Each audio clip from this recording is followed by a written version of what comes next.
Oh wow. We are live. It is working. Oh, amazing. Amazing, amazing, amazing. Hello. Also, let's see. And the green screens.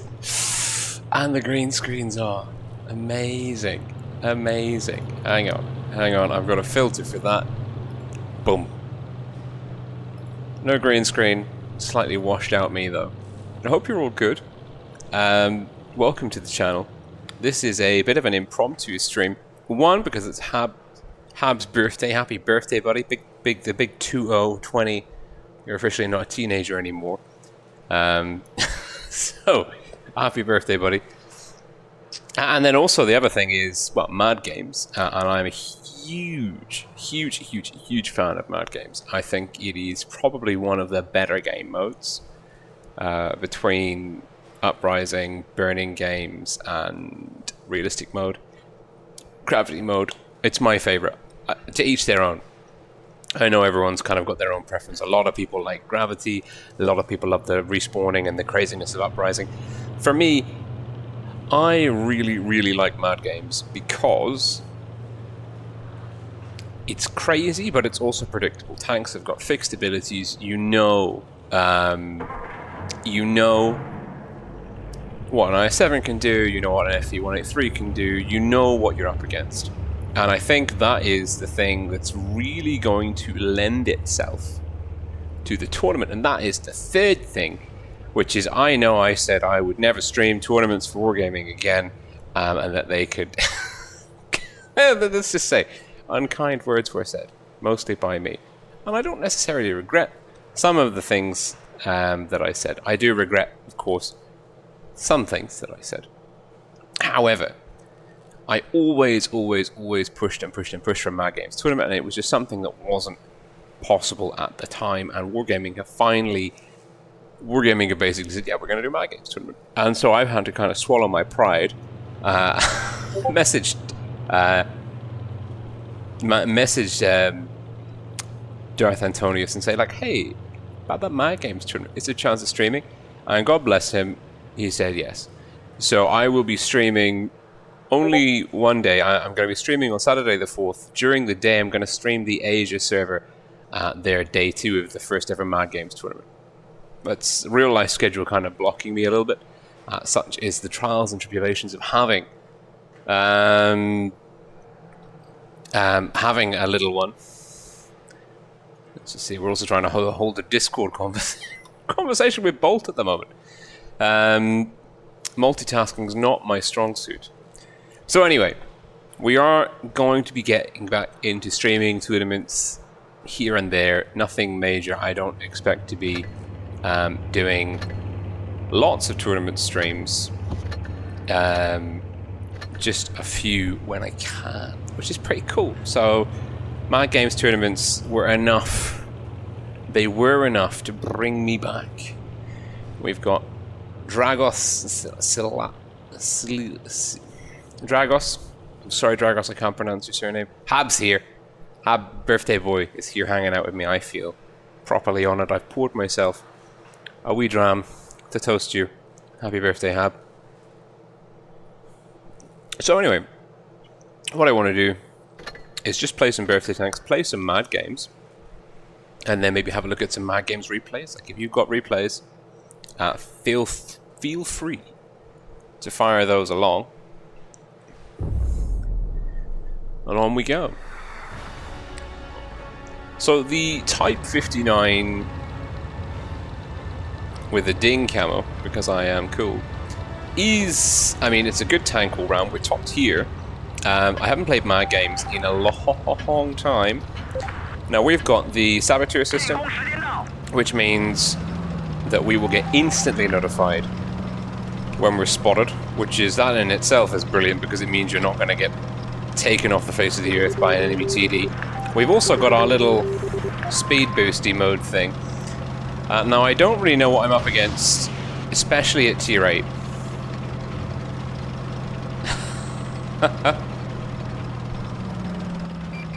Let's see.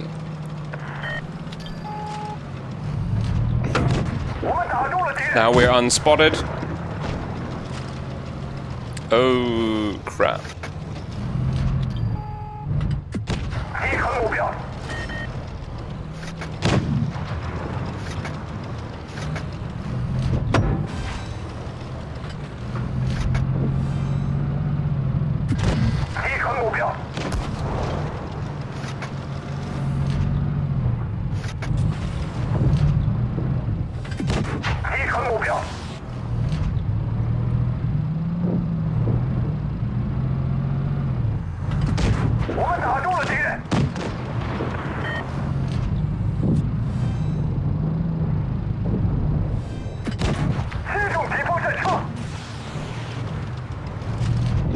Ow.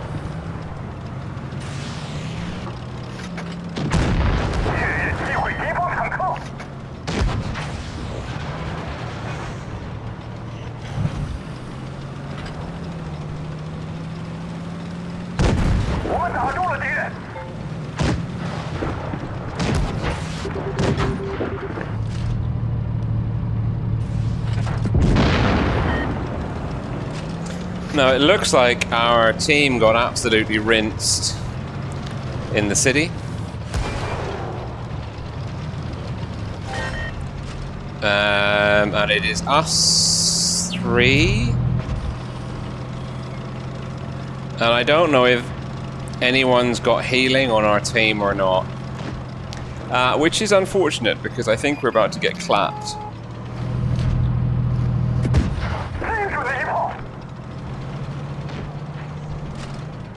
No, I don't know if there's much I can do here. Healing is OP. Though. Someone is spotting me up.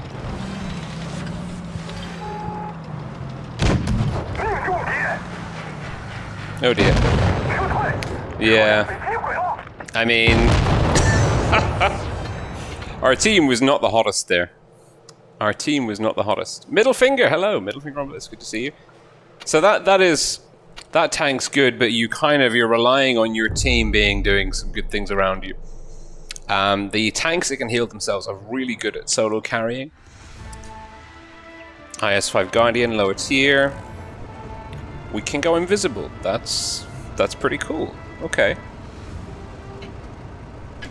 Net Force, hello, my friend. Hope you're doing well. We're getting all the good people tuning in. So we didn't have the best start, ever. But it is Mad Games, our stats don't matter. Shall we say. Although I would like to win more games than I lose, just for my own sort of sense of achievement and well-being. So what I think with Mad Games is the ability to coordinate tanks and their respective abilities is going to make it very sort of favorable to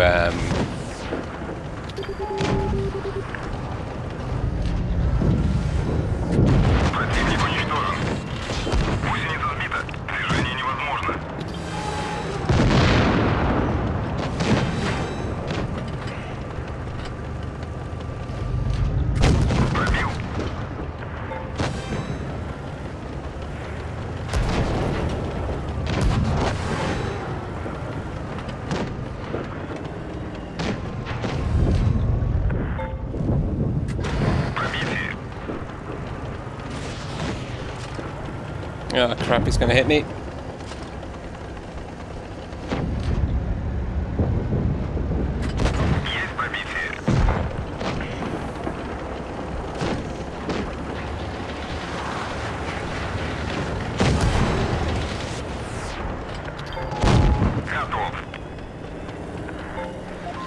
That worked.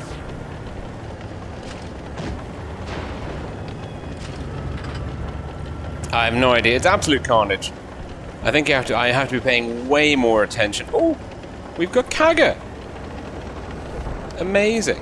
Should have seen that. Would have been much more comfortable had I known that we had Kaga on the old green team.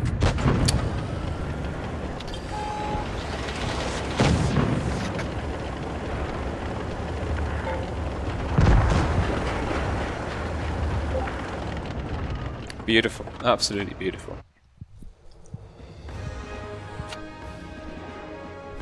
Oh, you can't upvote people or downvote people. So we lost in the ding. Let's try and remedy that a little bit. So I really enjoy Mad Games. I think I haven't played it in so long, and I haven't played it a lot. It's the lower tiers. We're just doing my birthday tanks now, so I don't really know. And the meta's evolved a lot. Like people are, I'm sure the game has definitely evolved a lot since I was playing this last.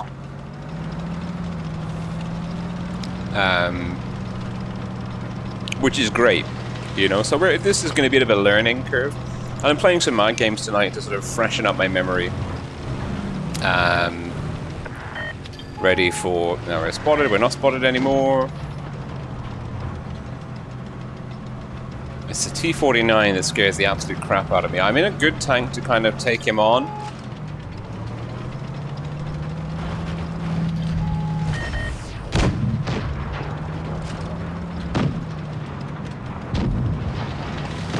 Yeah, that meta scares me.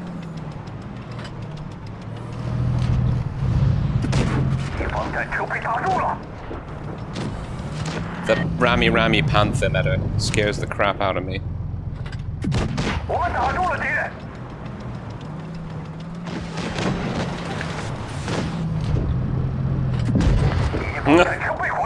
Yeah, mate. Bulldog, you and me both.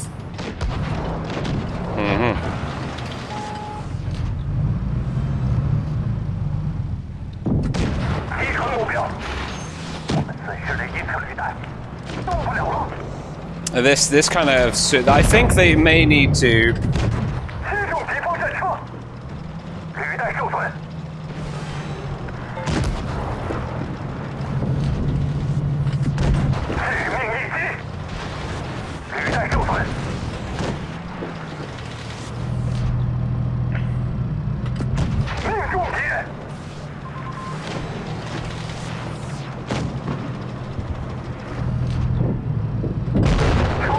Yeah, that having that kind of super cloaky ram meta, that's one of the more frustrating things about this game mode. But it is something that technically you can. I mean, it's Mad Games, so no one's expecting balance.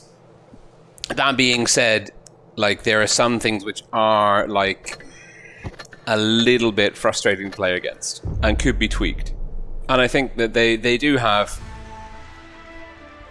It's relatively balanced. Like there are some tanks which are very strong, and it's interesting to see that some of those very strong tanks are not necessarily the tanks which are really strong in regular game mode, which makes for a nice... now apparently this one has got loads of damage. Max damage in the E50 needs servicing, which is interesting. Very interesting indeed. So the Panthers are annoying. We need to note that.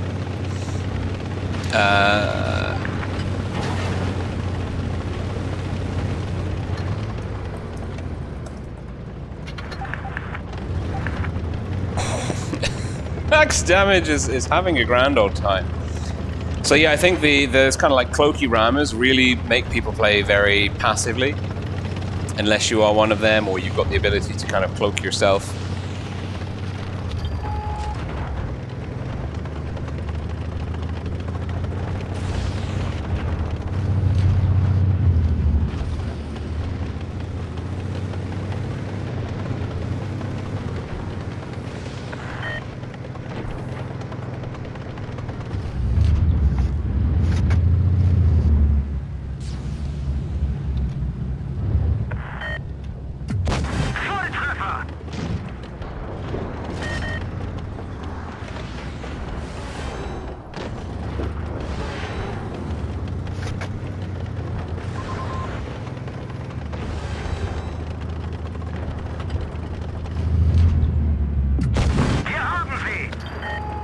Okay, we traded a Vickers for a J Panther. My ability to heal myself makes me very happy. I think this tank has always needed that kind of...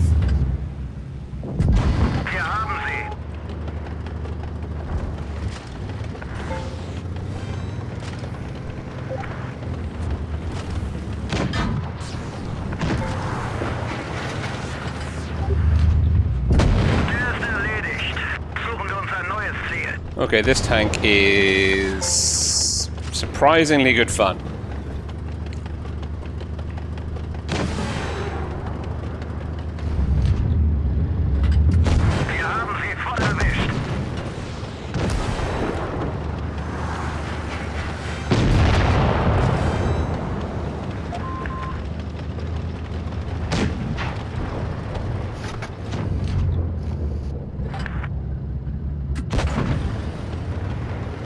That's a great shot they're rolling. That's a great shot. Ow.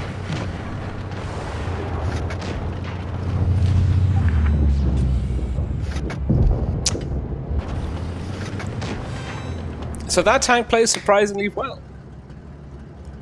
Oh god, no Hab, no, don't buy crates. No crates. Crates bad. Hey, we did okay. Oh, we're getting more things. And it's the start of a new battle pass. I didn't get very far up the last one. I got the tank. I got up like 60 something, and I just didn't play enough battles really last month to justify having a battle pass really and truly. Although actually, I think, you know, if you can get the tank, getting a tier 6 tank for £5, €5, plus a couple of other perks and things along the way, that's really cool. Okay, let's try the Type 59 ding again. We're not having a lot of success with this, which is unfortunate because I was really talking up this particular combination of abilities in the World of Tanks official Discord server. Someone said, oh, I don't understand why there's like these crap abilities, and I was like, well, no, these abilities are really good, which I think they are. But I must admit, like the old cloaky rammer is doing my nut in. Looks like we're going A. Is there any cloaky rammers on the enemy team? I think these T-34 2s and 3s are cloaky rammers. So we might just let the Spick die. Oh, then he's not a cloaky rammer. He's a...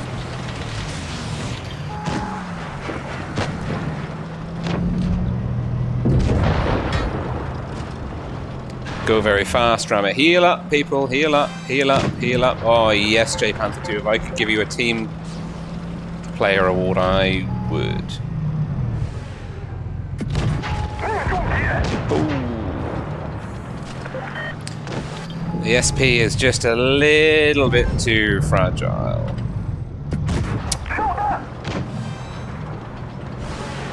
Yeah, I think that's the other thing. Like, if you can heal people in this game, you should absolutely be healing people. Who have we killed? We've killed someone. Go on, yo, cross, do it.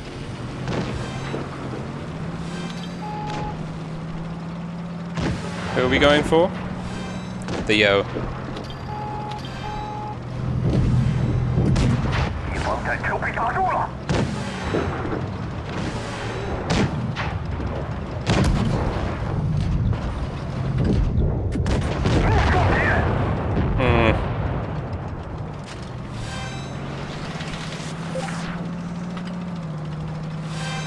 Seems to be going better. I think the problem is this tank's just not actually that fast. So it doesn't really get a tremendous benefit from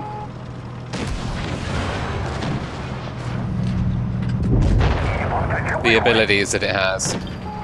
I mean, maybe I should be using the ram a bit more aggressively. Let's see if we can line up a ram on this AMX. Uphill, of course.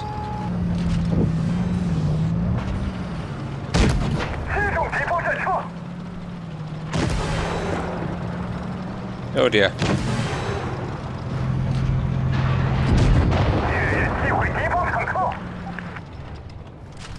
Okay, it works. That works.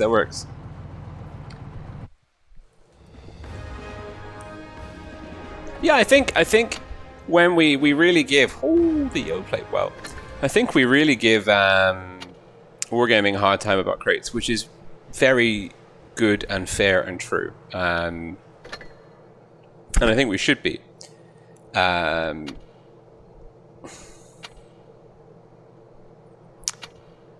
We should really be giving them a hard time, because the crates, the whole gambling thing, is just it was bad to begin with, and now, I mean, now it's really getting out of hand in the store. I don't even fucking know where the store is anymore.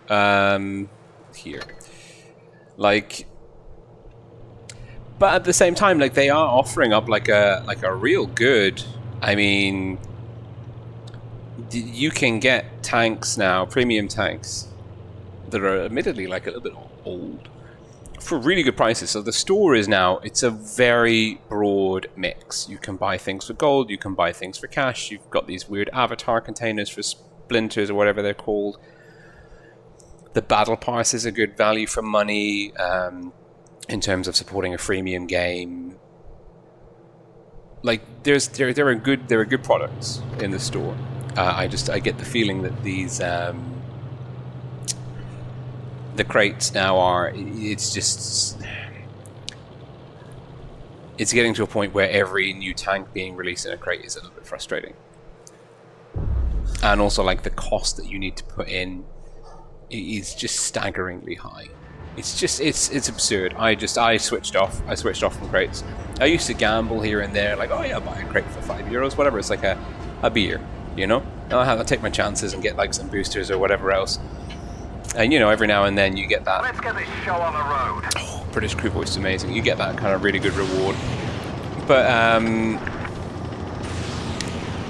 yeah, it's gambling. Eventually, in the EU, it's going to get sorted out by the Commission. Like, there's a few countries already where gambling crates, loot boxes are being dealt with through legislation, and they will be taken away eventually, which is a good thing. I don't have anyone with me.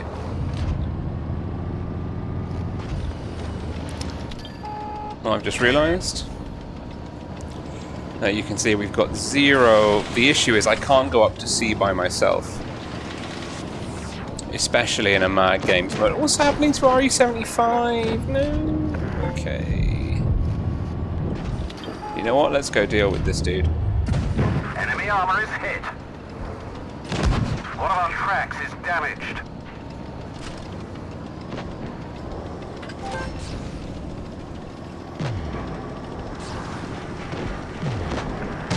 Track hit. We've damaged them.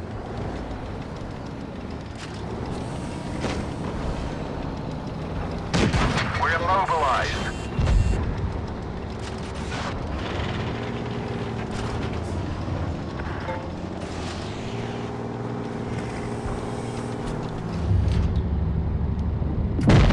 Gotcha! Ah, crumbs. We've damaged them. Oh! Someone put a big hello, good morning mark on him. Who's that? The T-54. T-54 gets my upvote.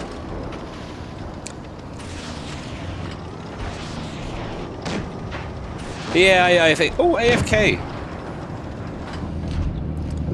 That's my first ever clan I was properly in. We've damaged them. Oh, they are healing.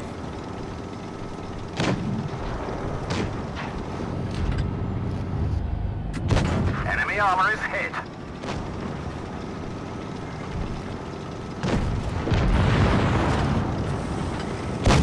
Enemy armor is damaged. Okay, that's quite fun. That's quite fun. That's quite fun.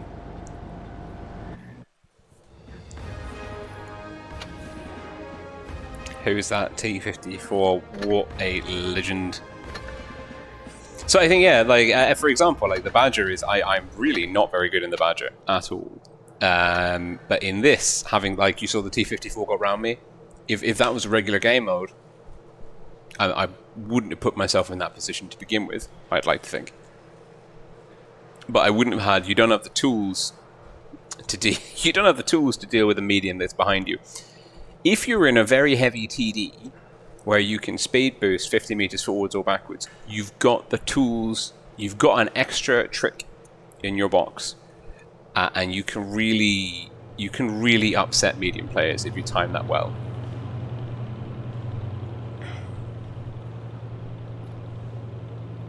Let's see, at T.Y. Higgins.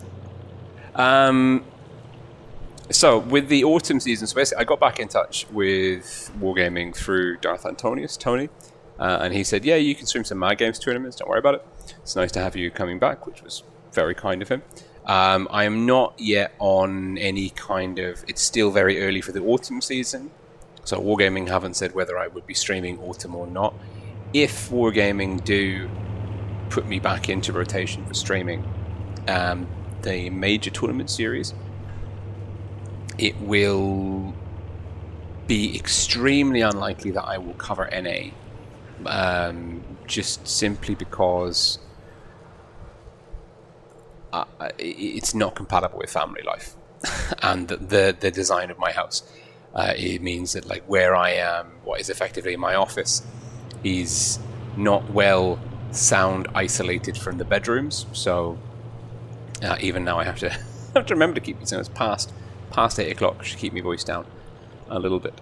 So it's unlikely I'll have a stream NA again.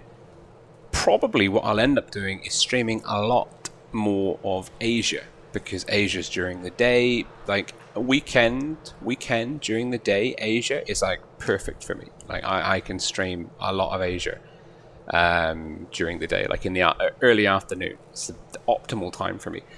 And there'll be a few EU streams in the evening as well. But not too many, you know. It would be like now, I'd be juggling it and would be finishing probably earlier rather than later. So it's a bit of a balancing act, as NetForce rightly points out. All right, let's see camo. I really don't like this. I bought it because I had it, Shady Grove, but I'm just really not a fan of this camouflage. I don't know, the Kraken is such a good camo though.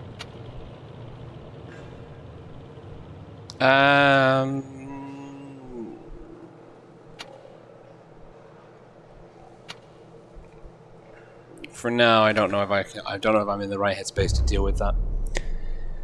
There's important choices, very important choices.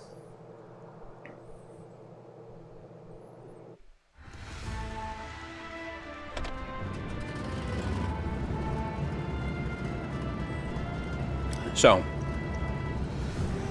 we'll see. We'll really have to see with regards to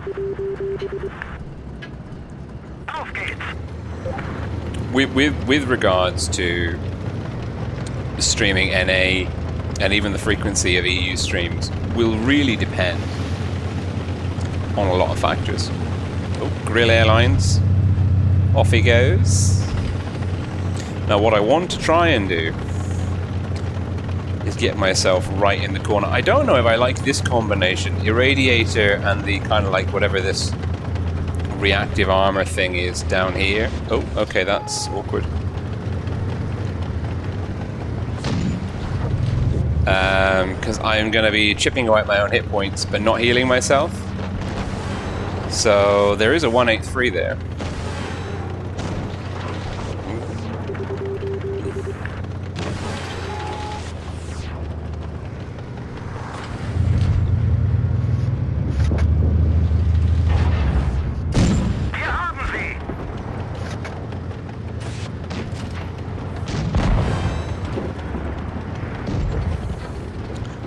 I think our team is dropping the ball.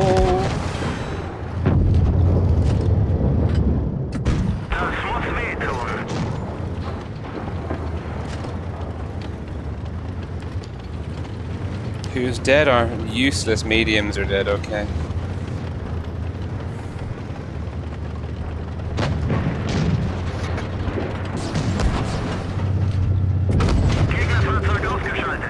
So you see here, like, I can't heal myself.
Should have used just regular AP there.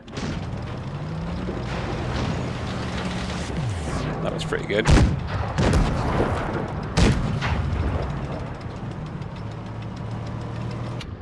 I'm not sure. I'm not sure we're going to win that one. Good night, Netforce. Thanks for tuning in. So let's just have a quick butchers and see what different abilities we have. Cloaky ramming. Let's jump on it.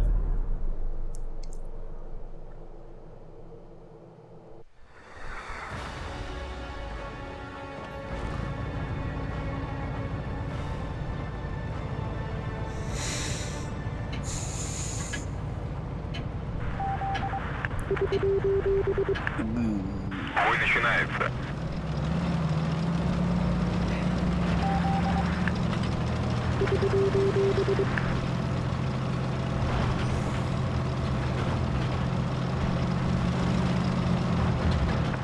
Not sure I like this at all.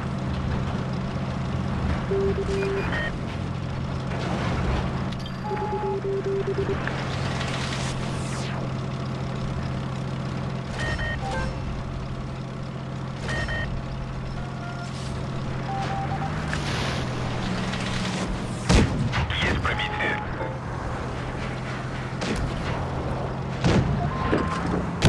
Пробитие.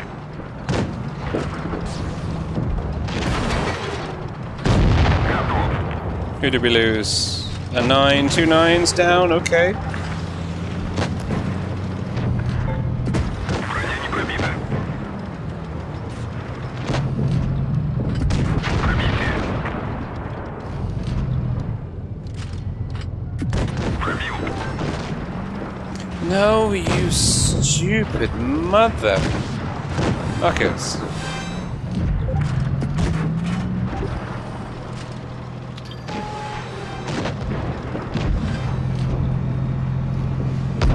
Гусеницы повреждены. Шанс разрыва увеличен. Пробил.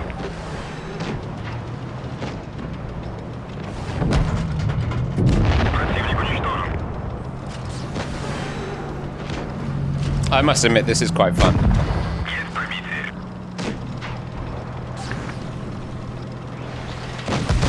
Пробил.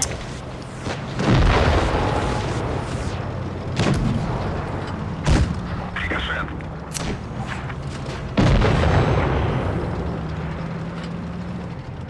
That was amusing. That is amusing.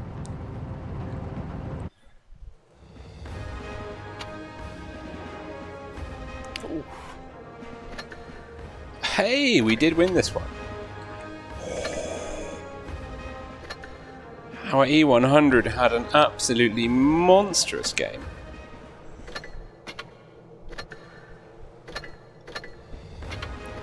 So yeah, I quite like this combination of abilities. It's not a healer ability combo though.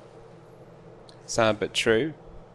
Oh, this could be interesting. I think Half-Life and healing. Basically ability to inflict more damage. 50% more damage on the boosts. Ooh. I would expect to see this in the tournament. Ah, the bear nose. Hello. Good to see you, my man. Good to see you. Now, I think you should really expect to see this on the tournament at the end of the week. Because these are already pretty competitive in terms of the ability for damage output on the burst, mobility, and these abilities together. But that's the thing, like the tournament meta for this doesn't exist yet, right? Like we have no idea. That's not how you climb there unless you've got a speed boost. You need to go there. Yeah, that didn't work, did it? Nope. So, you know, like IS7s, even the kind of like the bonuses for staying together will be really efficient in tournaments because people, in theory, should be able to work together to capitalize on that. I'm trying to work out where I want to go.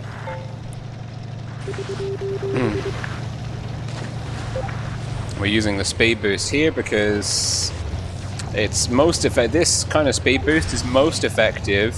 Who died? The grill. We can heal people. Remind me that I can heal people. Not like that though, I can't.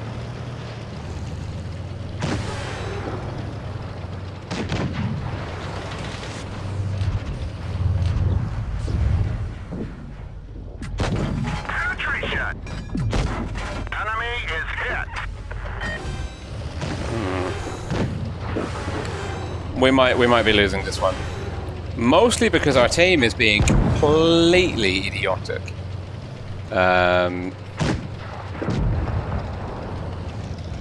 this is not the best healer of a tank, truthfully, because it's got that long ass reload.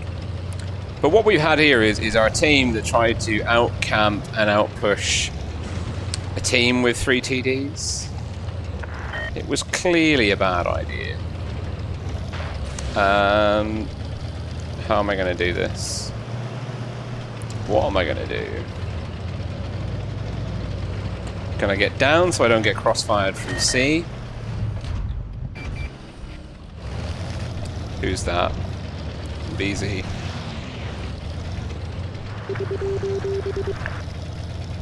Where's he coming? Up?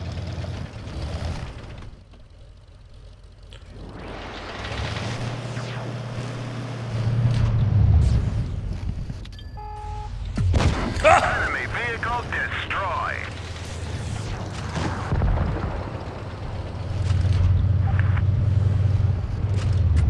Penetration.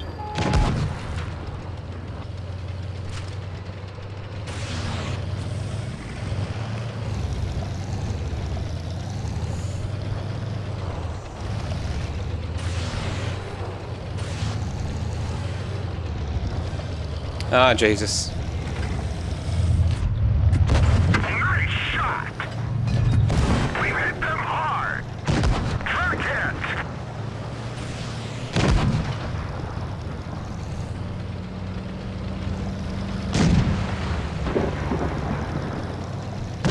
Main gun hit. Gunner is dead. We're shooting blind. The loader is dead. Our rate of fire is slow. Enemy destroyed. We finish him off. I do believe I am fecked. Ow. Lost the track. Ow. Oh no. Oh no. Oh no. Let's roll. No! Yeah, this vehicle is headed. I mean, this tank has got good potential. I just think that what you need is to not have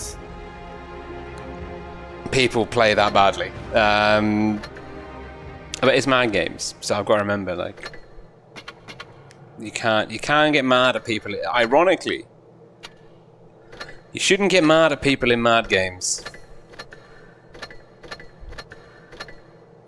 I don't even know what the point of these is. What?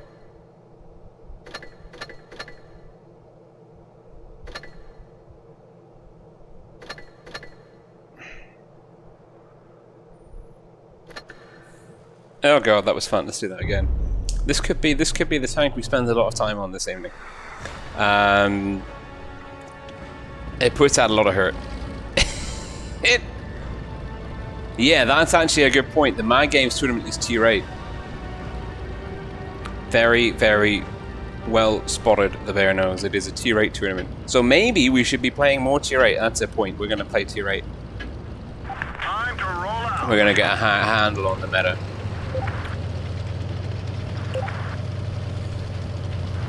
At tier 8. However, we are going to play a bit of this.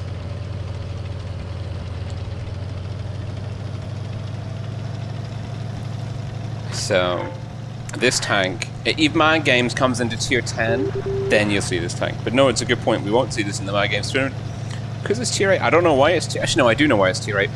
It's to tier 8, not clan affiliated. It's to maximize tournament participation potential, which is fair.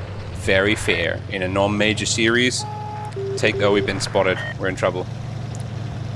The enemy is playing the big cap game here. BDC. Well, no kidding.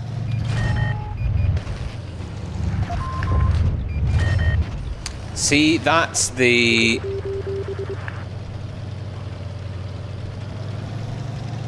power of the...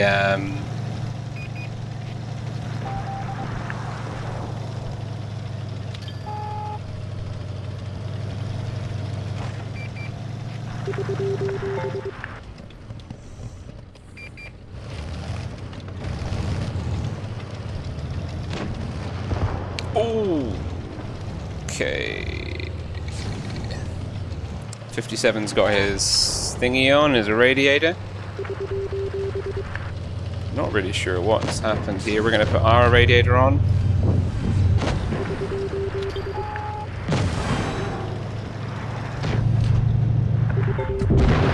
gone. Find us another target.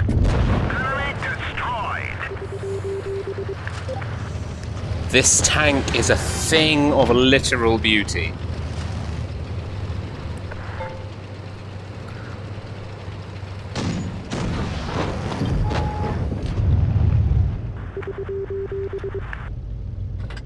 Nice shot.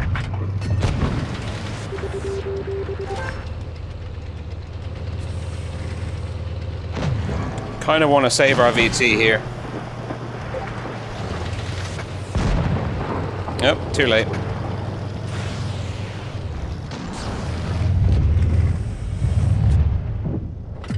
Punched right through their armor. Enemy vehicle destroyed. I fired 4 shots. I've played like absolute garbage. I've loved every second of it. Oi!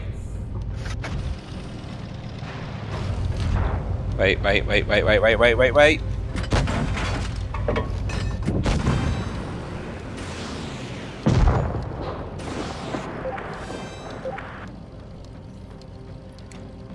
Mad Games is insanely fun. This tank in Mad Games is obscenely fun.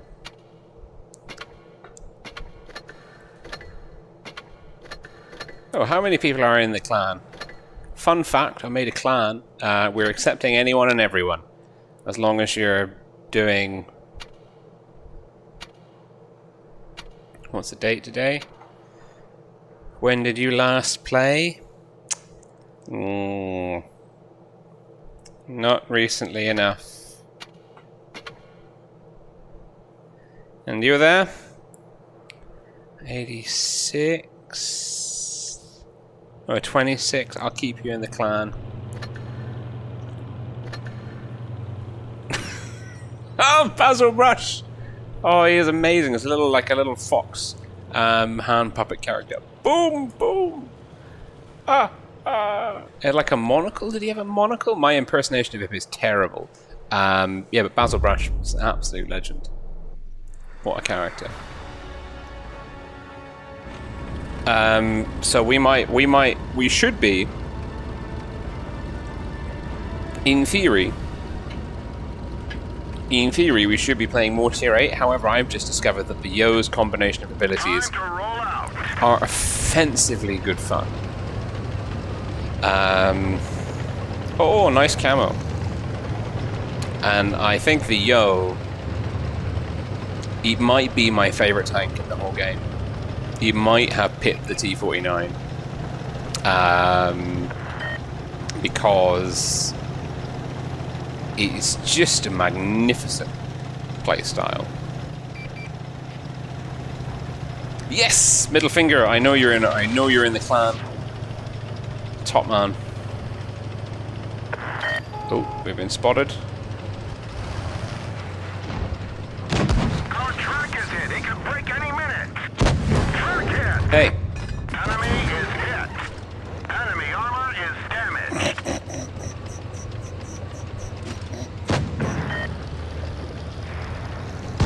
No. Admit it. Admit it. That's ridiculous.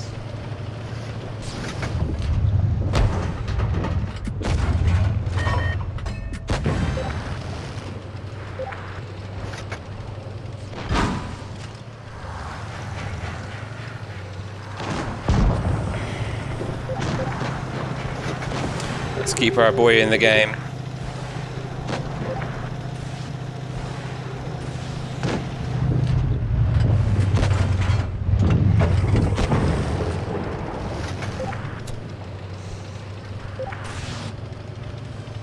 Not the best healer.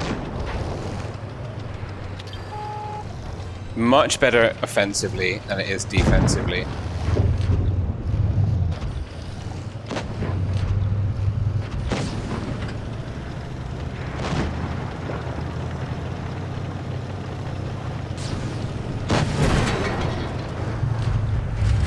Enemy armor is damaged.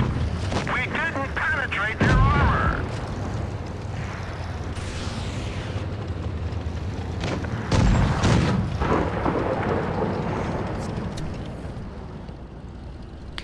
Yeah, no, exactly. Outside of Mad Games, I think it's probably my favorite tank. That's why we were healing this boy, because he was doing all of the good stuff.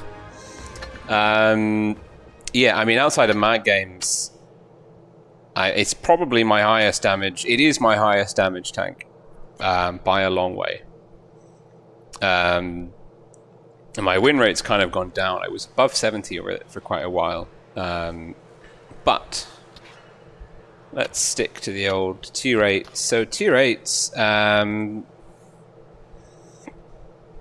mean, what's the current meta? It's that Panther, isn't it?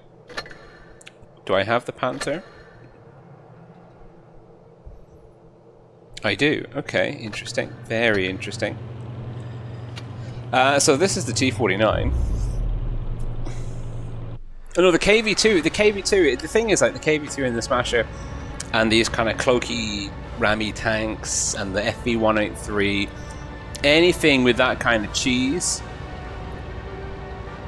factor is really frustrating to play against, but really fun to play as. That is the flip side. It was the same. ATGMs were one of the worst things to happen to the game.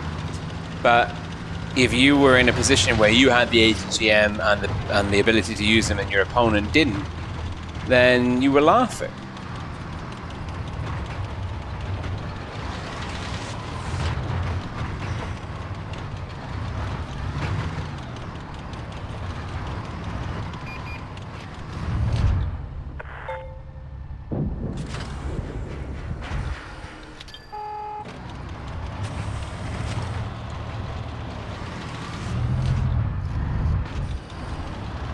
I can see that there's a... Is that... No, it's a louver, okay.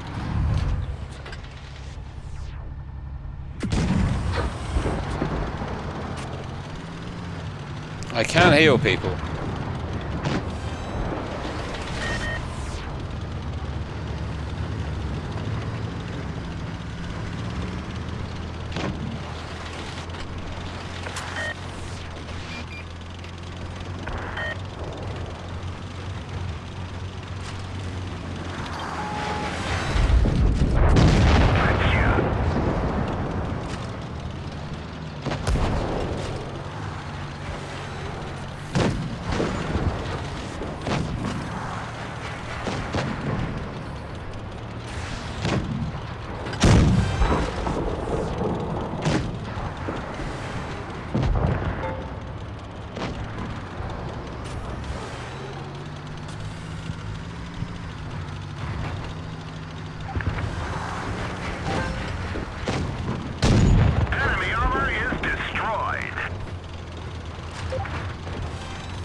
Where are they? They're behind our team on C.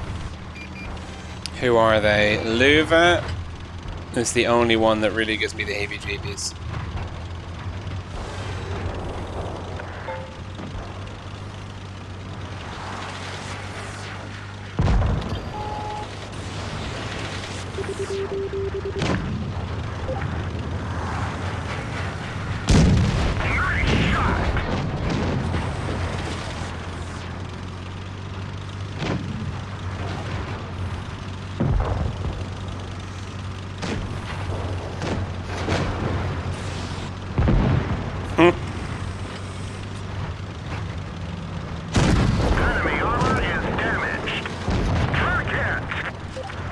T49 is still good. And the T49, it's the same vein. T49 is like a KV2 in the sense that, hey, we kept him in the game. Feels good about that. In the sense that, again, it's one of those things where it's very frustrating to play against. It's also extremely fun to play as my battle count in this tank is testament to. It's really a... And I know like a lot of, well, Martin Dogger, former World of Tanks Blitz CC, absolutely despised this thing. I think Skate wasn't a big fan either. And for me, I think it's you can counter it. It's always possible to counter things in my games because you know what they can do, and there are ways and means around not getting insta-gibbed that you can learn and you can incorporate into your playstyle. Now, I don't think there's any insta-rammers here.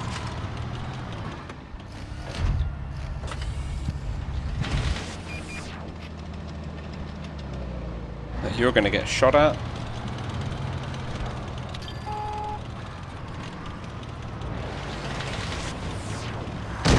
Enemy armor is destroyed. Nope. So yeah, the T49 is disgustingly good in this game mode when you can get it off correctly.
And I think actually this ability is even more potent than the ability that you get with the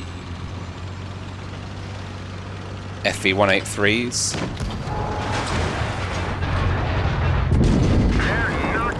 Because it affects everyone. I'll show you about that. So we can kind of take a look at that. It's a beautiful tank. It's so good. So yeah, this Irradiator ability. So it's a 10-second duration. It's 50% damage to the enemy vehicle.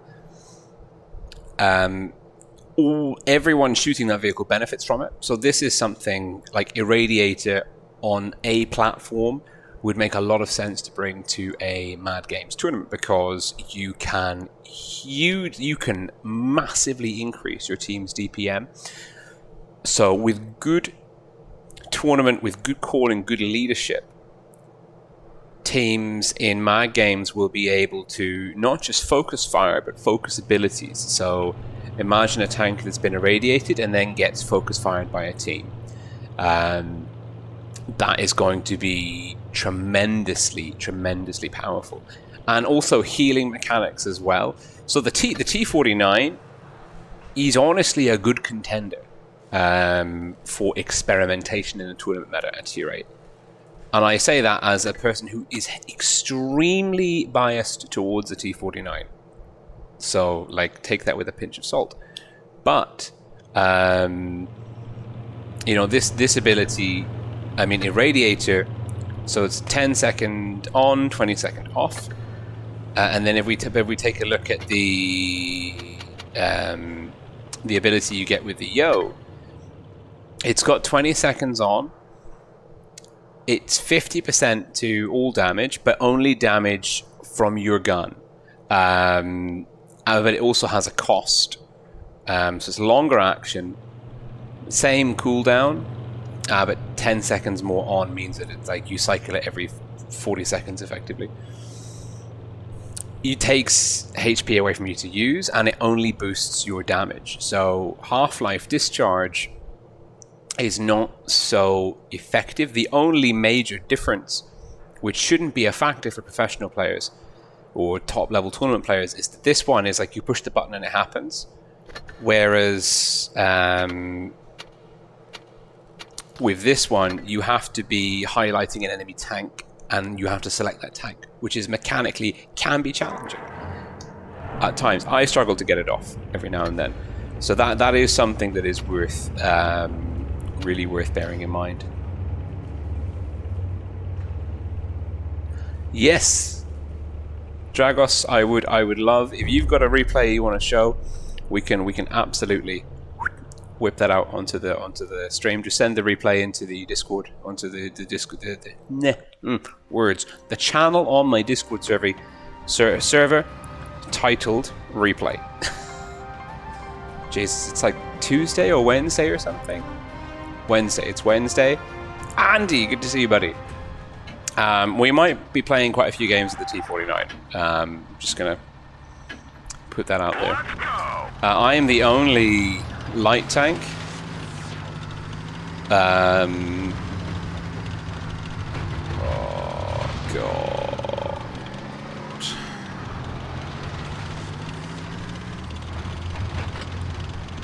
I really don't rate my chances.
Well, yeah, that's a good question, Andy, mate.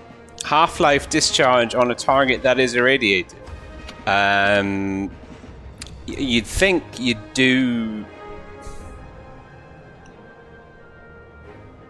That's a very good question. Plus 50% damage to an enemy vehicle. So say if your damage is 100, you do an extra 50. And then I would say probably an irradiated vehicle would be, or like a Half-Life would be 50% again, so you do 100% more damage. I don't think they would multiply.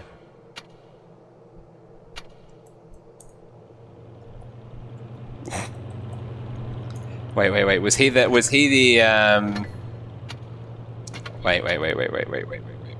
the? No? Have I played against him recently? Yes, I have. The IS-6. Did I shoot the IS-6? Just reported his position to the Allies.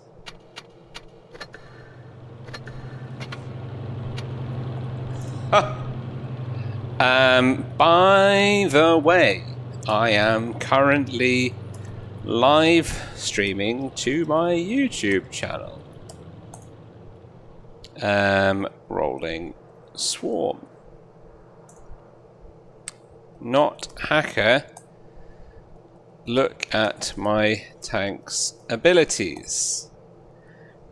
50% damage plus HE shell with 900 plus damage.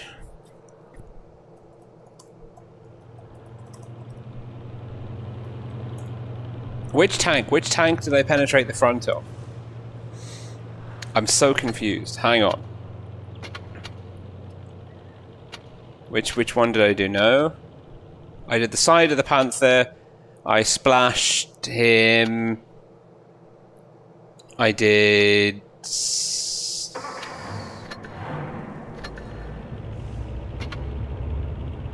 No, I didn't actually do any damage to you.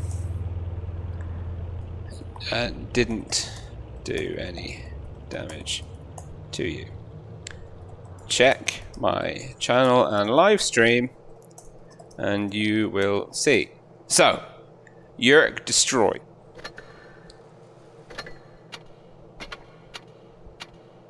I didn't do any damage to the IS-6. I would love to have done 1,000 damage. Yeah,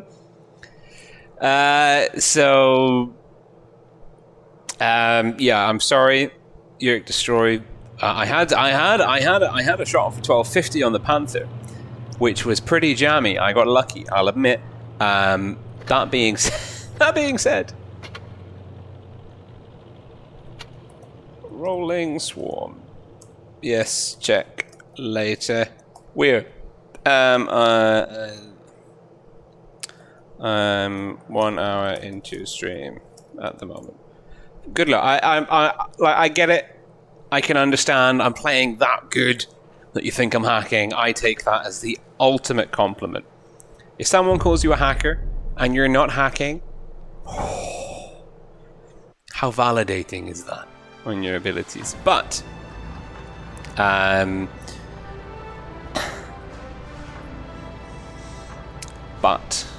c'est la vie. Okay, we're still top tier. So tier 8, I mean, like, I honestly... Oh, Chai are good. I honestly would expect to see T-49s in the tournament. Certainly in the opening stages, because these tanks are just... It's a solid tank anyway, but the ability to heal itself and the ability to do even more damage. The issue will be if the meta is very heavy centric.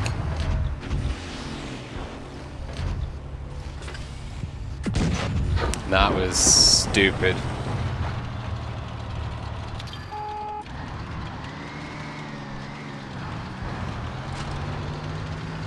Ow. Ow. The Glacial's not a tank for me to deal with. Oh, that wasn't Chai. Okay, Chai is coming up. Right, there's tanks in the city, there's tanks going up.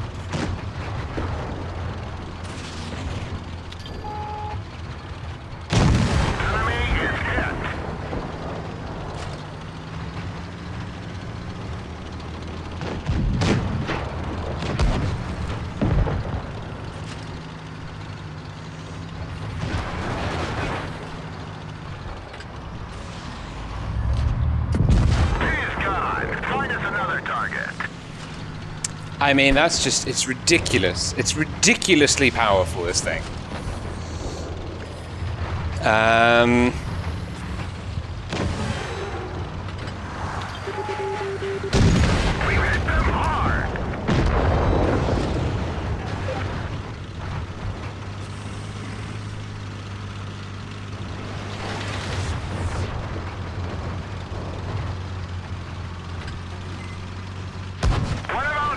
Cheeky. We've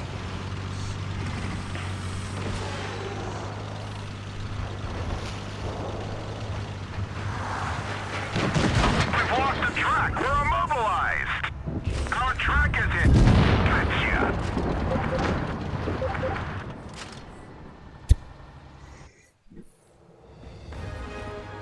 Dragos, I will. I will check the replay. I'm currently... Yeah, I told you Chai was good.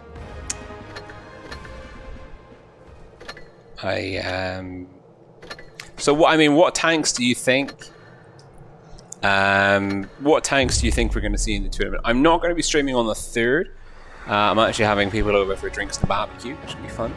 And I'm not streaming in the evening on Saturday. I'm just doing Asia stream Saturday afternoon. But which tanks do you think are going to be meta? I know the meta is going to evolve. And it's going to be really interesting. But what are your kind of gut feelings? What's your sort of... And the thing is, people don't have a chance to practice, right? You can't whip these things. There's no Mad Games training room. So it's going to be real difficult to plan. Where am I going? Oh, man. I didn't think this one through at all.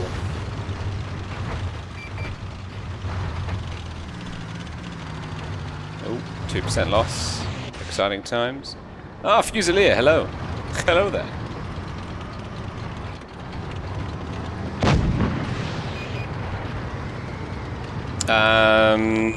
Our Progetto might be in a world of trouble. Who is that? B102? Don't know. Not don't know, don't care, just don't know. Move. Move! Move. Move. Ah, why are you blocking me into really dumb locations?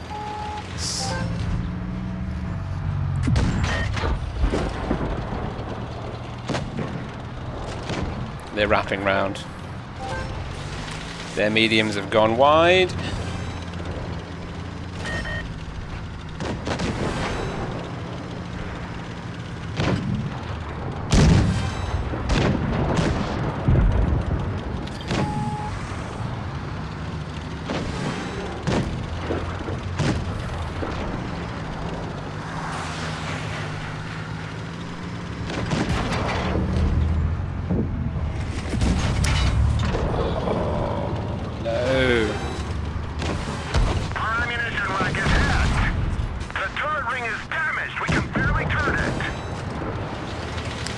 The game telling me to get a life. Stop playing the T49, Brian.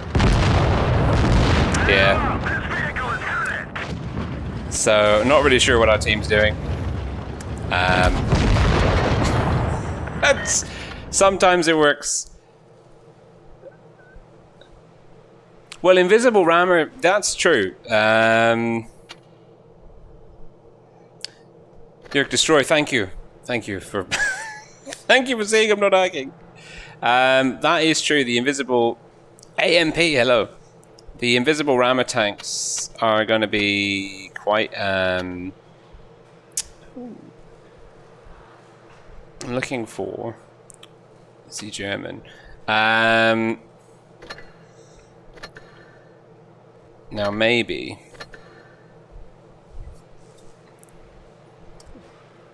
Now I just like to take a minute. I'd like to take a minute here. As you can see, this is a Panther, and the color of the tank is black. It is a black Panther. I am more proud of myself than I probably should be for that absolute 200 IQ move. Anyway, Kasu Yusuf. Amazing, good to see you guys. Welcome, welcome, welcome, welcome, welcome. Oh, Cirques are good. This could be messy. So... Close gates.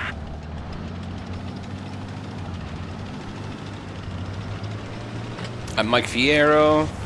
Amazing. We got some real good people here. That's cool.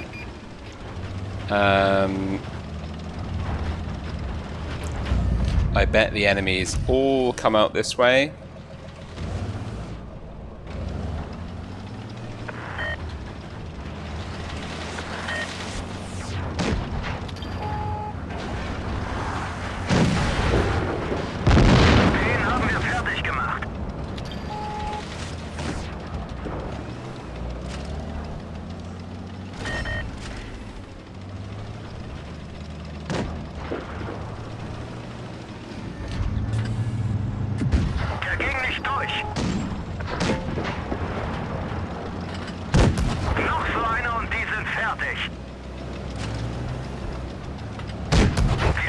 Nope, he's got you. No, he doesn't. Der ging voll durch ihre Panzerung. Kette wurde getroffen. Sie kann jeden Moment reißen. Der ging voll durch ihre Panzerung. Wir haben sie. Intriguing.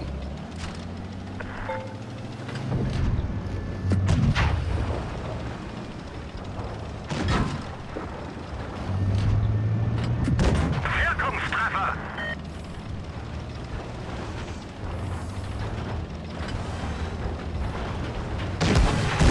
Wir haben sie voll erwischt.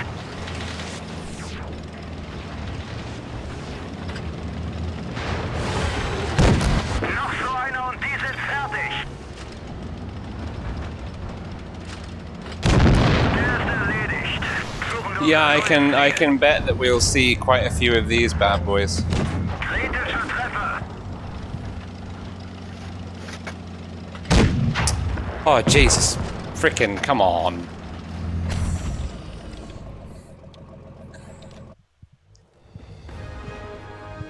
Yusuf, yes. I'm glad we all appreciated the. Was Cirques good? Yeah, Cirques are good. Cirques are very good. And I mean a T49, priceless, absolutely priceless. 0 shots. A third of his hit points. It is a. Oh, what's this? Cumulative? Oh yeah, install Mag Games. Let's go.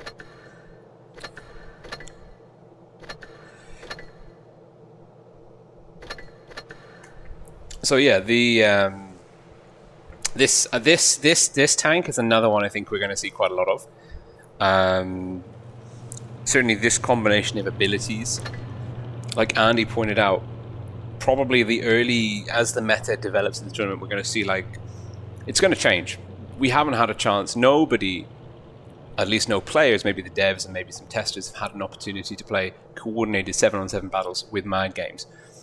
Because it's and that's what really excites me about a Mad Games tournament, is the fact that we're going to get people organizing and coordinating the timing and use of abilities and the types of tanks that are going into a team.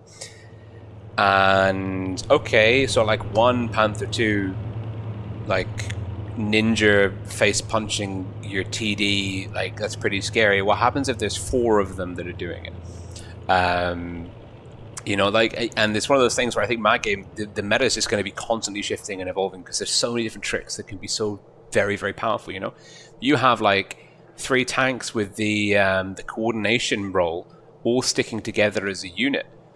Like that is actually, that can be powerful if you've got those people working together. Going to see the what's the ability? I mean, obviously you wouldn't take this one, but the so for each.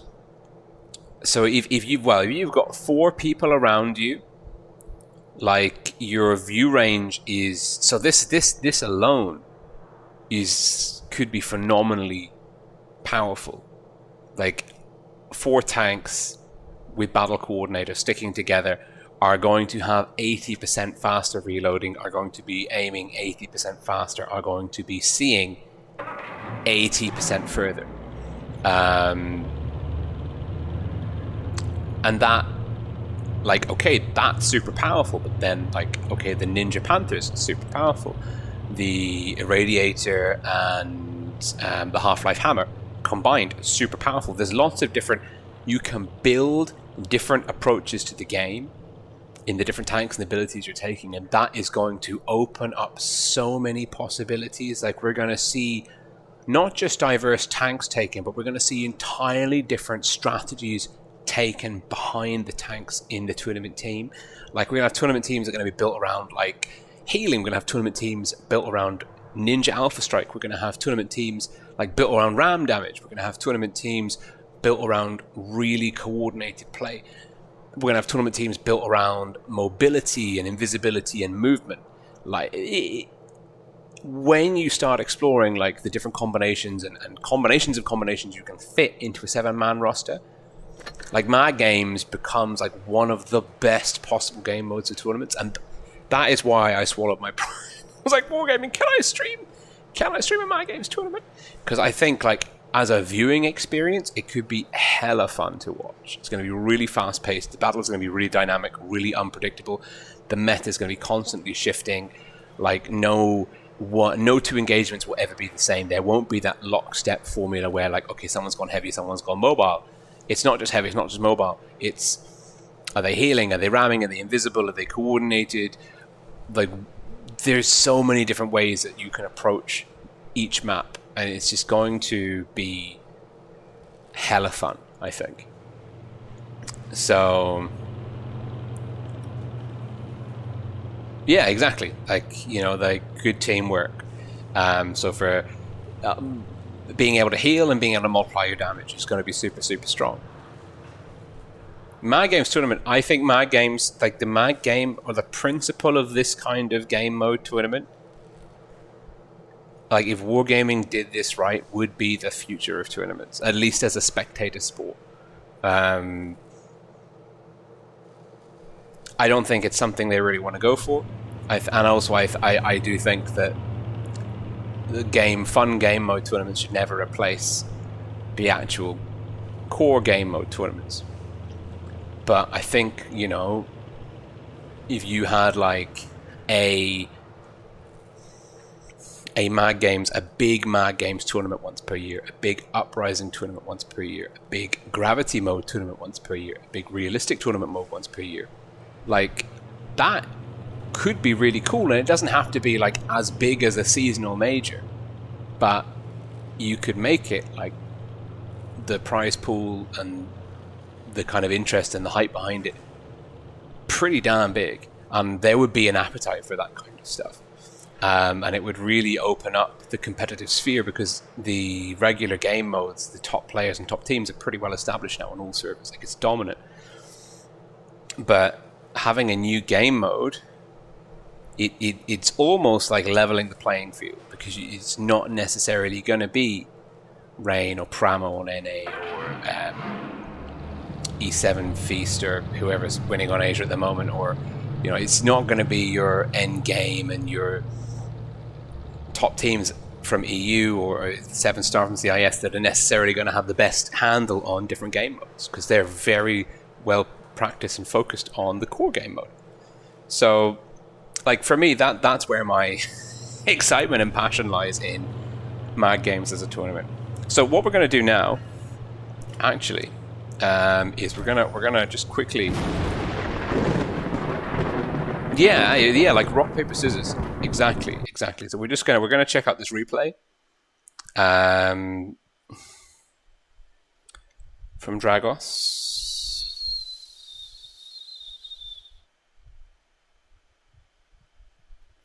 and this is I lost my sanity from Janice.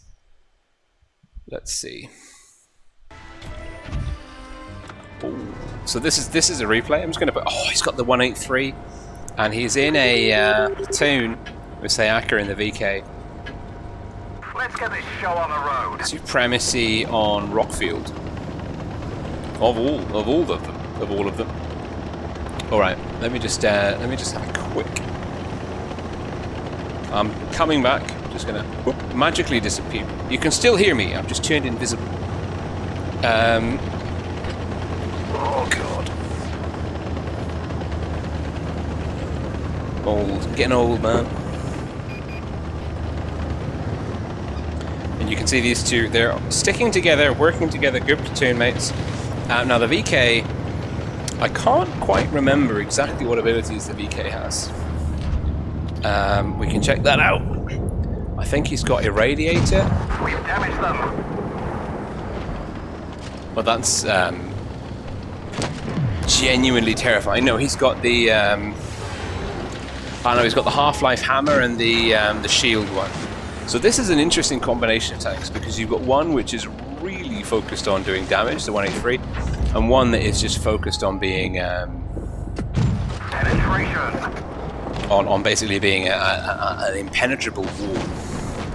No, I haven't seen any replays on anyone else's channel.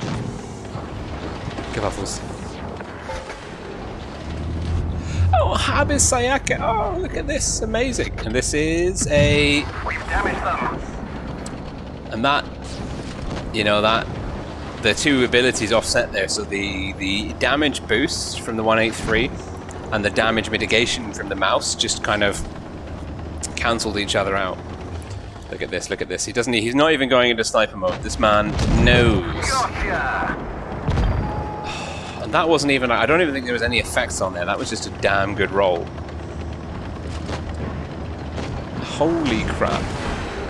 There's the 183, and our man's gonna get the damage. He's not even sniper moding it. Boom! Got him. And that's a 7k right there. 7k game.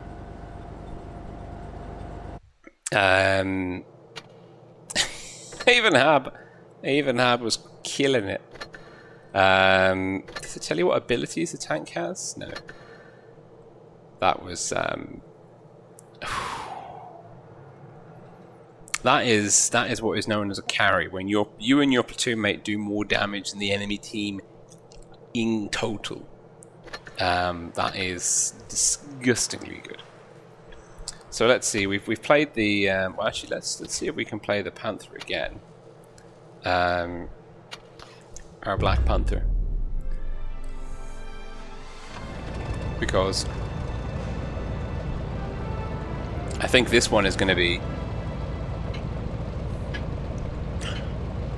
I think this one is going to be one of the bags of tricks that we're going to see in the tournament.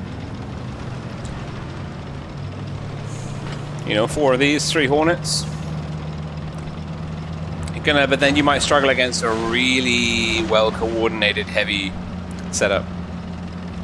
Is there? Oh, the T-26E4 Predators also pretty big.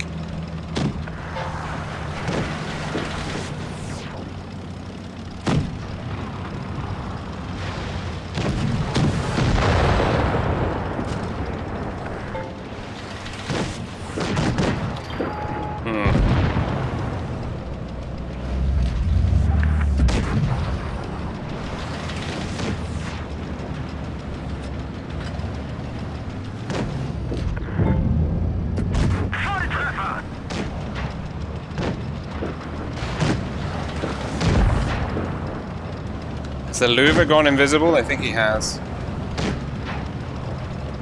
Stop frickin' ramming me. Wir haben sie voll erwischt.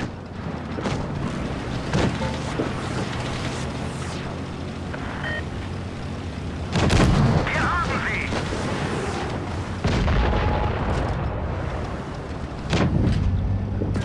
Wirkungstreffer.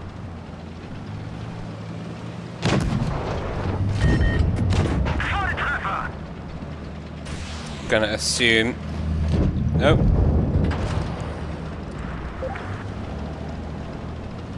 Yeah, that was a pretty disgustingly good replay hub. Now we don't have the cap lead. Is it worth trying to get C to get a little bit of cap lead here, or just to control the cap, the distance between our respective cap points? I think. Now I'm pretty healthy. I've got the ability to cloak.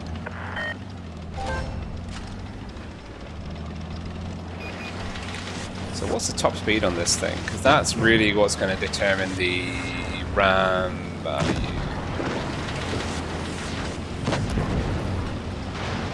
Kette wurde getroffen. Sie kann jeden Moment reißen.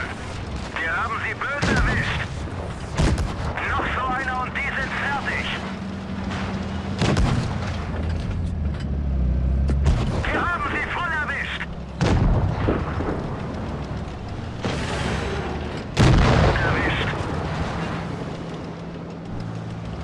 I appreciate the assist. Yeah, we're still on the... let's repair that. We're still on the back foot, but we took out quite a dangerous tank. Now the Bulldog I'm not super worried about. The Tiger is... very... Der ging voll durch ihre Panzerung.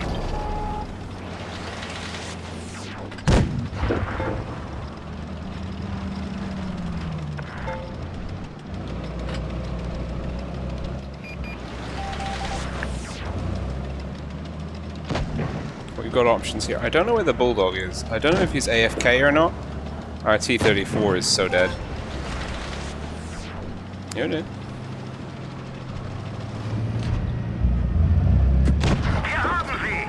Don't do it.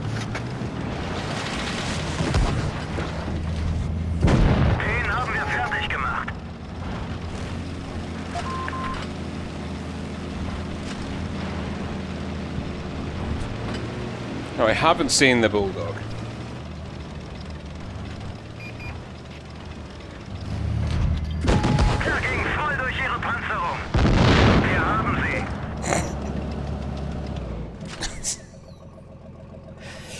I mean, that's one way of doing it.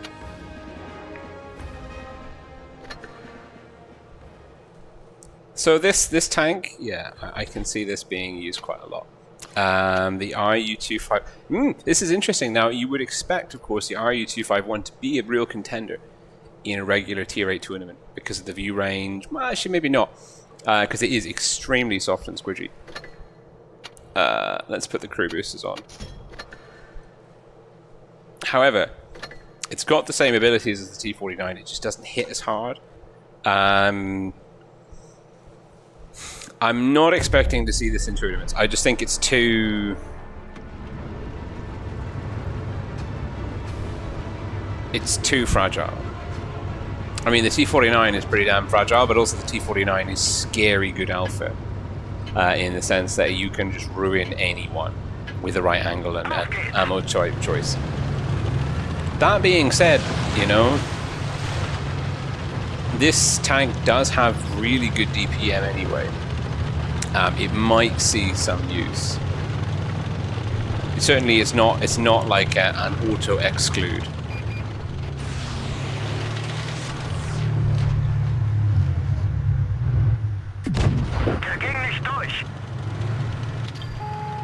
Oh frick! He's gonna come for me. I am out. I'm out. I don't want to be there. I don't want to be there for when the Panther comes.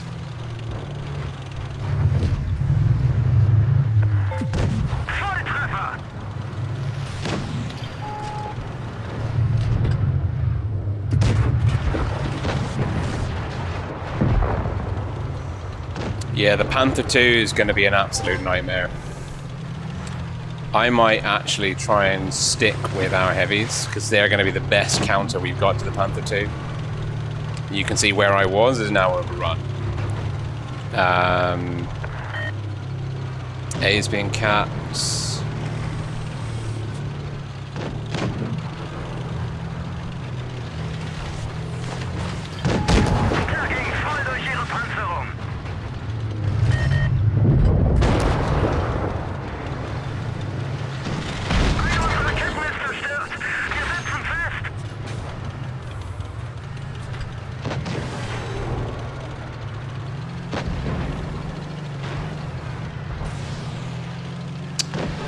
Panther got another one. Charlie Brown.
Jesus, the gun depression on this is killing me.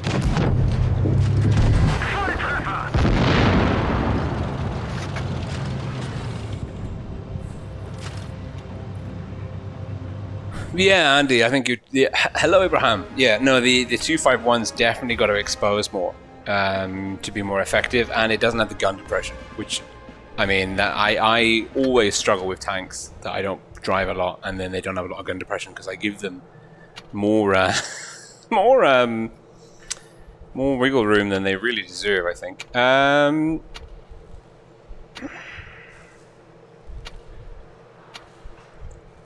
T54 lightweight. Now this is a very interesting. It's the same combination, but on a Russian. I mean, effectively a Russian medium chassis. So notionally, unless like a lot's changed since I drove this tank a year or two ago last. Notionally, Spitfires 07, good to see you, buddy. Notionally, this tank could be really, could be a really good one. I've got to remember, I am bottom tier though, and I can heal people. I always forget like to heal people.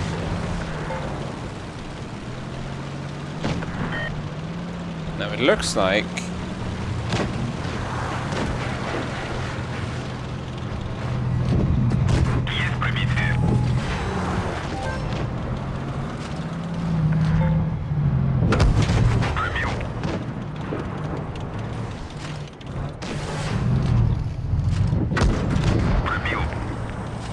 Oh, I'm so dead.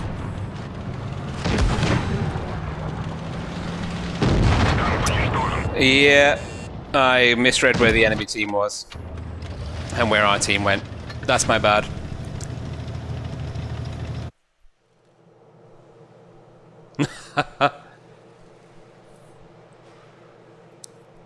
Spitfire is not on Blitz in a month.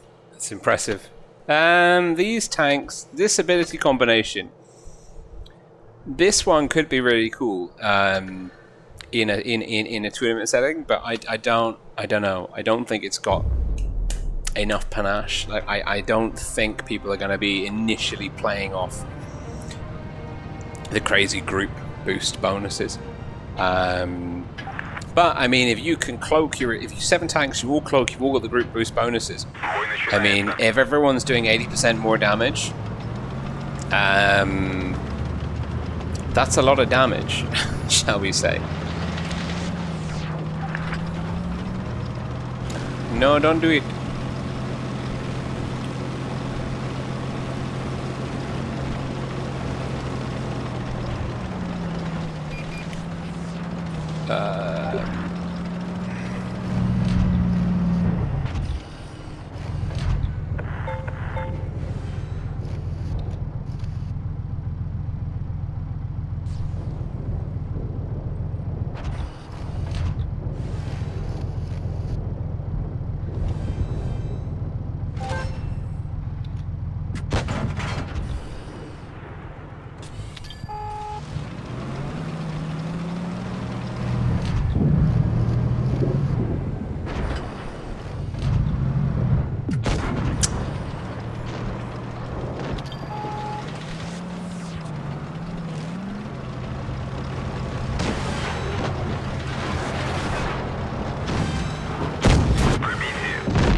Oh, I'm so screwed.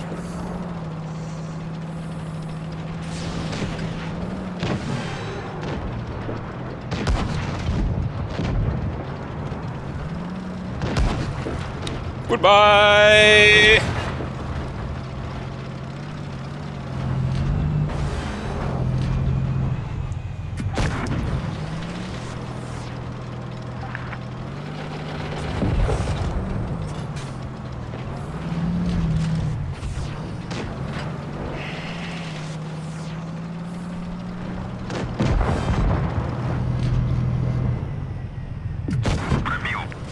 Now, I don't know if like the crazy speed boost ones are going to seem any use other than in memes. But let your memes be dreams or your dreams be memes, I don't know.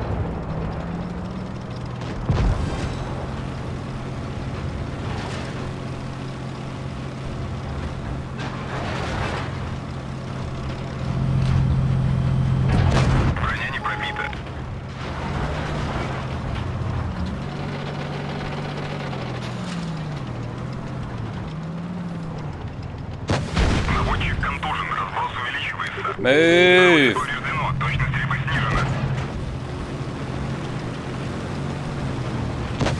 Oh my god.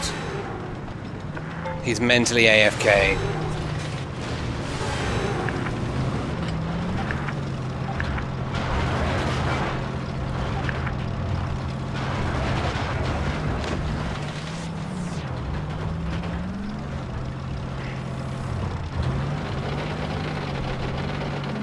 Dead.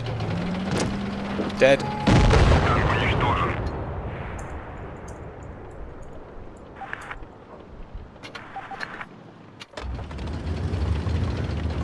Can he do it? No, he can't. No, I can't watch it. I can't watch it. I can't watch it. So the T-54 we went down. And that was, the T-54 was my fault. And to be fair, the enemy T-28 in the last game played pretty damn well.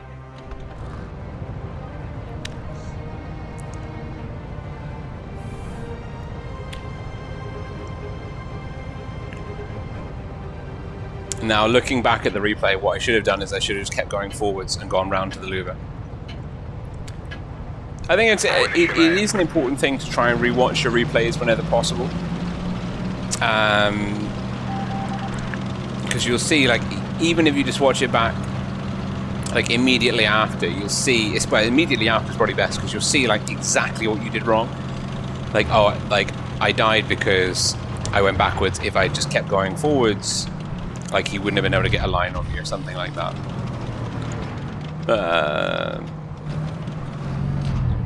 No, that was dumb.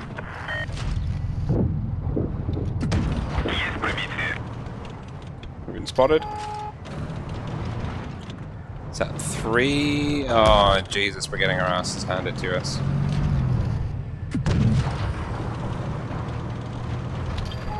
Oh, we've traded an Annihilator for a T-29. I mean, that's not the best trade in the world. I don't know what our T-43 is doing.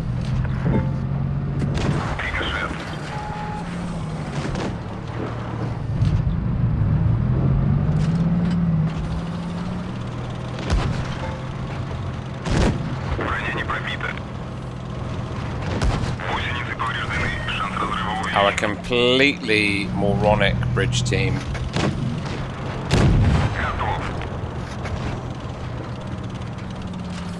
You want to move? You're going to get shot soon.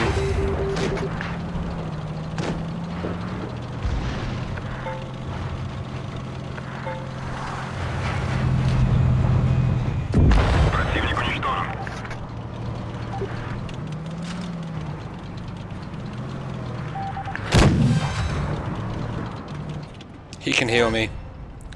GG is good.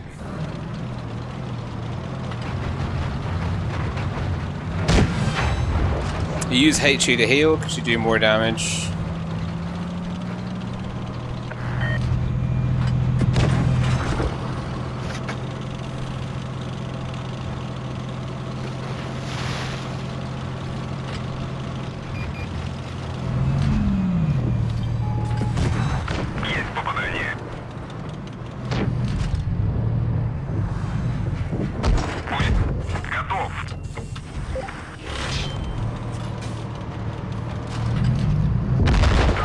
ISU. Ah, man.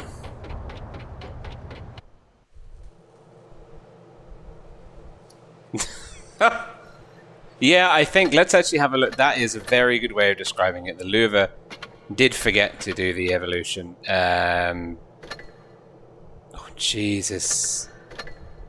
Like, I mean, if you are very bad at the game like significantly below average. There's nothing wrong with that. It's just a game. It's really... I don't mean this in a severe or savage way as it's going to come out, but bear with me here. If you are... So the average win rate in the game is like 48-47%. If you're below average, any team that you are on is going to be at a disadvantage. You can't, like, statistically, if they could choose to have you or a random other person, if you're below average, they would rather take a random other person. Looking at least, I guess, on like the kind of like your, shall we say, 30-day win rate maybe is a better way of looking at it. But I think with this person, probably if we look at their win rate in their tanks, you know, like this person consistently plays below average. When you go into a platoon with someone who is on a similar level to you, in the sense of like if you're both significantly below average, you really screw your team over, because they go from having to carry one below average player to having to carry two below average players. And it hurts. It really hurts the team. And actually you'll end up, and this is not only for the team but also for yourself, like you're gonna lose even more games if you are choosing to, statistically, if you are choosing to bring someone who is below average into your platoon, into your team, you're putting yourself at a disadvantage. You're going to lose even more games.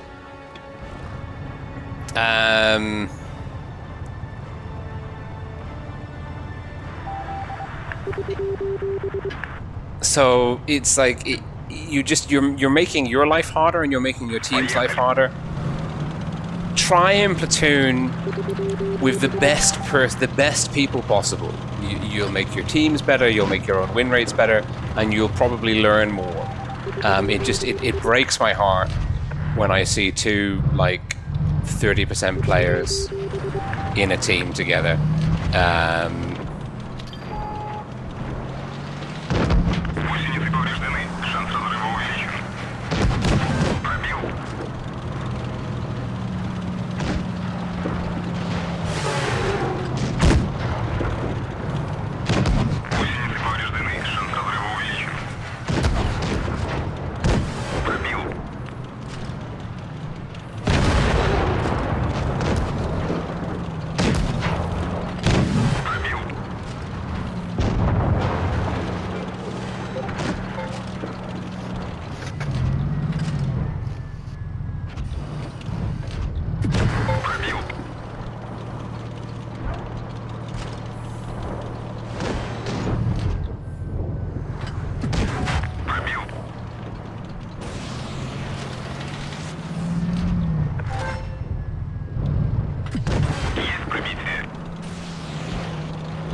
I understand that's not what a lot of people want to hear. I really do. And I'm trying to put it in a way that's that's diplomatic. But I don't necessarily know if such a way exists.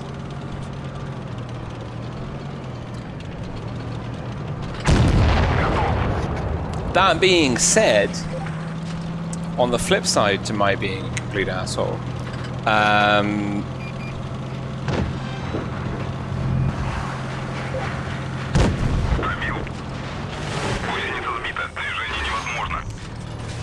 on the flip side to my being a complete asshole, mad games and the fun game modes are the best place for you to do that. And what you should do is ignore me being a salty, toxic, bitter veteran, and do what the hell you want, especially in the fun game modes.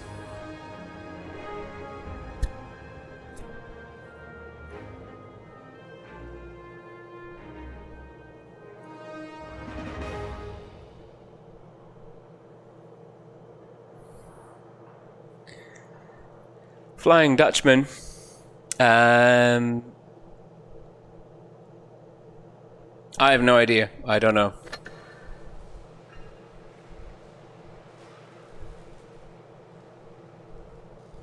I don't know. Do you mean Wargaming are planning to do that with Blitz? I mean, they've already done that with update 5 point whatever, effectively. But also, I mean, the events are. I mean, the Battle Pass events are pretty good. You know, I think a €5 investment for all of these in-game items. Like this is, I used to play a game called PlanetSide, which was like, it was a really old, massively multiplayer online RPG. And the game was free, but you were free to buy, but you had to pay like a £10 or £15 per month subscription. And this is like way back in like 2000 and fucking, I don't even know, like 7 or something. And that was a lot of money back then, but it was a brilliant game. And you didn't mind paying money to keep the servers running and to pay like the kind of the ongoing development costs. And that's how I look at battle passes, is like you get, like, they're compared to other store items, like €5 is really not a lot per month to pay. €60 per year just to kind of get like premium experience. I think it's really good value for money. I like this. I like the battle pass. It incentivizes activity. It keeps the game ticking over. You get some unique memorabilia, some nice camouflages. Like for me, it's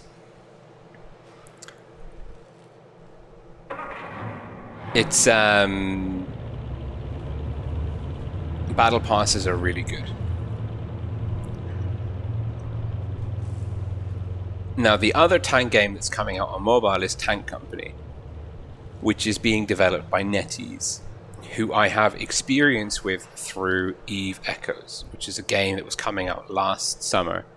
And it's the same, exactly the same principle. NetEase, along with Tencent, are one of two very, very large, like, I mean, we're talking huge gaming publishers, developers, and it's like basically is NetEase. Tencent is like 9 times bigger than NetEase, and they publish games in China. Like, and the way that China works, it's a huge video game market, and like that's why Wargaming publishes World of Tanks Blitz through NetEase. You can't put something like China, you can't go on Facebook or YouTube, and there's like loads of media restrictions, whatever else.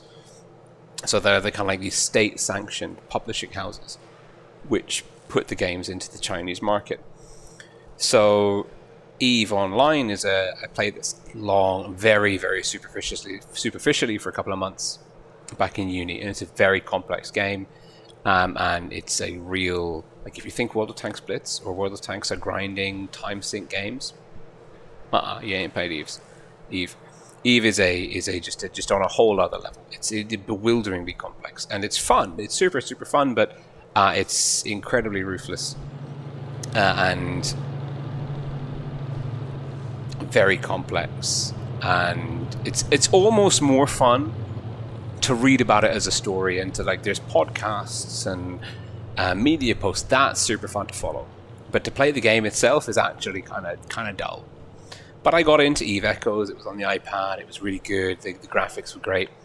But that was my experience of NetEase developing a game, a Western built and designed game. Although Belarus is not really Western. But the point is, like, NetEase, I've experienced them translating a game that already exists into their own product and seen how they managed and developed it. And when I tell you that they make wargaming look good, you couldn't. I'm not going to go anywhere near Tank Company because of how bad my experience was with Eve Echoes. Like, if you think like the development department and the people that are responsible for balance in wargaming might not be the best in the business, like, you have no experience with NetEase. I'm not even going to dip my toe in the water of Tank Company because I have this gut feeling that it's gonna be an absolute hot mess. and you're going to put in some time, and you're going to come to the same conclusion. So that for me is, I'm just like, nah. Nah, I've been there, I've spent some time with NetEase. I'm not, I really don't, I don't want to repeat that experience voluntarily, shall we say. But, you know, by all means, go in on your own merit, give it your own look, and see what you think. Yeah, Tencent's huge. Tencent is the biggest video publishing company in the world. They are vast. Wargaming is also huge, by the way. Wargaming is like in the top 10 largest video gaming companies. So do bear that in mind. Now, I am so soft and squidgy, I cannot go alone.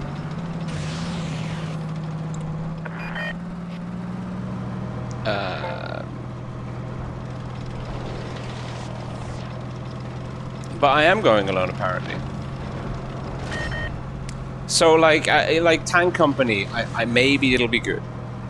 And actually, part of me really hopes it's a viable competitor to Blitz, because if we have a viable competitor, it's going to make wargaming more competitive. They're going to have better prices. They're going to put more effort into development. They're going to listen more to their target audience.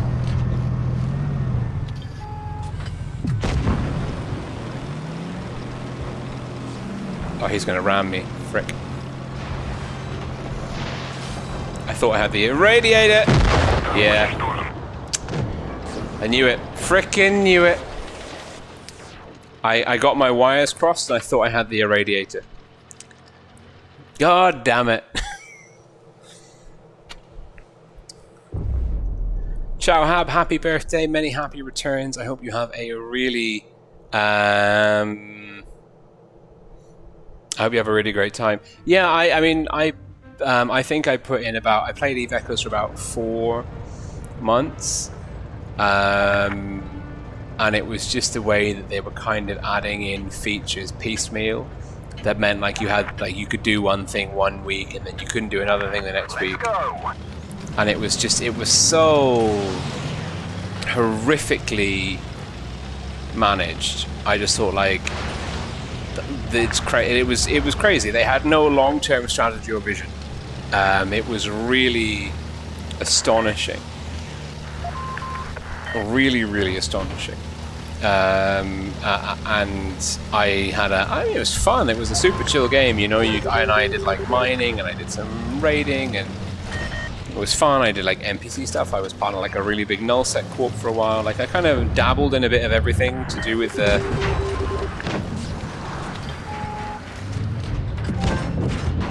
Jesus, ping.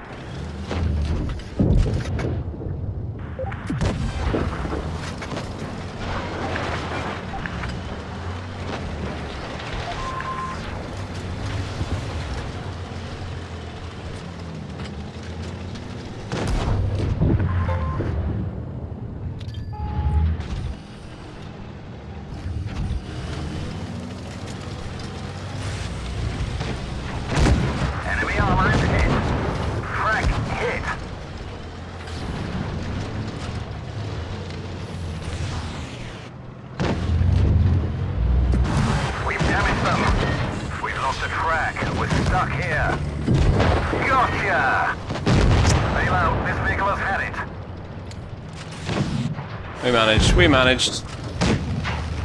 The team should be able to win this.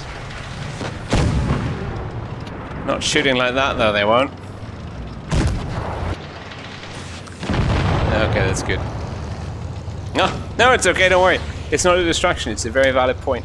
I know that like lots of content creators are discussing Tank Company.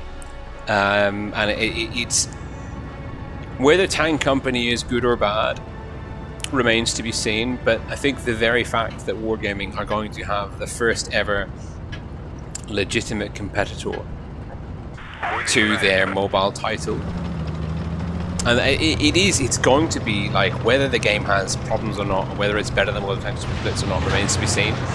But it's going to be a legitimate competitor. It's going to be eating into their market share of people that want to play this kind of game.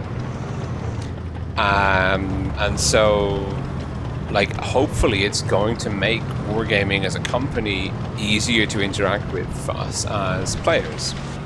Because Wargaming are notoriously hot-headed and really do not give any quarter to anyone.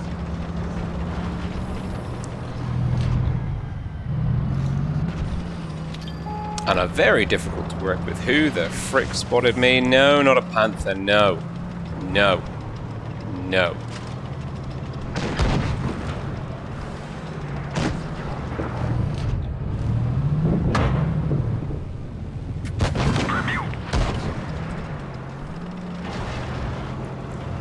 I don't like this tank.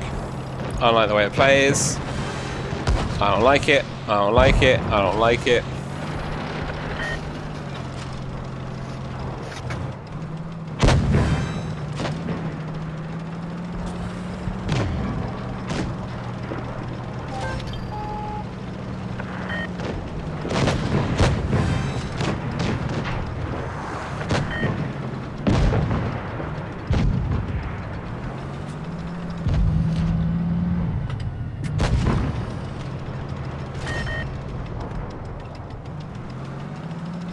Am I the only person that knows how to heal people in this game?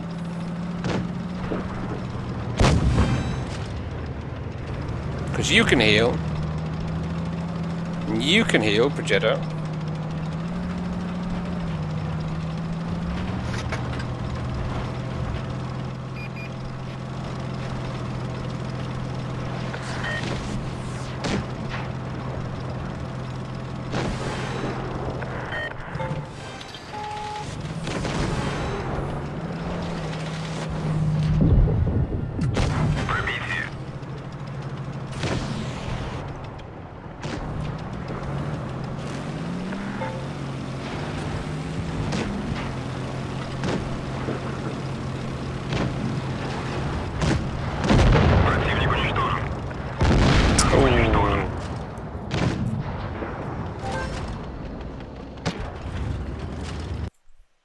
Oh, wow.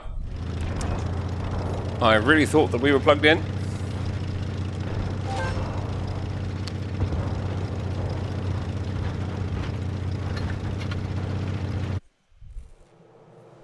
Goldie on Blitz, hello. Hey, we won the FE game. And we got another thing. Wait, what?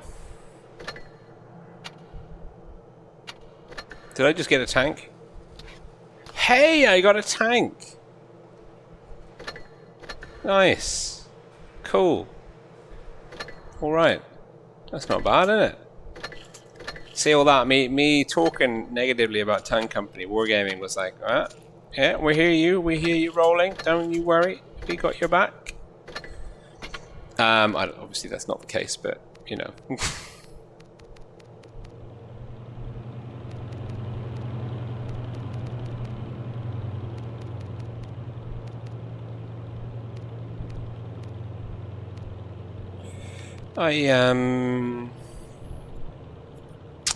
You know what, that's fine.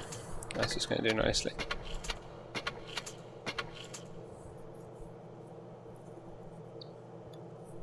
Well, no, Darmany, that is extremely kind of you to say. I'm very glad that you're a fan. I don't know if I'm going to be streaming the autumn season or not yet. I'm going to do the Mad Games tournament. I've expressed my interest to Wargaming for streaming the... oh, that's cool. I've expressed my interest to... Hey, we did win. Didn't do a lot, but we did win. Yeah, the deal for Mad Games is can be really team dependent, but there are some tanks which... now maybe this is a tank that we'll see. In the tournament meta at tier 8. So yeah, I don't know if I'm going to be streaming the autumn season or not yet. I hope I will be. But Wargaming have got a lot of people to choose between. There's a lot of really good streamers out there. My availability is going to be quite limited anyway. So I'm not going to be like streaming as much as I was before, God no. It remains to be seen. Let's get this show on the road. So we can heal and we can irradiate. So that's cool. Well, well, not irradiate. We can do this Half-Life hammer. Yeah, it can be. There are certain tanks. Tanks in Blitz can either be very good or very bad, or middle of the road.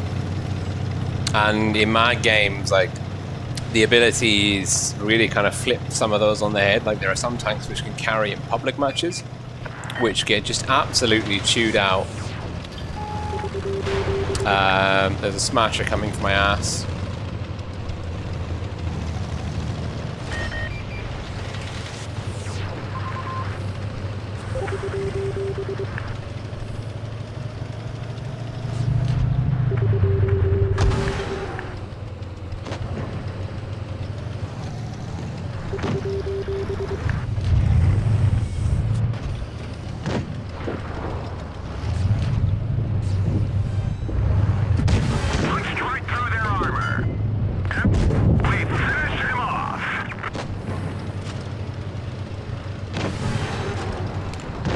That is so satisfying, being able to like double tap a smasher like that.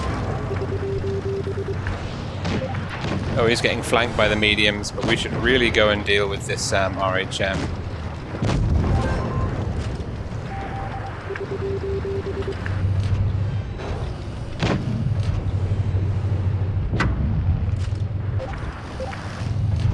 The driver is hit. We can't go very fast. Who the actual crap is? Nice shot.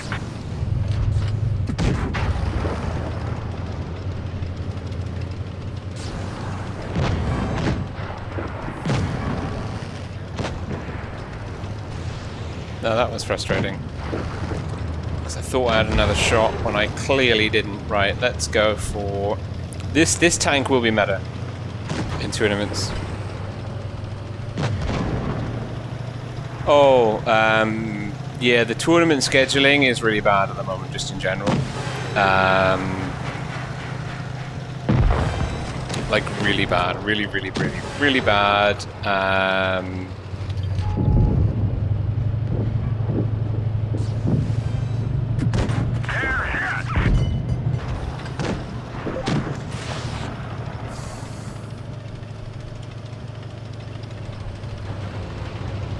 Tournament scheduling. Well, I don't know. I mean, well, I don't know how, like, what preferences and predispositions a lot of the streamers have. I've always tried to be impartial.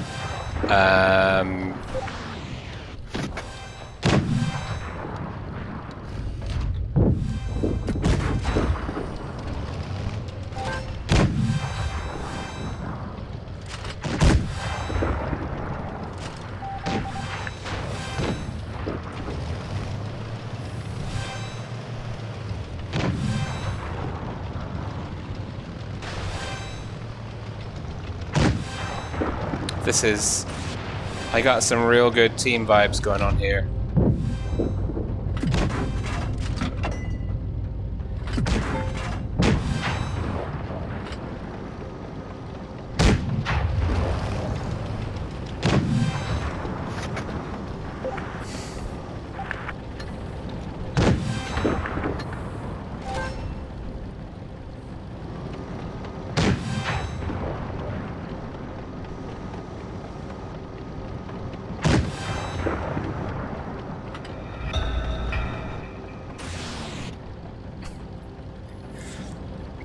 So, I mean, I've always tried to be impartial. I've always tried to like rotate around as many different clans and groups of players as possible, and not have like a particular affiliation or loyalty to any one clan.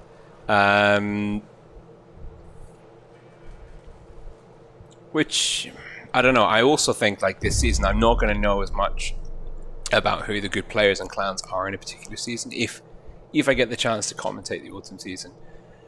and my commentary will not be as solid as it usually is, because I just don't have the time to kind of keep pace with the meta and the who's and that sort of thing.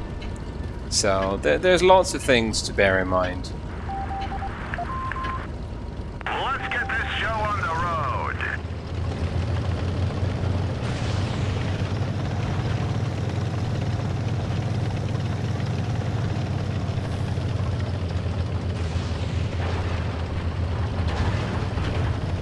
Okay, we're bottom tier here.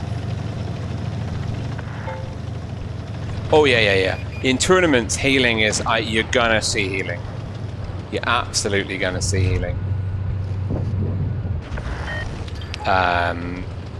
There's no doubt about it. But healing or Alpha Strike, you know, because you can really lean on. Enemy is hit.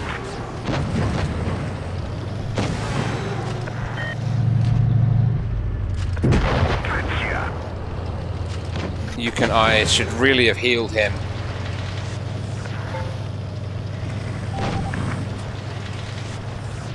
I gotta remember that you can fire that third rather than reloading. You can just loose off that last shot in the clip.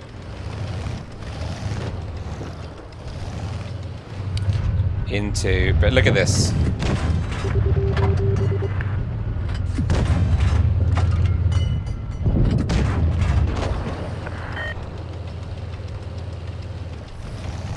Should we try and get A? I think we should. We're gonna lose C. C's a goner. Panther, you are a knob.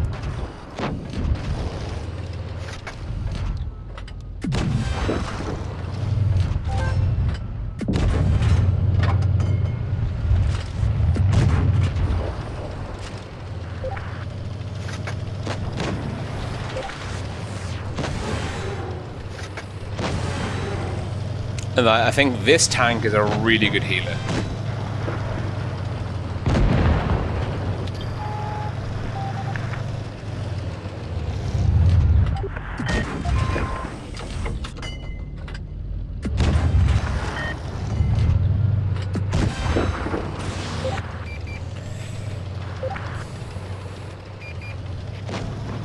I mean, this tank actually might be one of the better healers out there. It's also like the fact that you've got the healing, and then you can do the Half-Life hammer, which becomes like super fun. Oh god, let's do the ding. Panther's probably gonna die anyway.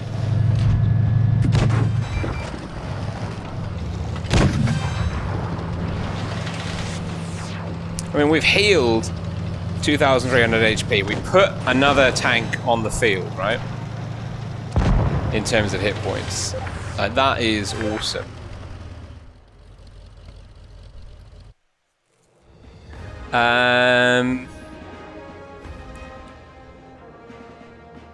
The deal for real. I don't know if AP and HE heal the same.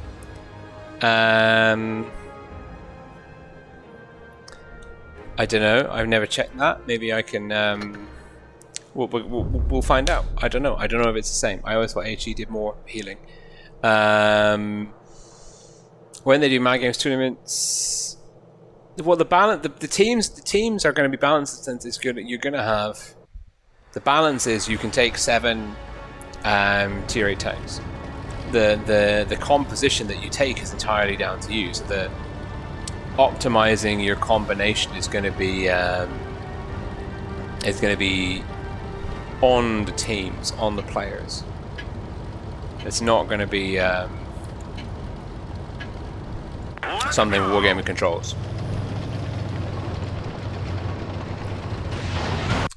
Oh no. We might have to. That's frustrating. Your device is like, oh god.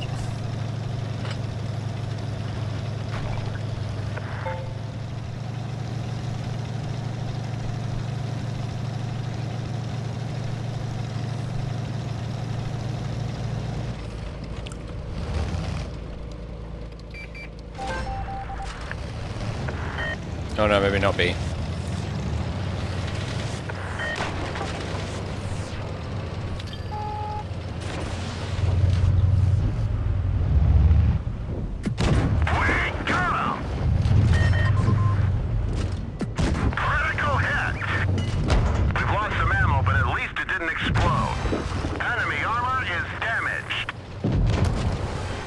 Oh, well done, Carnarvon. Well done.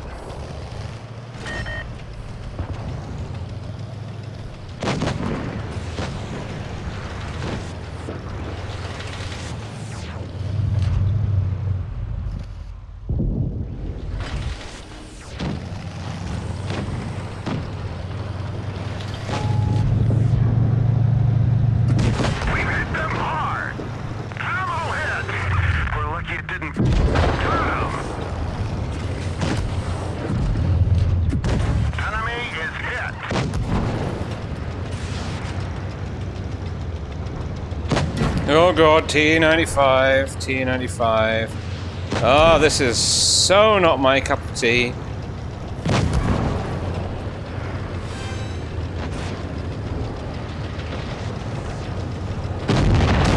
Enemy vehicle knocked out. Nice shot. Now, this vehicle is... Damn it. Oh, we didn't get a chance to practice the healing there. Ugh. Yeah, I think it is. I think we're gonna have to switch it up to PC time, which is actually not such a bad thing. What we got here? Oh dear. Yeah, that's a loss. Right, let's just chop it up to PC. Ever so quickly. While this old bad boy recharges. Alright, there we go. And we're just gonna stick on the old Steam. Change our input for a one-handed keyboard. Boop -a boop.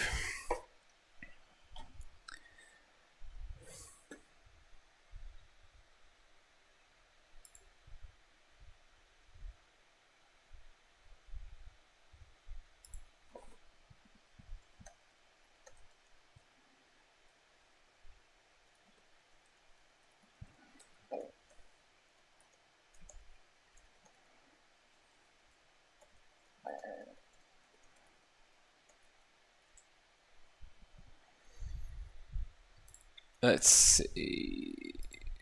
Steam. World of Tanks Blitz. Play.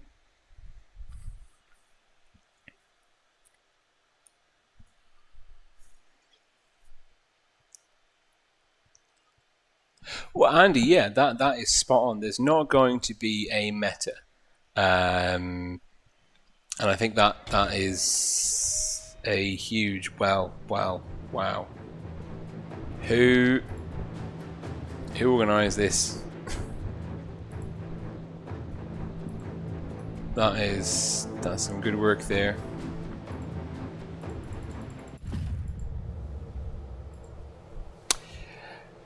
Well, excellent. It's not working. That's the green screen. I don't understand why me crop pad's not working properly, but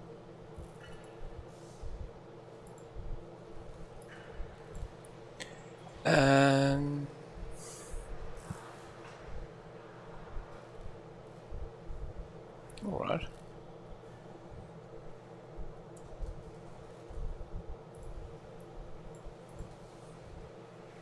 Just needs to come in a little bit, doesn't it? That's all.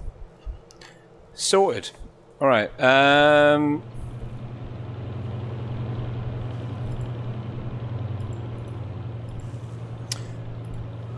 Look at that. Look at that. Absolutely fan-dabby-dozy. Oh, I see what the issue is. I'm in the wrong spot. Wonderful, wonderful, wonderful.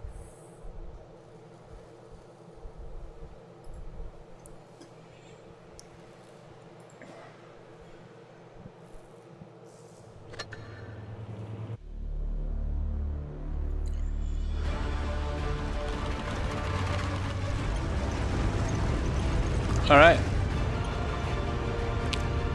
I don't care. I don't care. All of that stuff is surplus to requirements.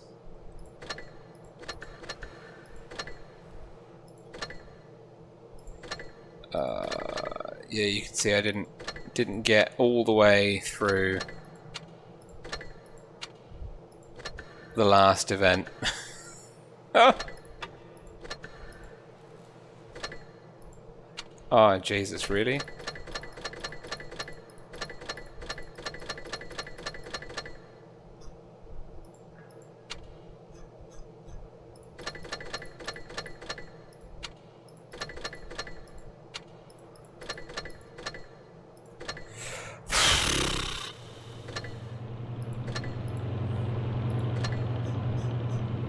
We got rid of all the red dots? Yes. Oh no, tournaments. Okay, cool. Mad games, we're in, we're on.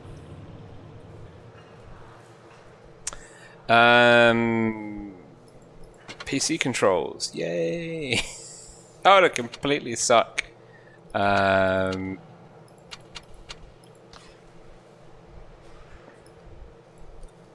So I played the, well, let's actually just not, let's just try the Yo one last time on PC controls, because this is a solid tank. And I think, more than it being a solid tank, these abilities in tandem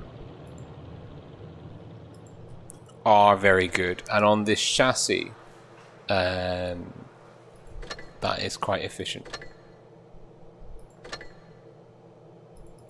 What crate? What crate? Go away, red markers. Okay.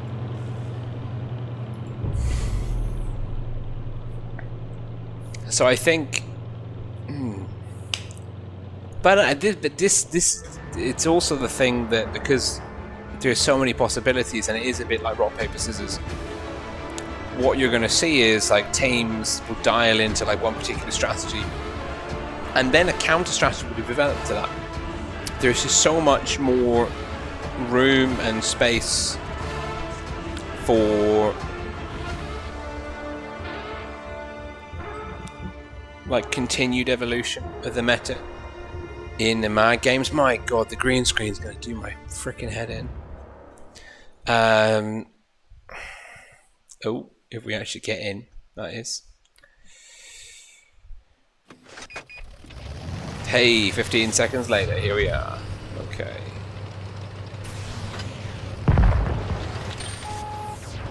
And we've lost someone already. Oh dear.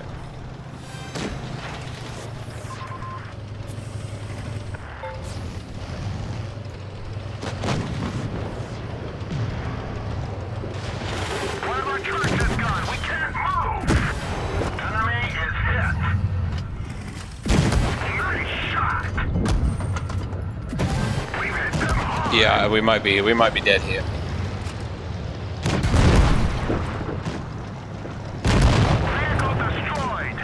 Yeah, PC controls 15 seconds later into the game.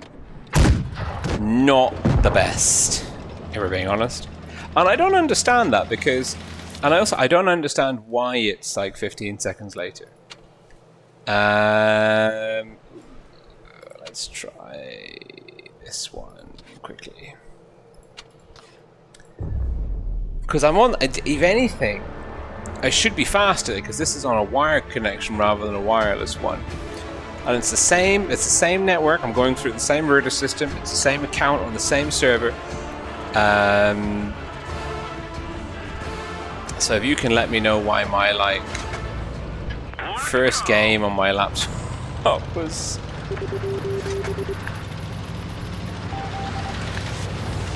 slower like that, that'd be grand. Okay.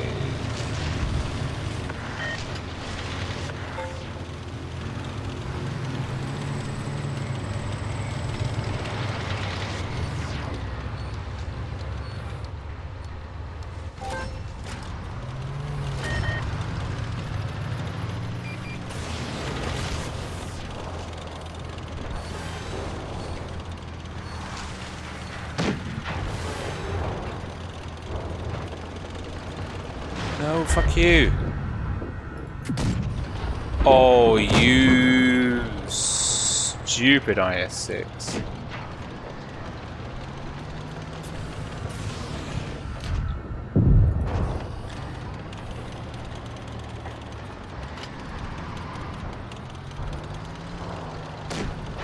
Right.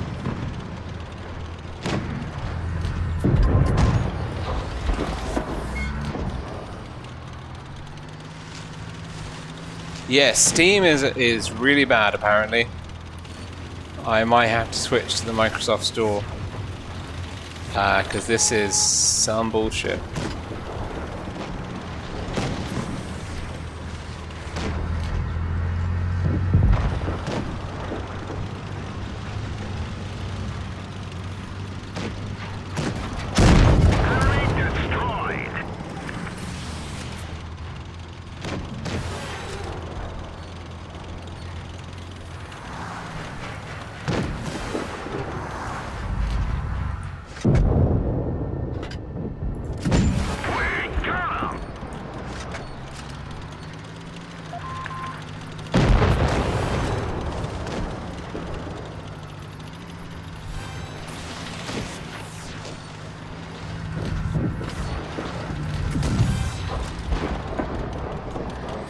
Oop.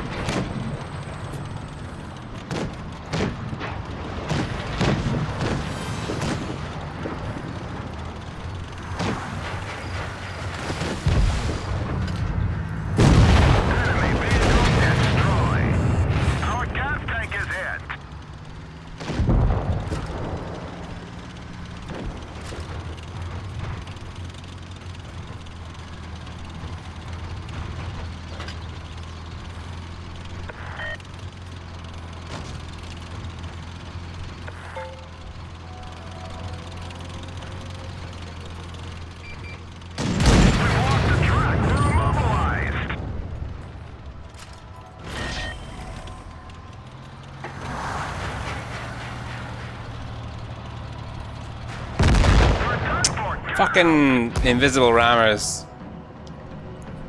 All right, we need to change our num1 up to 15%. Oh, let's go.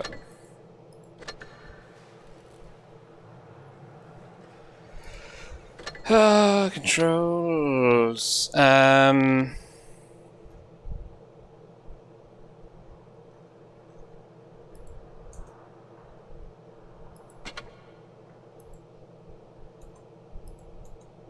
Oh, that is num1, okay.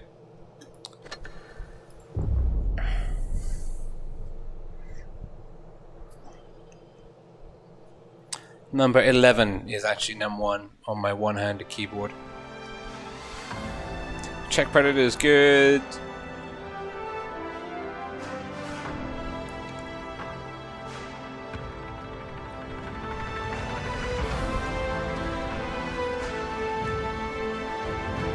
Oh.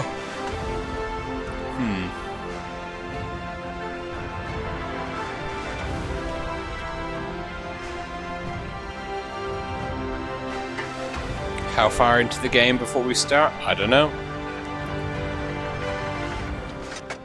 15 seconds again. That's really bad. Really bad.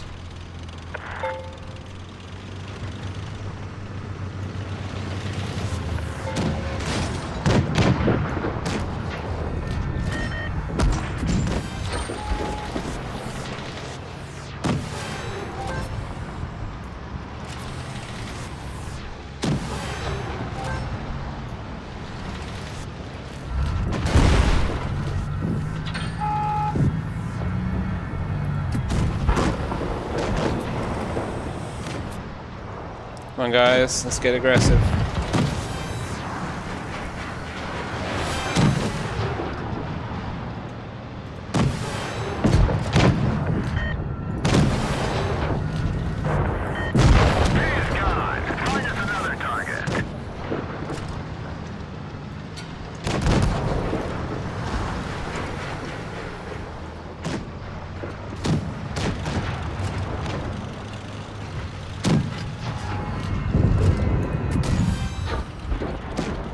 Yeah, I think maybe they have fixed the old healing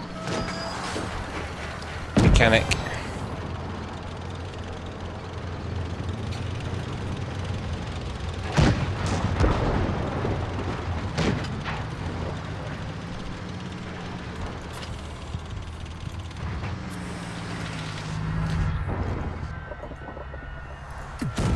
Oh, frickin' wonderful. I hate I'm so bad on PC. Right, so in theory you're telling me that this should be yeah, it's the same. It's the same. That is really disappointing.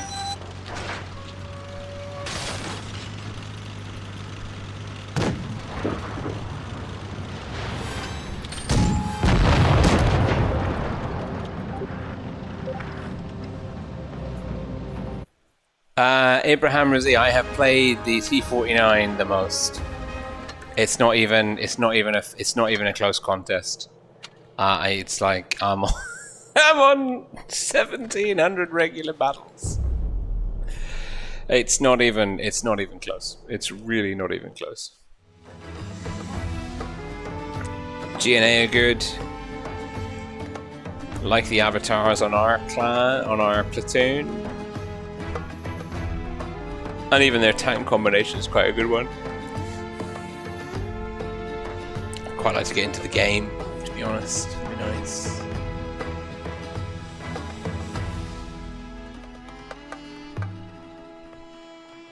Andale. 10 seconds. It's T49. It's the T49 by such a huge and vast margin that it's almost embarrassing. Almost embarrassing.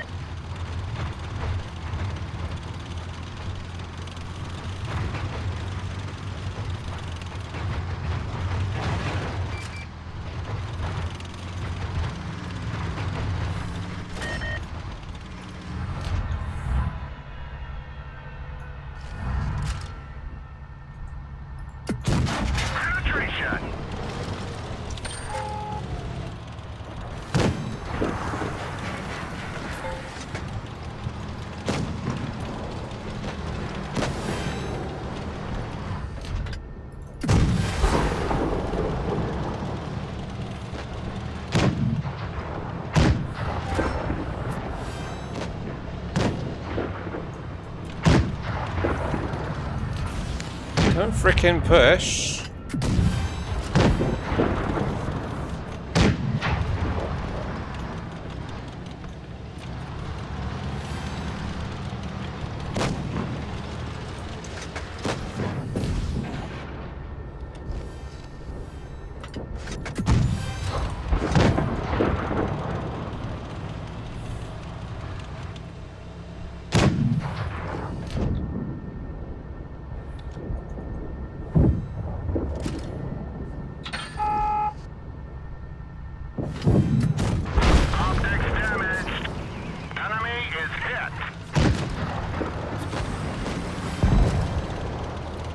That frickin' yo was such a I had such a waste trying to heal him.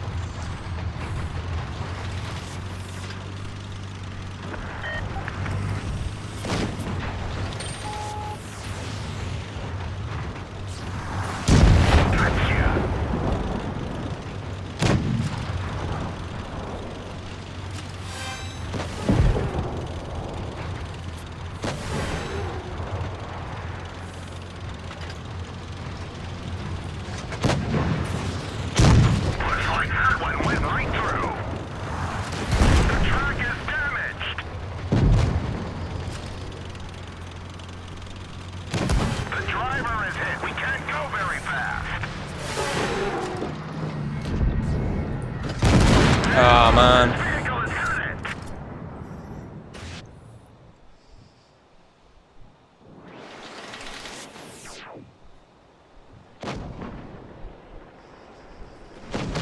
That is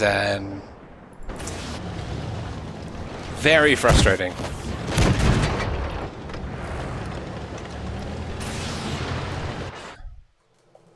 The PC version is so much slower than the iPad version. It's insane. And my PC is not a slow device. No, sorry. Ooh, Cloaky Rama. Okay, let's try that.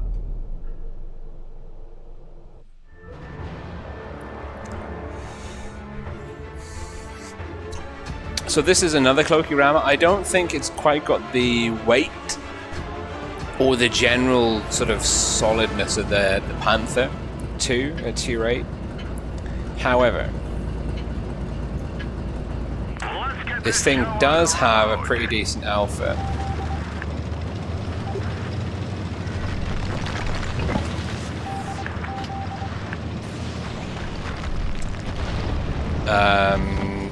I think you'd want to take the Panther 2 over this one.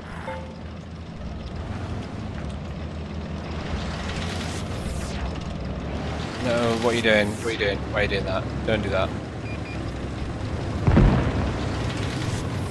You know what? Color me... Oh.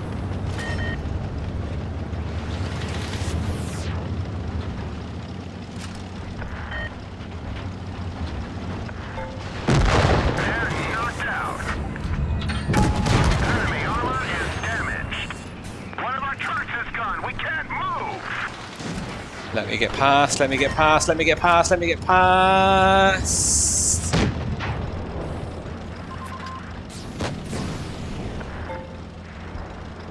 You know what? Being able to do that to people is fun.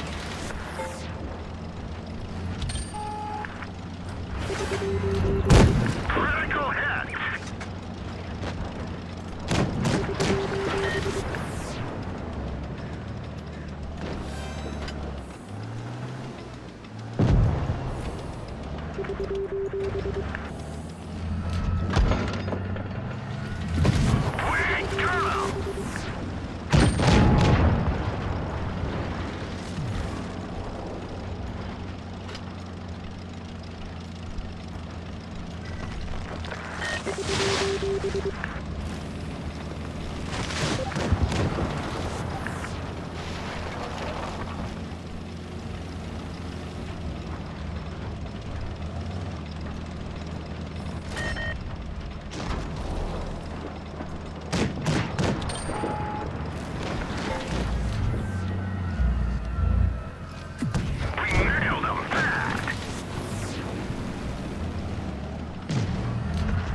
Man, I find aiming on PC so hard.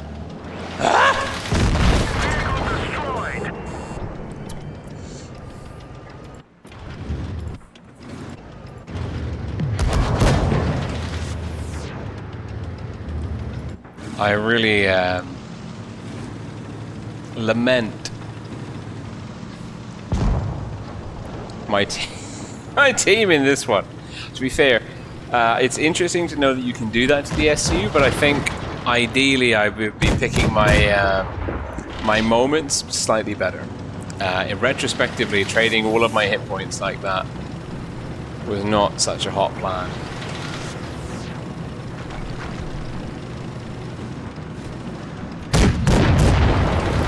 Smash has got you though, bro. Yeah.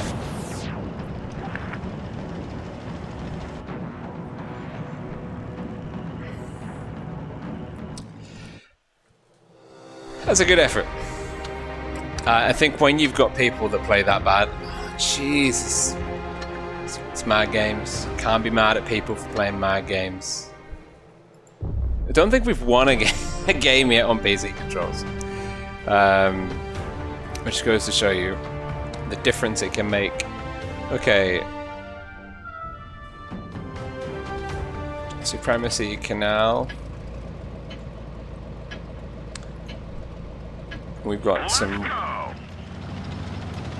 Well, no, the thing is, like, if you play nothing, like when I played nothing but PC, you get into a good rhythm.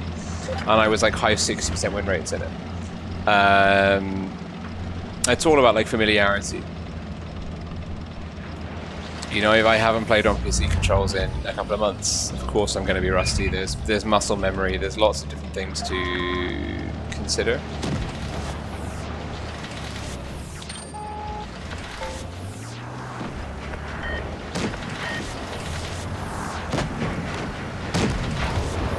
The track is damaged. Penetration.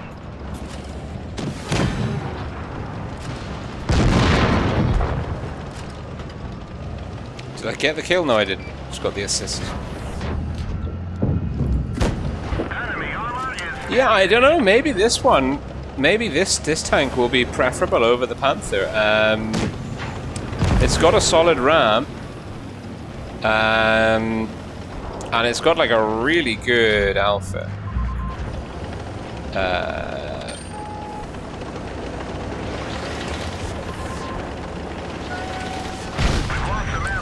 Oh man. Our driver is dead. We can barely move. Punched right through their armor. We're done for. Get out. That shot from the Smasher was exceptional.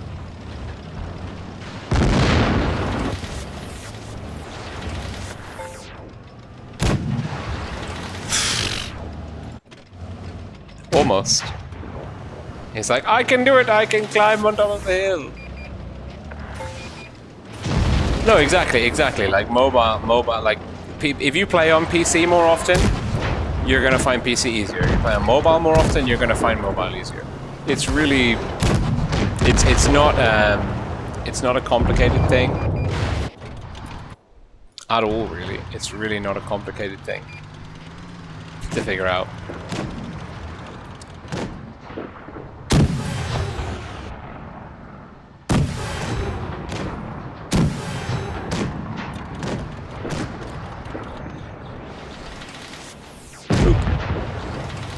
Impressive. That was impressive. This tank, okay, we get there. I mean, we're getting there. We're not playing brilliantly, but we're also like we're not utterly terrible.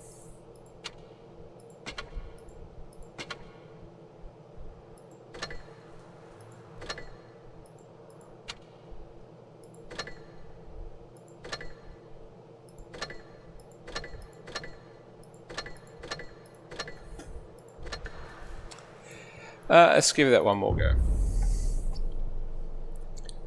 So overall, you know, I think this TVP it's fairly good.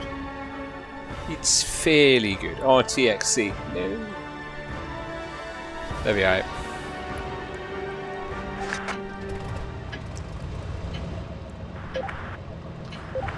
Let's go.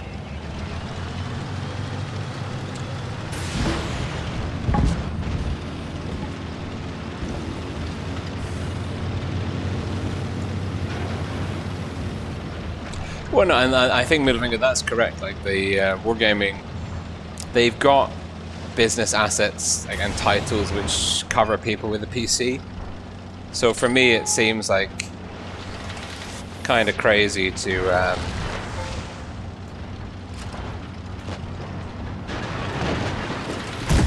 We didn't even scratch. oh dear, oh dear, Some ammo, but at least it didn't explode. oh dear. Vehicle destroyed. We missed the T-49. He is actually surprisingly durable. He was surprisingly durable. We'll see. Stin is back. I'm so close to being able to go back onto touch with confidence. Let's play something a bit slower then. Now this time, now the T-54E2. It's got that nice combination. It's a healer, it's a damage dealer, but it's also the chassis of this tank is very strong in general for holding, playing like frontline shenanigans. It doesn't hit super hard. It's just that this is a good kind of passive hold the line kind of tank.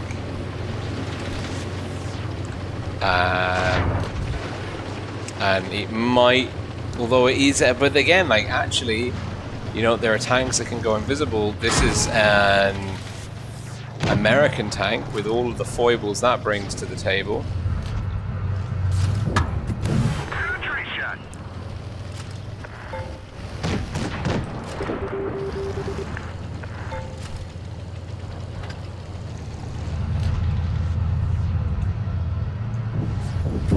We finish him off.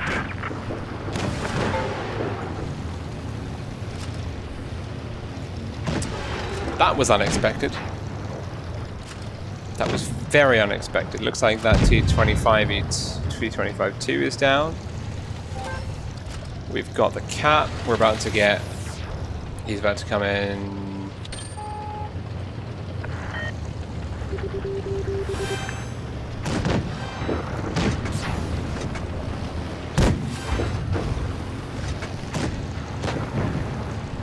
He went right past us. That's interesting.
Yeah, I think healing tanks could be the meta.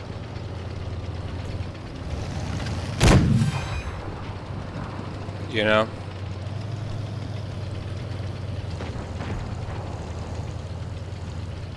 Are we 3-on-2?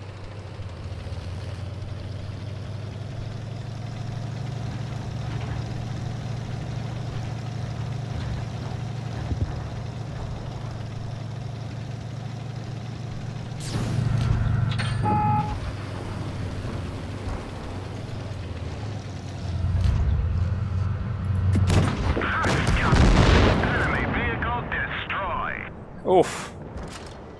Mel! Hope you're good too. Come on, made in USSR 666. You bad boy, you.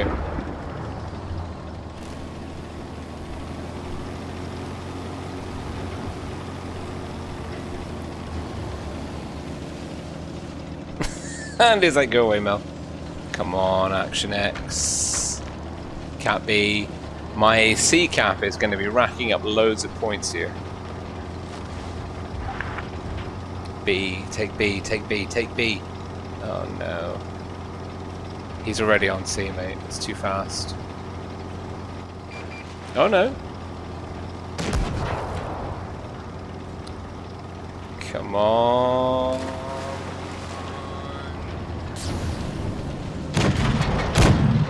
I think we're going to lose this. Because I think our man won't be able to land a shot.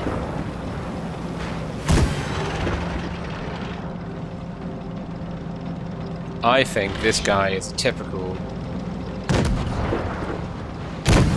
Oh no. Come on, hit him, hit him. Oh.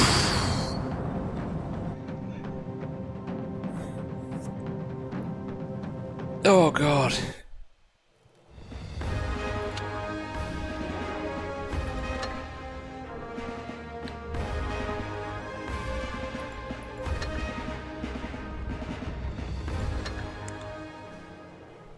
So yeah, this tank could be legit. This one could could serve in tournaments. The fact that it's got that really strong turret. I mean, it's a decent all-rounder, the T-54A2. And these abilities make it super viable.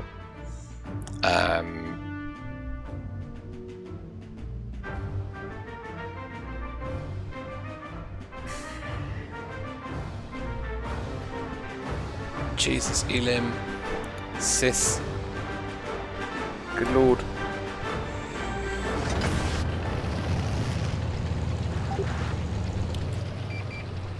And we're in 15 seconds too late, but you know, whatever. Yes, Jin, the AX, it's a solid tank. He just, I mean, and he had full hit points.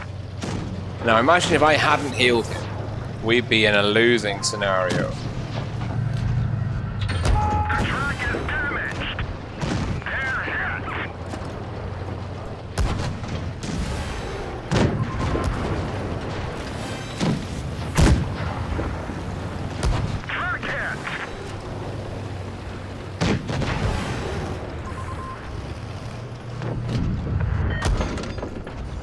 Oh, there's no way I'm still spotted, right? Enemy is hit.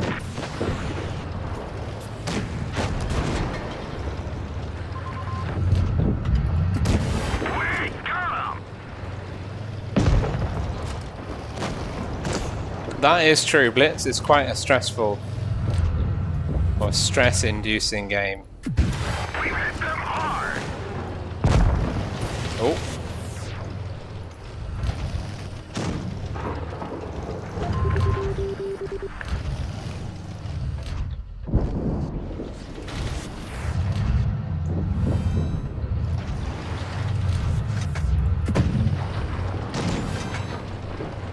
I want to heal the VZ.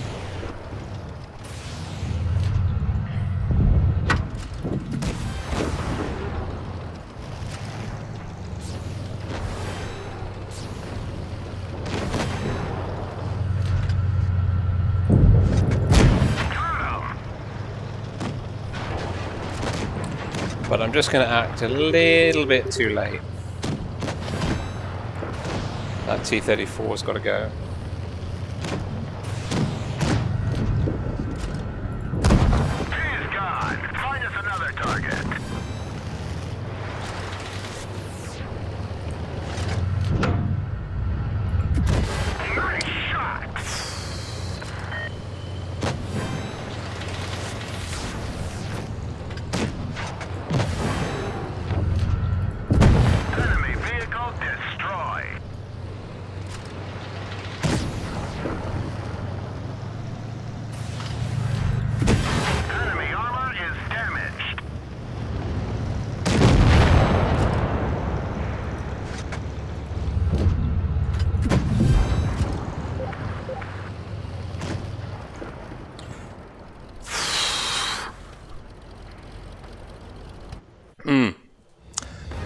Yeah, Andy, that's the thing.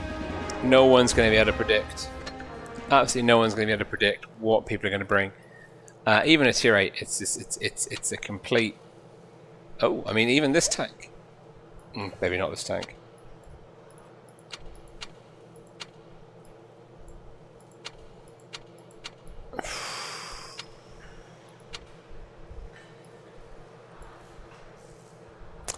I'd like to make a very small observation, if I may. This tank is exceptionally competitively viable. Exceptionally competitively viable. And the reason for that is when we get into the game 6 minutes and 45 seconds in, is that it's already one of the best tier 8 tanks. It's got extremely good DPM, burst DPM, nice armor profile, really good mobility. But being a healer, like this is up there with the Yo. This might even be preferable to the Yo, I think.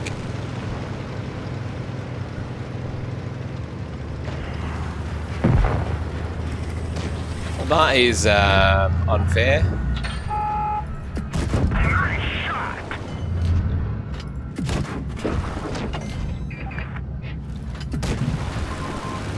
say the least. What do we trade? 8 for an 8. All right.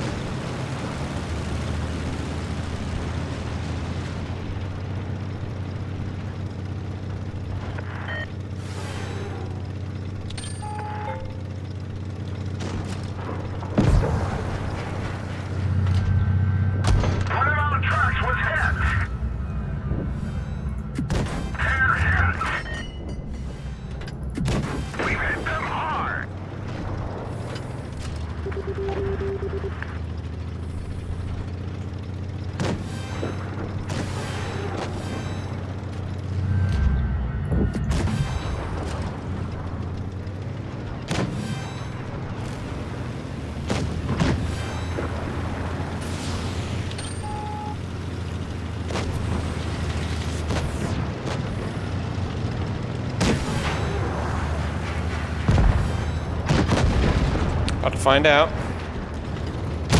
Enemy is hit. Enemy armor is destroyed. We got him.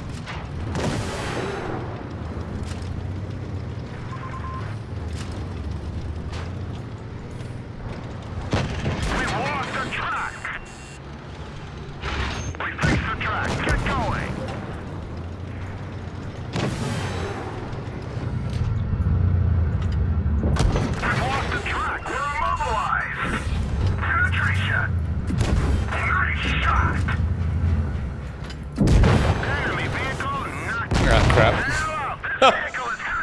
I mean,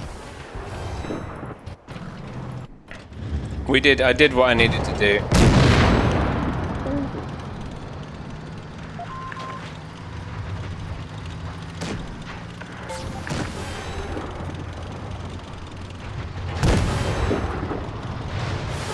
Uh-oh.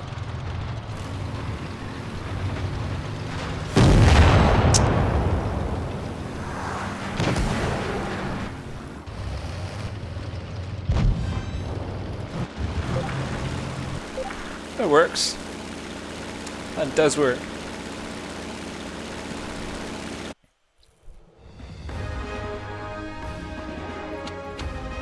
Hey, look, we're getting the hang of PC controls. Yeah, I really think this one, the ML 1951, could be a goer for the tournament coming up Friday, Saturday. Healing mechanics, healing mechanics and damage, increasing your effective DPM mechanics combined on one already very good platform, same as the T49 and same as the Yo. Like I expect that to be like a good sort of default position for a lot of teams. And certainly in tournaments there's a lot of, well, there can be and there should be, in a well-played game, a lot of downtime between time on target and having, like, being able to, because you got to think, like, in a tournament game, teams have got hit point pools, effective DPM, there's a bit of a math equation in there. Time on target, accuracy, penetration, etc. all determines your effective DPM and damage done. And like, you know, you're trying to focus the enemy team and get guns off the table. If you can make your team effective at healing itself when it's not on target, you're going to make your team a lot more dangerous. Like, there's just no two ways about it. Oh, my top tier.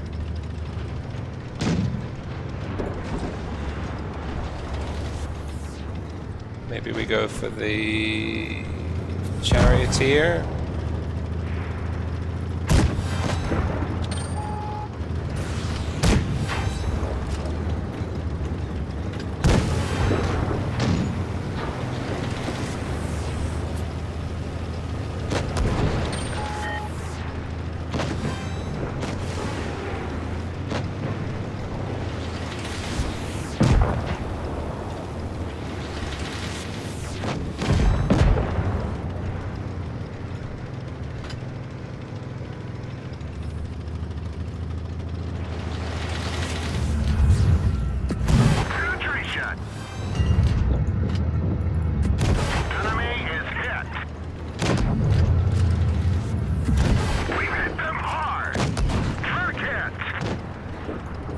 go on, Leo.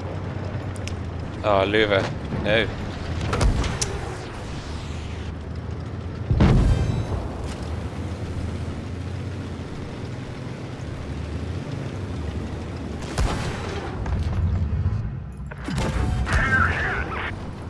Okay.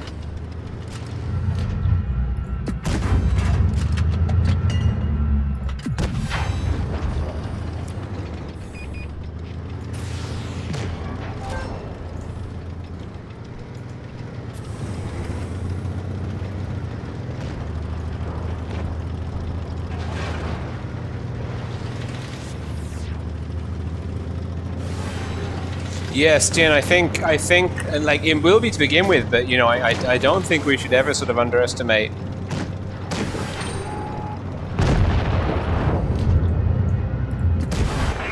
shot. Enemy is hit. Gotcha. I don't think we should underestimate, like, there will be a lot of things. Like I said, one of the most, what I want to see, whether it's viable or not in tournaments, is this wherever it's gone, this one. This notionally, if you can keep 4 tanks together, each 4 tanks with this ability each have 80% higher DPM, 80% better aiming, and 80% view range. Now, Math Hammer means that this is extremely, like in a 7 tank game, the issue of course is you have to be clumped together, and in tournaments that could be an issue. Like for if you could have platoons in a public match, brutally overpowered, being within 50 meters of each other could be quite challenging in a tournament setting. That being said, like you've got the chameleon, right? So this cloaking ability. So imagine 7 tanks like this, or even a few like 4 or 5 with some scouts. Find the enemy. These guys will cloak up, and then they appear on top of the enemy target and do, 80% more DPM with very high accuracy. Like this, I can, like, this could work. I think it would be very difficult to make work, but I think the team that can crack this, because like if you look at the abilities that you get, right, like the irradiator, the other damage bonuses, like hey, 50% damage boost, it's like 50% can jog on. This is 80%, like, and that's 50% like for 10 seconds with a 20-second cooldown. This is 80% damage, 80% DPM increase, as long as you're close together. So a well-deployed unit of tanks feeding each other battle coordinator will be awesome. Will be a genuinely terrifying DPM gun handling threat. Of course, like there are other mechanics that could trump this, but this as a surprise shenanigan, like if you can get this to work, like it's going to be very difficult to beat tanks with 80% higher DPM. Like that's almost double DPM on 4 tanks. Like if you're looking for an Iron Fist push, battle coordinator in tournaments is very hard to beat. Apart from the kind of the alpha strike, the super high alpha strike, big DPM damage multiplier rolls, big YOLO ramming rolls. This, I don't know. I want to see it. I want to see it in action. I got high hopes. I got high hopes for it. But in public matches, of course, you know, it's not. Yeah, Andy, that is, you know what? That is spot on. Maps are going to be a huge part of determining what's effective and what's not effective. All these medium tank abilities are just a bit meh.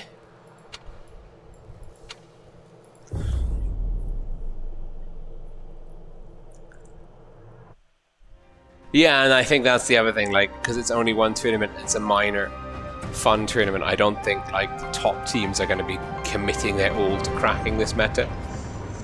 So And I mean, obviously, like, the effort should be going into winning the seasonal Time to majors. roll out.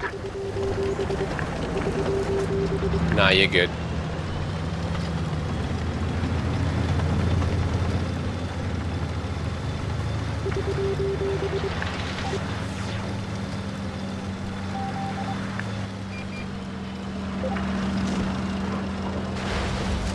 Oh Jesus, he's fast.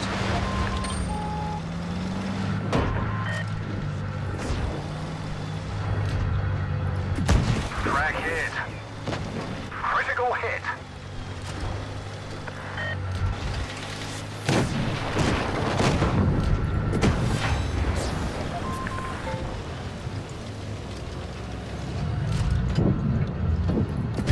Enemy armor is damaged.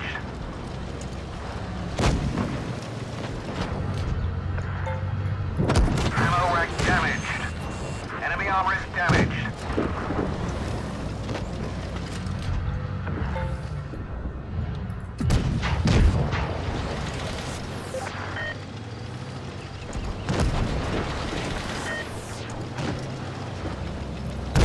Enemy armor is hit.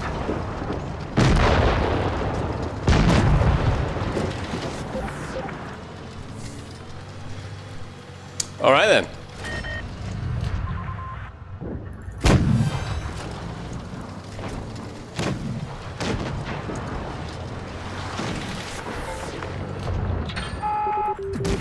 Enemy armor is hit.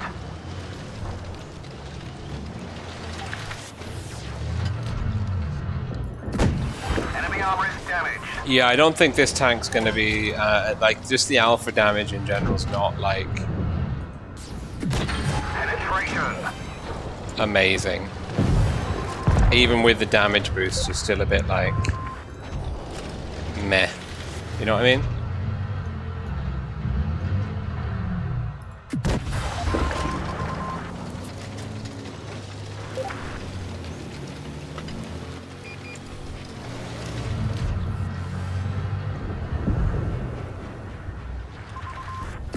Penetration. Oh.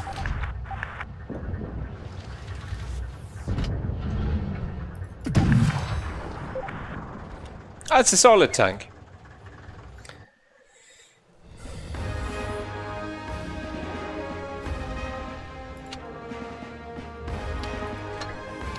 No surprise the Hornet is getting things done.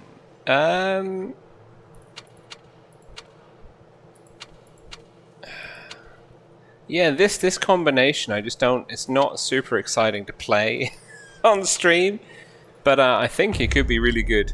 Oh god, anything but Copperfield. Yeah, that's true.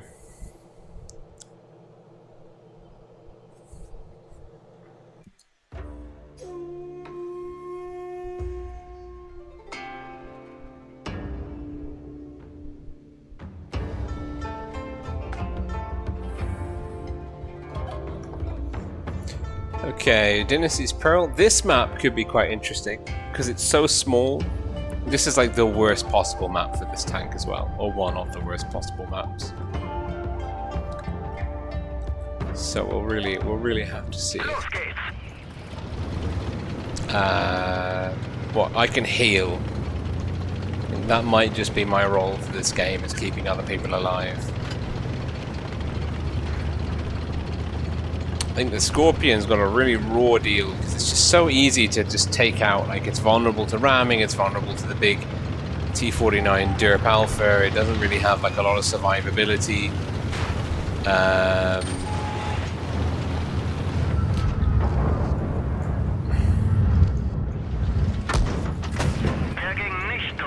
Oh, heal me. Motor wurde beschädigt. Er zieht nicht mehr.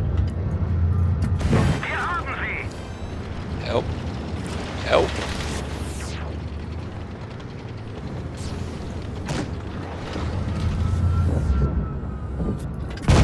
Noch so einer und die sind fertig. Did I do it?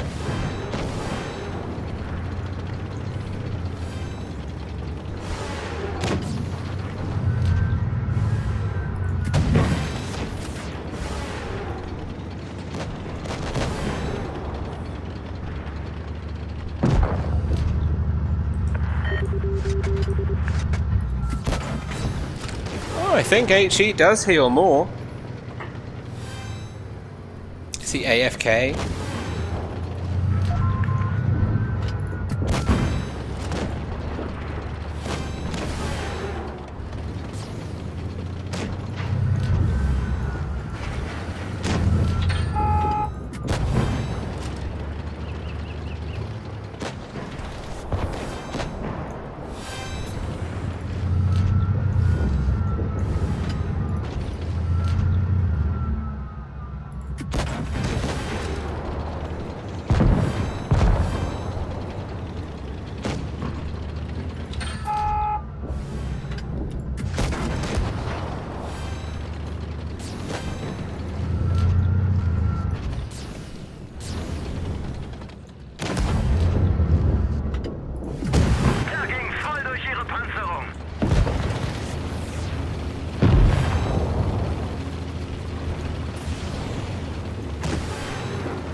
Oh shit. I thought he was looking at the Skoda.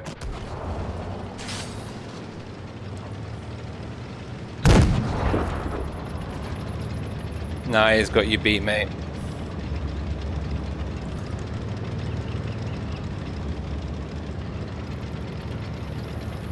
No, unless you can go forwards right now at this.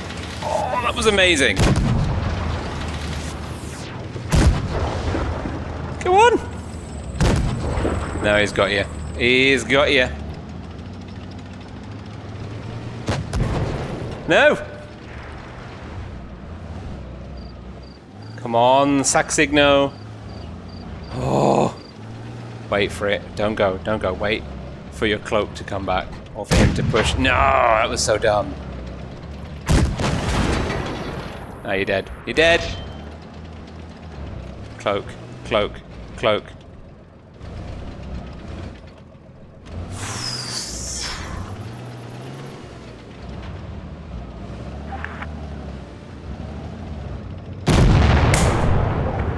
Yes.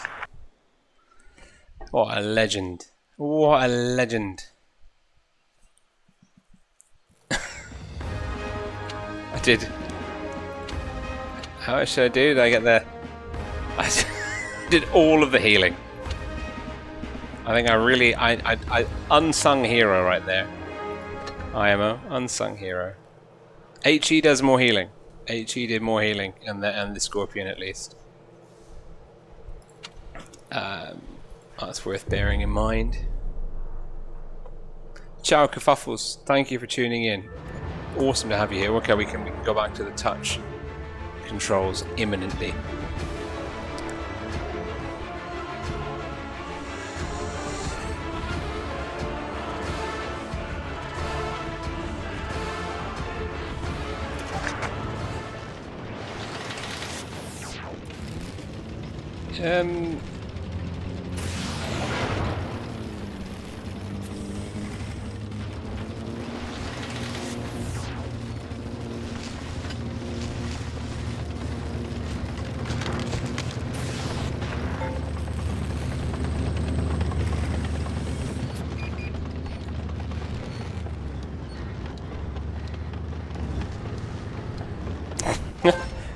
Kerfuffles had to tune in for the good stuff.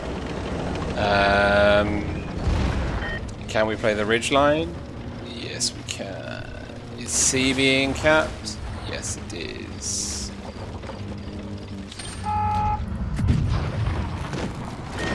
Wow, C is being capped by the entire enemy team.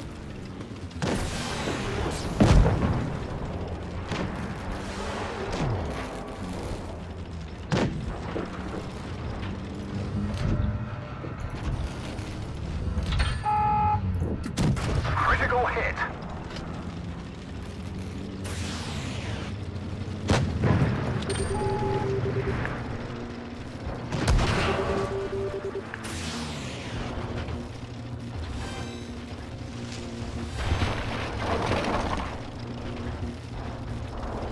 We're disorganized.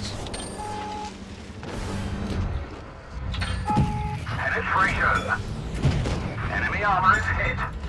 We set them on fire.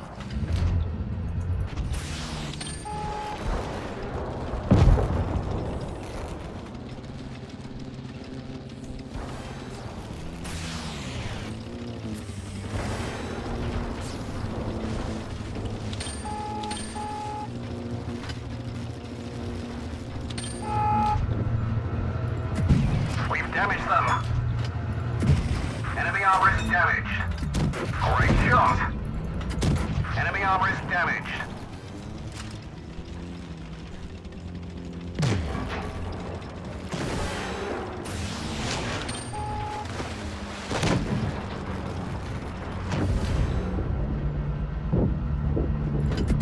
We've damaged them. Penetration. Gotcha.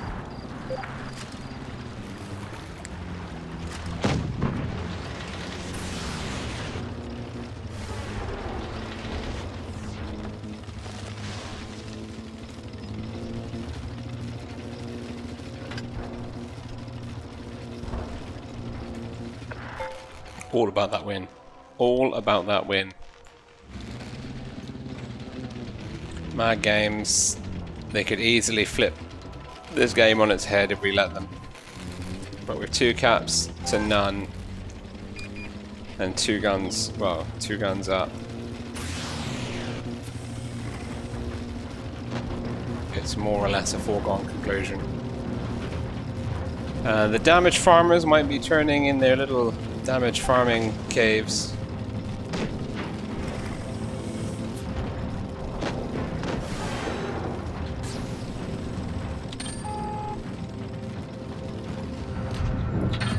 We've damaged them. Enemy armor destroyed. Enemy armor is hit. We ding them.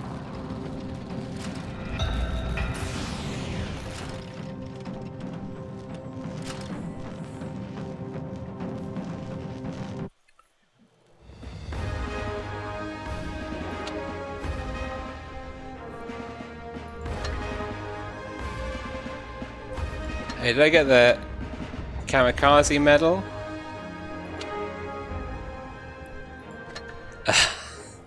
Mad games are just going to be. It's going to be a lot of fun, I think, for the tournament in general.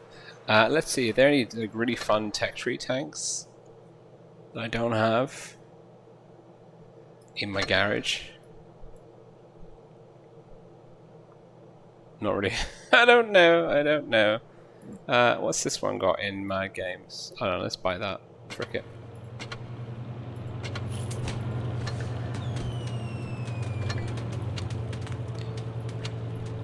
Oof. Oof.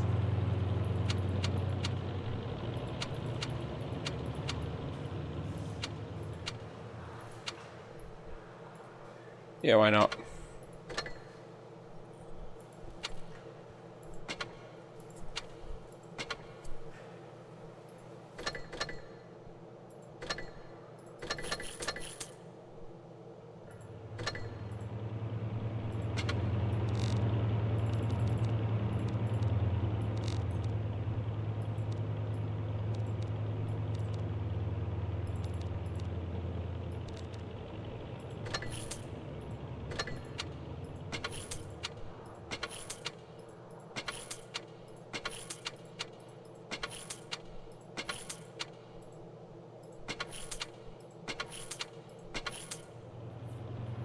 Yeah, you don't get medals from Mad Games.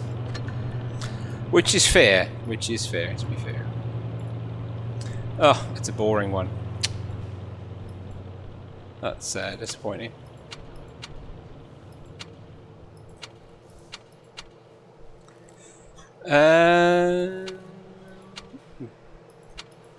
Big old chunky. Yeah. Oh, Ghost Factory. Middle finger thinks Ghost Factory is the best map on Blitz. I'd say it's good. I would not say it's the best. It's fun though. It's fun. I think it's just a little bit too chaotic in the middle for my taste. I mean, it's a good map.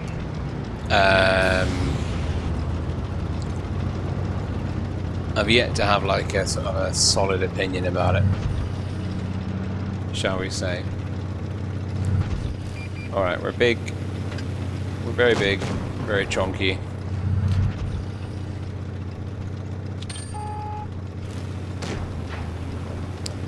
Just gonna go use the hit points RNGesus gave us.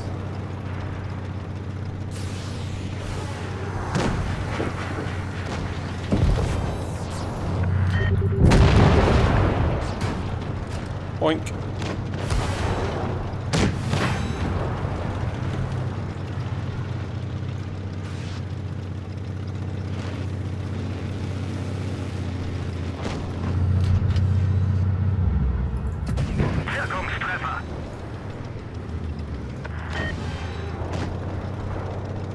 Gonna assume that the tank in our in the middle of all those greens is not long for this world. Yeah. Stin's not a fan.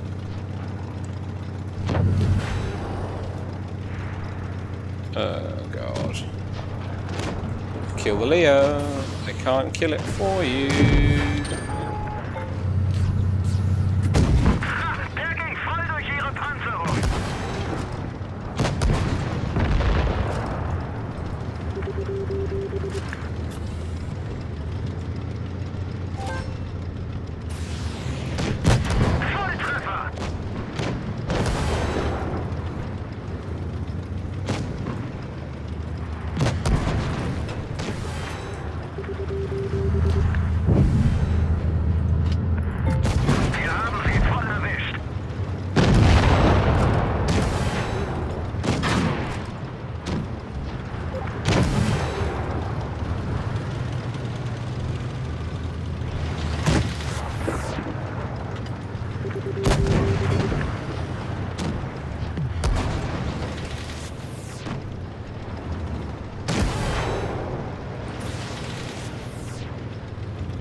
Anyone for any tiny bit of assist.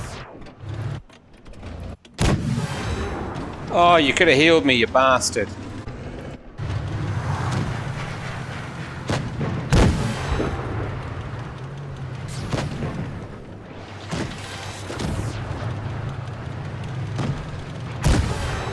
I think, you know, you're relying on, like on that, and in that one,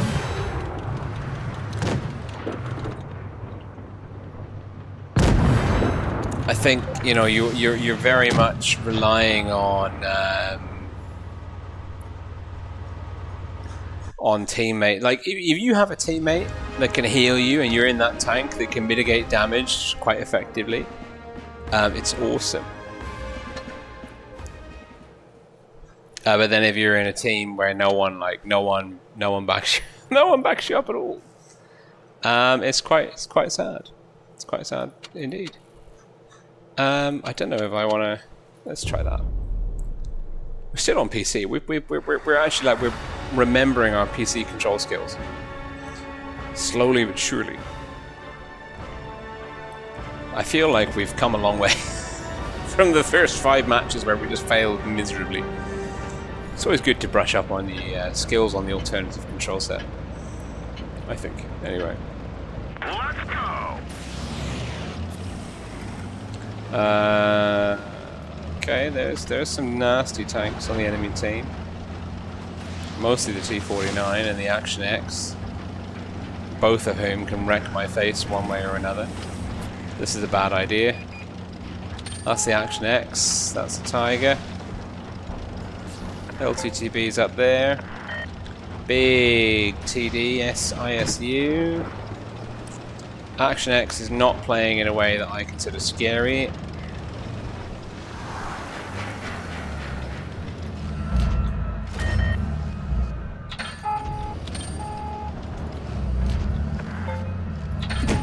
We didn't penetrate their armor. We didn't even scratch them.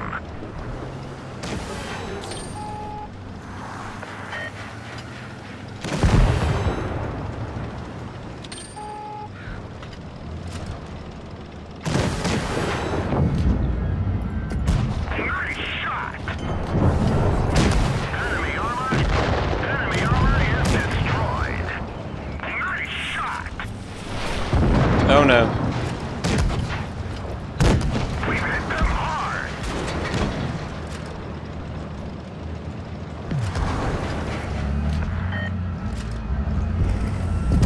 Enemy vehicle destroyed.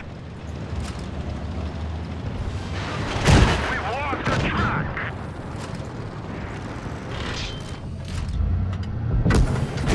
Punched right through their armor.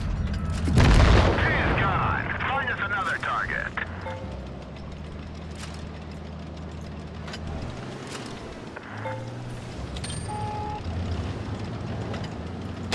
They're hit. Nice shot.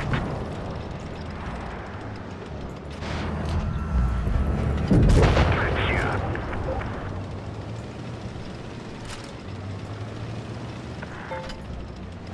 Oh yeah, so there he is.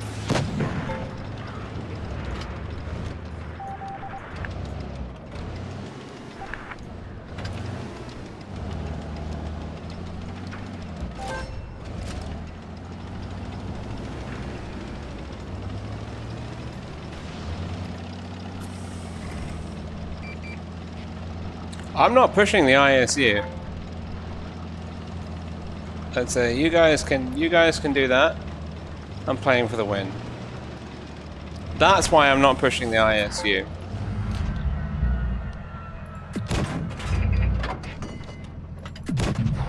finish him off. Alright, there we go. Ooh. I have no idea.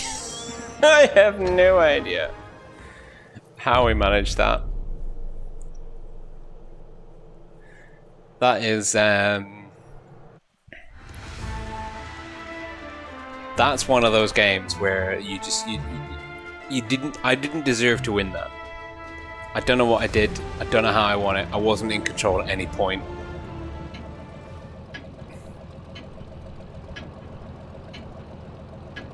Time to roll out.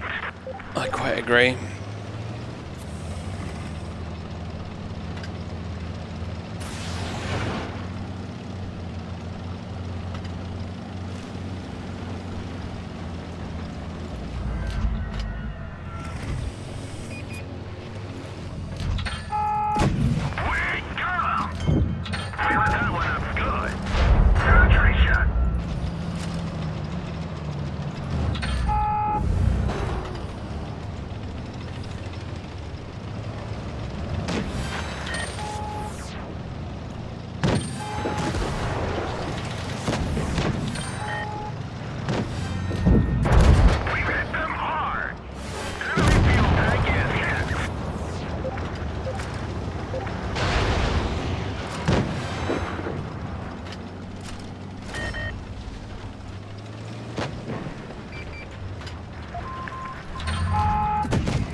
That thing's got a nasty ram.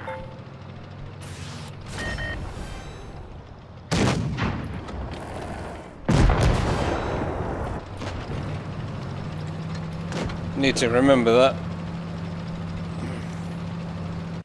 I do need to remember that. But yeah, the Progetto has such a good chassis anyway. Everything else just looks a little bit suspect, really, doesn't it? It's like, is the 040? I mean, the 047 is a mediocre tank. I'm not sure this is. I think actually probably this particular combination of abilities, although it's really good in public matches, or can be really good in public matches, it's only good because it capitalizes on many players' sort of situation weaknesses in terms of situational awareness, and in the top level of tournaments that doesn't exist. Have I had the vax? Yeah, of course. Mate, I'm a biologist. I'm double vaxxed Pfizer. I am incredibly anti-vax. Like, if you haven't had your vaccination and you don't have a medical exemption or a legitimate reason for why you haven't had it, like, I really don't have time for you. Everyone should be getting the vaccine. There's no excuse. And I kind of take it for granted, like I have a high level of scientific literacy, but mate, it's insane, like how many people I know that don't want to get the vaccine or aren't going to get the vaccine even though they're medically eligible for it. I think you've got to be like really fucking dumb to not get the vaccine. Like, I'm sorry, I've got a degree in biology, I've studied biological sciences at a master's level. Like, if you don't get the vaccine, you're really stupid. It's that simple.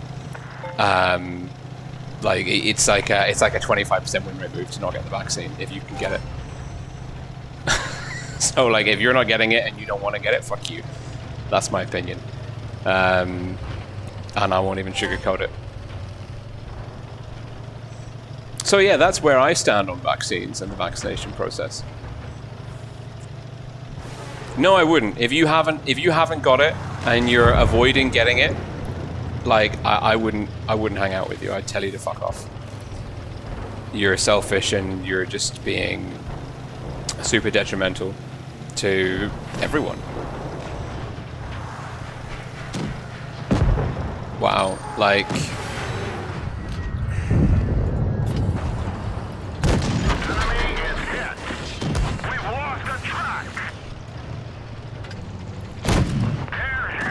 Our track is hit. It can break any minute. The track is damaged. Transport, get out. yeah, actually, is there any moderators here? Like, actually, yeah. Hang on.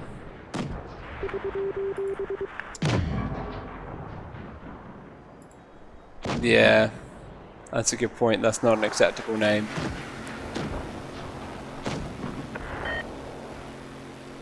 So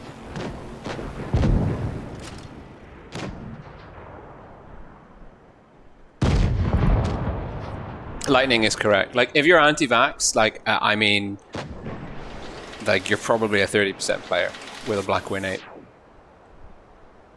I also believe in personal freedoms, but there's literally no reason to not get the vaccine. Unless you've got a like, look, if your doctor said, hey, you shouldn't get the vaccine because of these, like, physiological like an actual biological reason why you shouldn't get the vaccine, compromised immune system, maybe you had an organ donation, you're on immunosuppressants, maybe you're undergoing cancer treatment. Like, any number of things would be a legitimate reason for you to be ineligible to receive the vaccine. That's fine.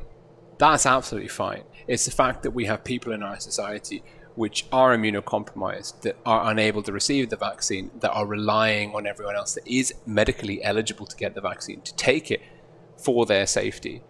I mean, I've been in lockdown for so long, working from home. I haven't seen my family up until like a few weeks ago for like 2 years.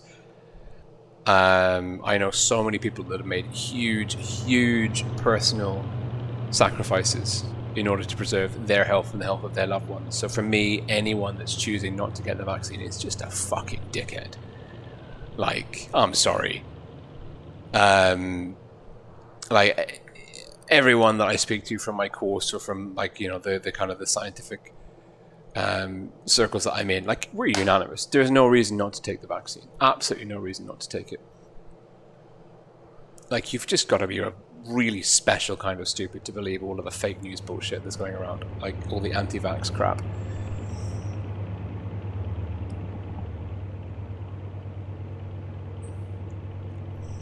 So it is.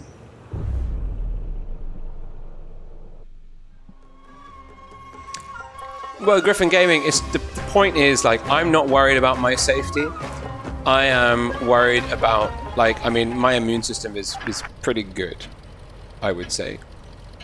I am worried about the people that I come into contact with that can't take the vaccine, or the people that I come into contact with that have got the vaccine, but even though they've got it, are still on a high risk list. They've got COPD, chronic asthma. Like, a lot of my loved ones are in high risk categories for COVID.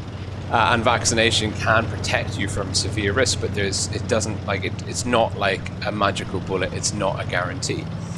And for example, my daughter is too young to get the vaccine for COVID. Now, she can't take it, and probably because of her age, like, she might be fine if she gets COVID. She might not be. There might be a variant that comes along that is, in Brazil there were loads of cases of kids that got COVID that died. You know, we don't know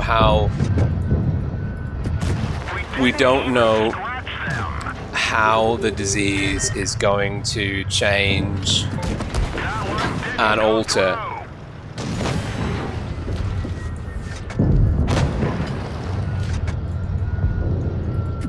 Jesus, it's hard to formulate decent arguments to your bullshit and play the game at the same time. Enemy armor is damaged.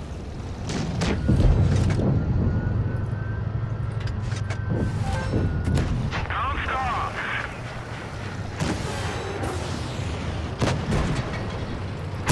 Penetration.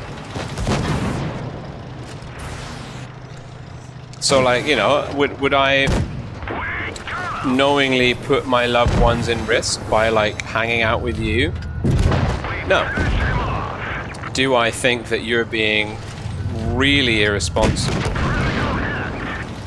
and endangering people? Yeah. So, like, it's not even like a safety thing, my choosing not to hang out with someone that's not vaxxed. It's like I want to put a social stigma on people that are choosing not to get the vaccine because of their own, like, misinformed opinions or belligerent beliefs. I mean, the efficiency rates are even versus, like, Delta, like, all of the vaccines are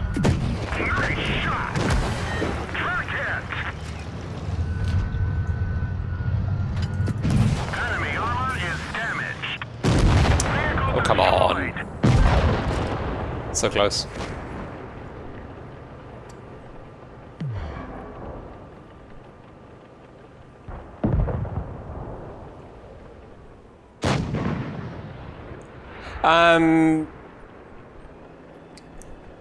I don't know, Griffin Gaming, like, the point, it doesn't have a 99.7 survival rate.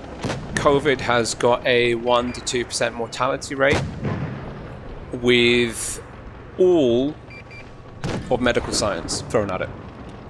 So if you look at, take 100 people, we throw all of modern medicine at it, whether that's antivirals, IV, intubation, various intensive care unit procedures that are designed to prop up the body's systems while they're failing as a result of the virus. Even with all of our best technology, the virus still kills like 1 or 2 people out of 100, which is like, that is not nothing. And the issue is, and like, so many, like, people are so like, if you don't have an education in biological sciences, I find it very difficult to communicate with you about all the different nuances you have to take into consideration.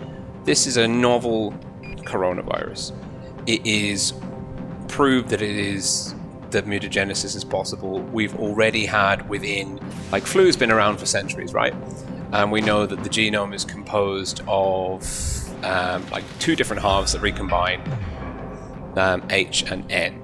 And there's loads of different combinations, and depending on the combination that are circulating through natural reservoirs, whether that's birds or livestock, pigs, and then you get a combination H1N1. It's very infectious in humans, big problem, or can be. And you have, like, so flu is global. It's in all these different animal and natural reservoirs and human reservoirs in loads of different forms with loads of different components of the genome that can recombine. And that kills, like, so many fewer people out of, like, 100 per person, per number of people infected, than COVID does.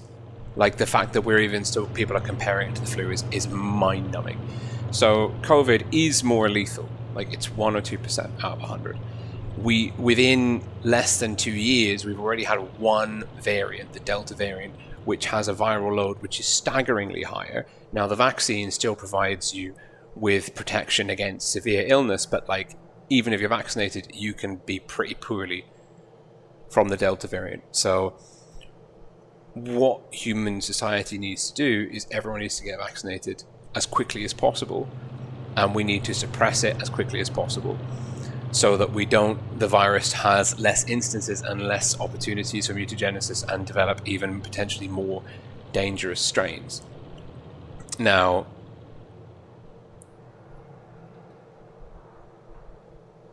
so few people in the world have been infected with COVID. Like, if you go into the Johns Hopkins GIS research page, like the portal that tracks it, like, we're talking not that many people have had COVID. If the world population is over 8 billion, like, the percentage of the world population that has had COVID or been exposed to COVID is mind-numbingly small. Let's see if this is still working.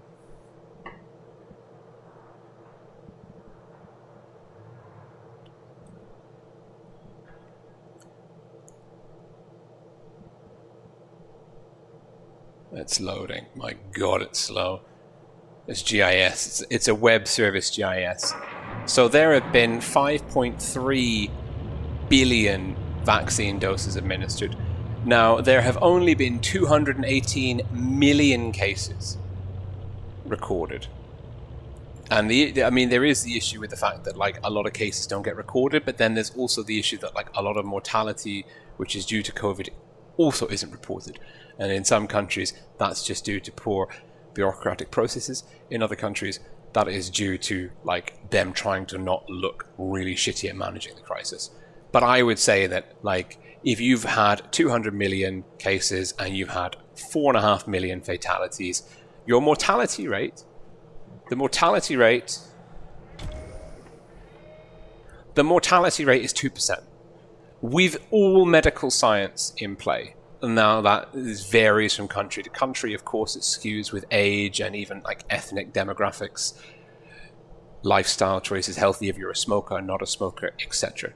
But, like, COVID's dangerous. I can't, like, and what is mind-numbing to me is you have a choice, right? You can take a vaccine which has got side effects. Now, those side effects are, like, they're not nice. I was sick. I was off work for, like, a couple of days after my second dose of Pfizer.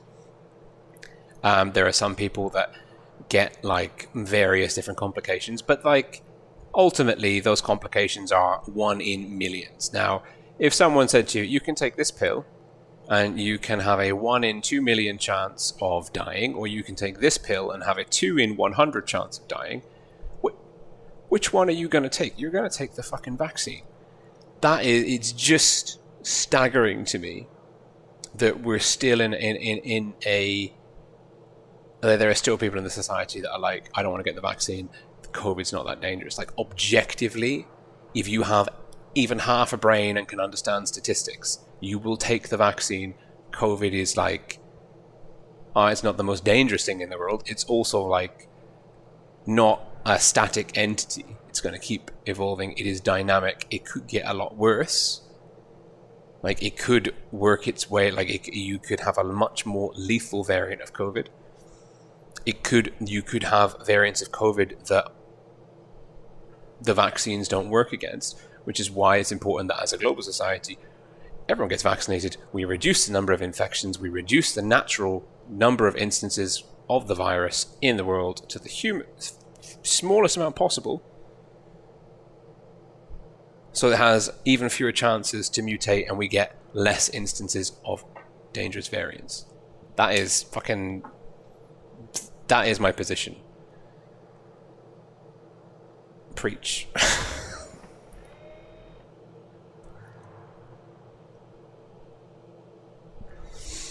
And the vaccines work. It's proven science. Like, the data is there. People that are vaccinated are so much safer from COVID, and it's one of those things where, like, people think, oh, I'm fine, I'm young, I'm healthy, I'm not gonna get COVID and die. And like, you just go onto BBC News, any kind of reputable news channel, and you will see like the tours of the COVID wards where there's like 30-year-old, 40-year-old guys like literally dying because they can't get a breath of air, going, I wish I wasn't such an idiot, I wish I'd had the vaccine. So like, I implore you, anyone watching this, if you are thinking that you are special, a gentle little delicate snowflake that the vaccine's going to do harm to, fucking stop. Go get the vaccine. If not for your own good, but for like the good of the loved ones and other people around you. That's it. It's over. If you're anti-vax, this is not the channel for you. I will mock you and mute you and tell you to fuck off. Simple. Very, very simple. This channel is so pro-vaccine that like, that's it. We're pro-vaccine. If you're anti-vax, get the fuck out. Go somewhere else. That's our position.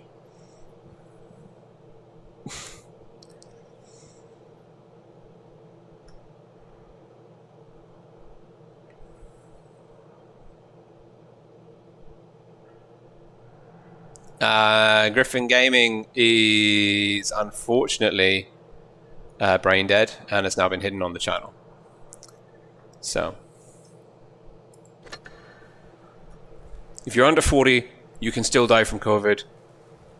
Vaccines are significantly safer than COVID. It's that simple. It's so simple. If there's anyone else that would like to get permanently muted, please let me know now your opinion on vaccines, because this will not be a platform for you.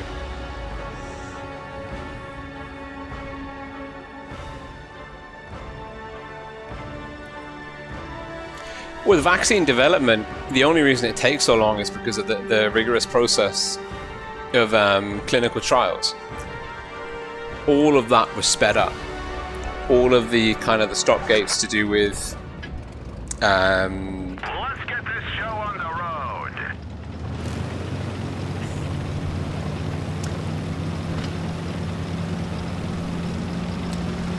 all of the normal bureaucratic hurdles were, and also, I mean, people don't realize, but the Oxford vaccine, like the viral vector for that, has been in development since the last major Ebola outbreak. Like, that has been in the works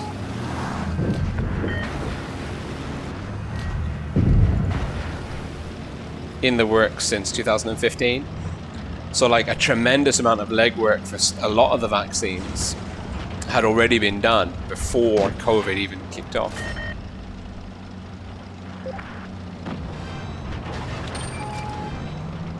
Joseph Whitty, I mean, I'm not... Put out the fire! The fire is out. I'm just not interested in. I'm not interested in discussing. Enemy is hit. In discussing vax or anti-vax with people. My point is, like, you're either pro-vax or you're muted. A large problem with the anti-vax movement is the proliferation of real. Enemy armor is damaged. Gotcha. Is the proliferation of misleading information about it. And so for me, like, if there are people here, if someone is going to use the chat on my YouTube video to say, like, oh, like, you don't need a vaccine if you're under 40, they don't get to speak on my YouTube video.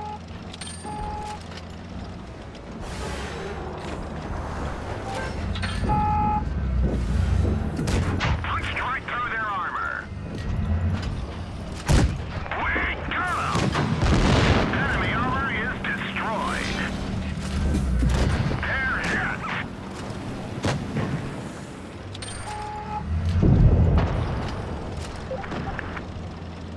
And I'm aware that, like, being opinionated about that kind of thing is, like, if you are anti-vax or you're a bit of a dense person that didn't go anywhere near a science textbook in the last 2 decades, you know, that me telling you that you're an idiot for not taking the vaccine is probably counterproductive. But I'm okay with that. I'm not trying to educate you. I'm just trying to, I don't know, take away opportunities for you to spread your bullshit. Well, Joseph Woody, he said that if you're under 40, you didn't need to take the vaccine because the mortality rate is basically 0, which is just not true.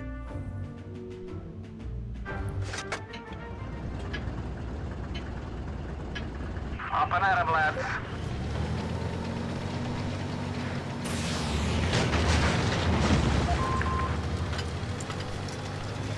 Yeah, and okay, your survival, but we're talking about herd immunity, we're talking about the suppression of the virus, we're talking about not being a viral vector yourself, we're talking about reducing the instances of the virus in the world to reduce the chances and rate of mutagenesis. Like, there's lots of things there which just go beyond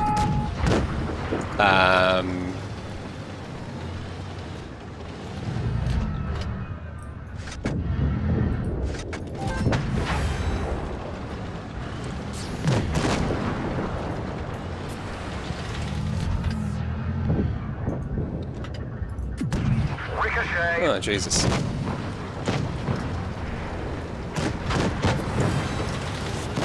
Frack hit. Bail out. This vehicle has had it.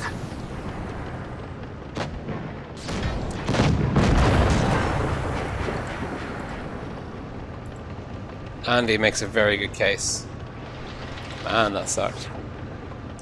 So, like, even if, you know, you think, like, I'm not going to be the 3 in 1,000 people under 40 that die from COVID, like, you're choosing to remain as a member of the population that can spread the virus to other people. You're perpetuating lockdown. You are an infection risk to others that can't get the vaccine. There's so many different reasons. And when you have all of the health experts from pretty much, like, it's unanimous amongst health communities, health experts, scientific communities, scientific experts, like, vaccines work, everyone should take them. Fucking, if you didn't pass GCSE biology, like, why do you even think that your opinion matters on this? Like, in the same way that I'm not going to argue with a rocket scientist from NASA about, like, the optimal design for, like, a thruster engine, people that are not qualified in biological sciences shouldn't be arguing about whether vaccines work or not. It drives me insane.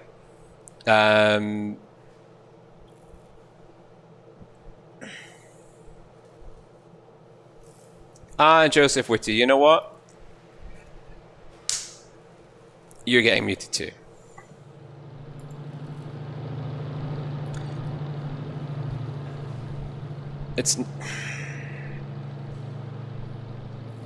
I muted him because he said people under 40 shouldn't get the vaccine. There was no need to get the vaccine.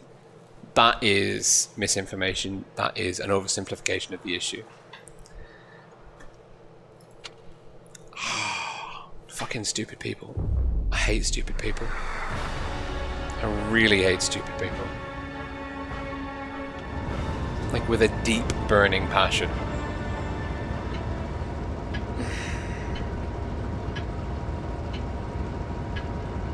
Move out.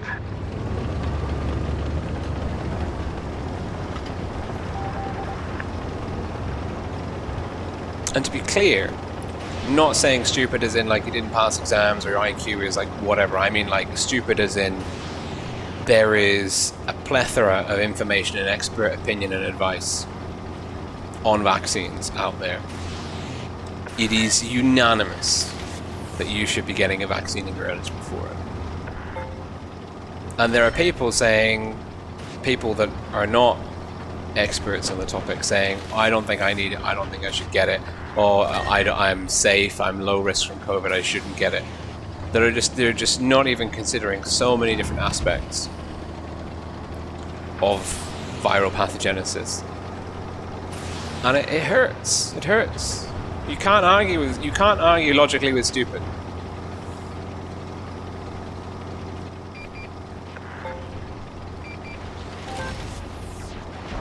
That might be my mistake. So anyway, this is a pro-vax. This is a pro-vax channel and nothing else but pro-vax.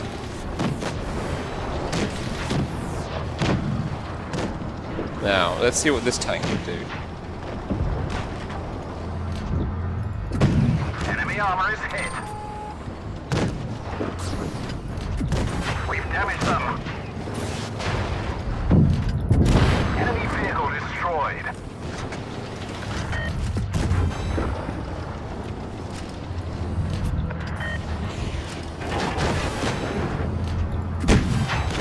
We're immobilized. Track hit.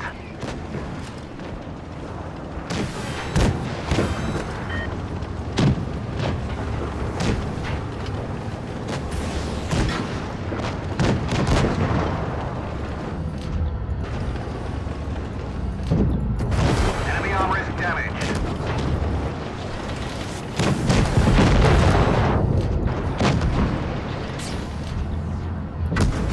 Enemy armor is hit.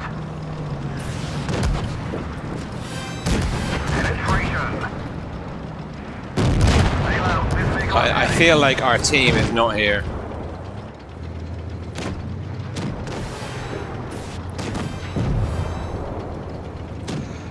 Well, Stin, I mean, that's a good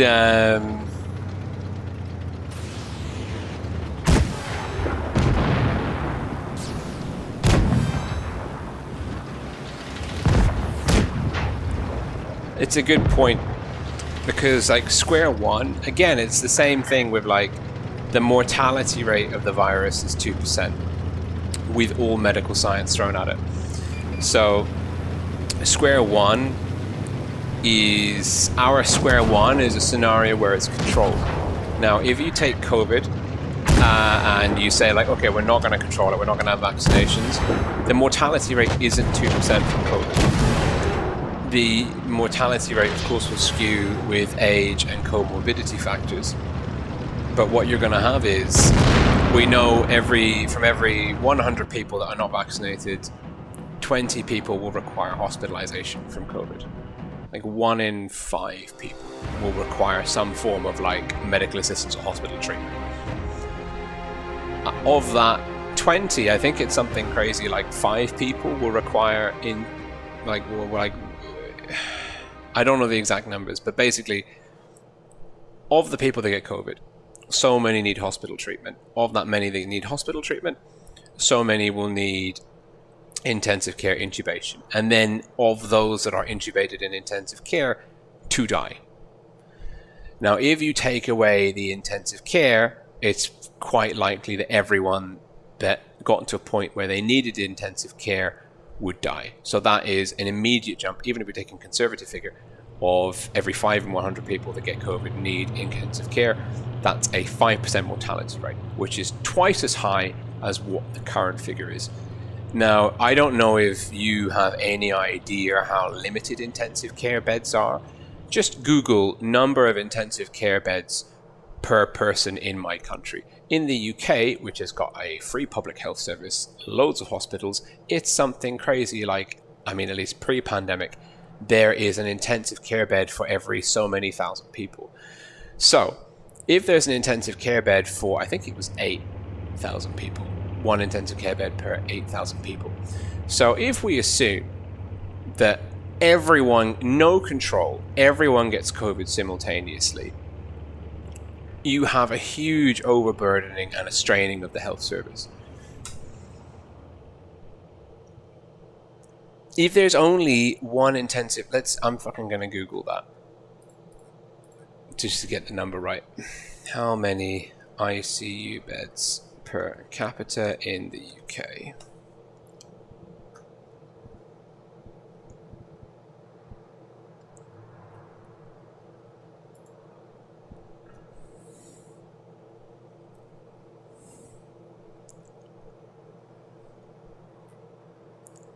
Okay, no, sorry.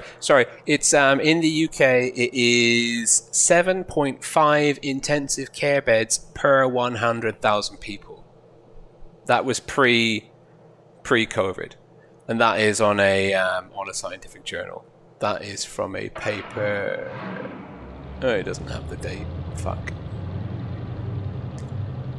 Now, if everyone gets COVID simultaneously, you are going to, and that's what happened in New York, which is why there was like so many mortalities in New York in the beginning of the pandemic, because we weren't in lockdown. There was a rampant spread of the virus.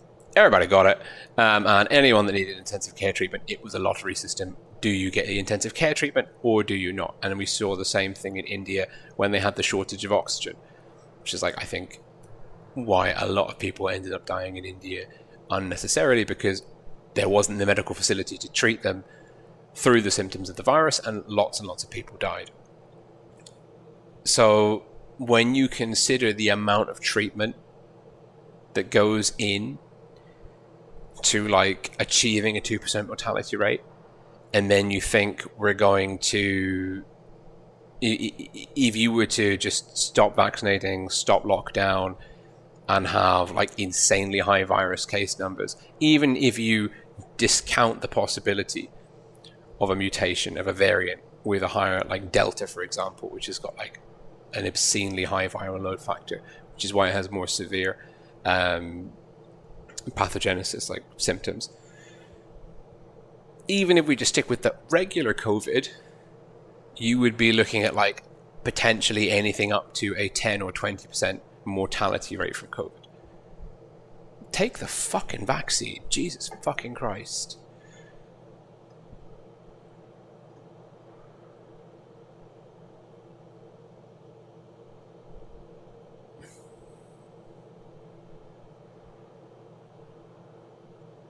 Catch 202, I'm really sorry about your wife's cousin.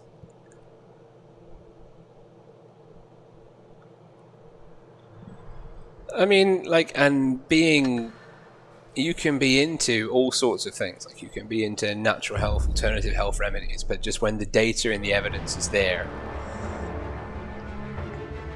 the vaccine is safe. Why wouldn't you want to take the vaccine? That's the question. That's what we're going to say. Anyone that says like, "Oh, I don't want to take the vaccine," why? Move out. Why are you not taking the vaccine? I mean, and I think it's my folly thinking that I can educate. If all of your like national health experts and all of the news and everything to do with vaccines, if that's kind of not been able to like convince you of the truth, then obviously, like me ranting away over a video game about vaccines good, everything anti-vax bad, I'm not going to change your opinion. I'm just going to piss you off. And to be honest, that makes me happy in and of itself.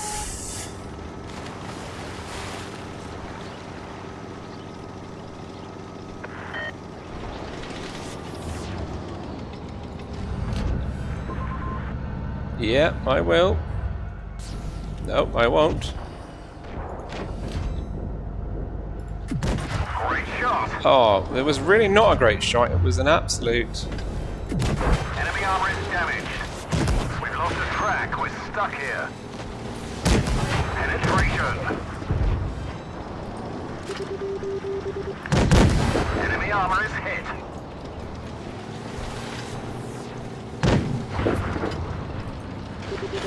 We're immobilized. Oh man, that's really annoying. Track hit. We've had it. Were they in a Everybody platoon? Yeah, no they weren't.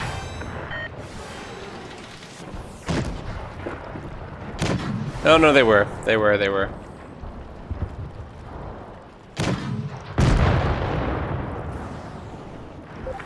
Yeah, yeah, Andy. Just anyone comes in that's like anti-vax, just shut them down. You have my blessing, and my thanks for getting the vaccine despite your own health ailments. You're a shining beacon, a role model, shall we say, a good example to everyone.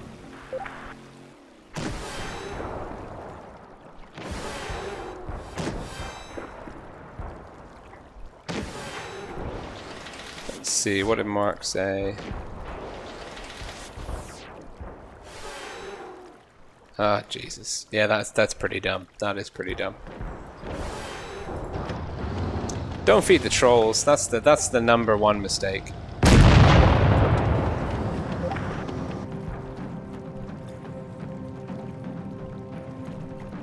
So, the good news is I've enjoyed this. I enjoy speaking down to anti-vaxxers a lot. It makes me feel better. I like having someone to rant at. Skype! Well done. Good stuff. Let's see. Oh, rerolls. Rerolls for days. Rerolls for days. I know, and the frustrating thing is I know some people in my family are like, maybe not anti-vax, but are not taking the COVID vaccine. And so probably people that are chatting anti-vax stuff on here are catching a little bit of my frustration, I would say. Like, maybe it's not all directed at them, because you can't, very well tell family members or very close long-time friends exactly how you feel about anti-vax. You can try and educate them, but there's only so far that you can take.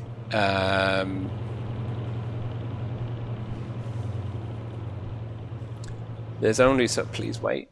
Please wait. There's only so far you can take.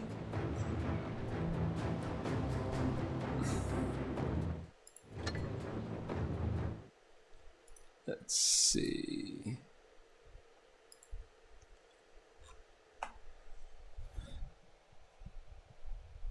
Interesting. Very interesting.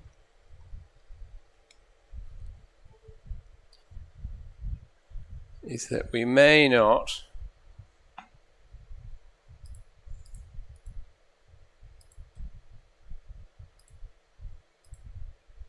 let's see.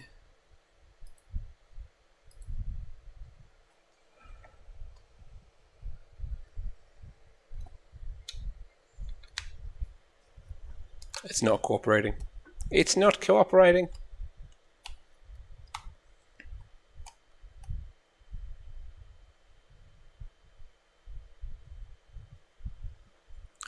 Catch 202, spot on.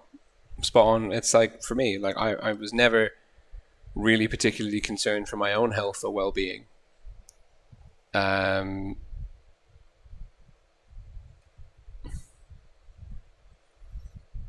COVID, but I knew that there were lots of people that I was coming into contact with that were extremely vulnerable. And obviously I would like them to stay in the world as long as possible. So, that's why we social distance. That's why we wear masks. Oh, God. I just, what's mind-numbing for me is that like the numbers are there, the science is there, and you have a conversation with anyone that understands that, and it's really easy and very logical and straightforward. And anyone that doesn't understand it, it's like arguing with someone about the color of grass. Like, oh, I don't think grass is green. It's like, well, it clearly is. Maybe you have like some kind of visual impairment, like a color blindness or something. That's kind of what it's like. Now, why?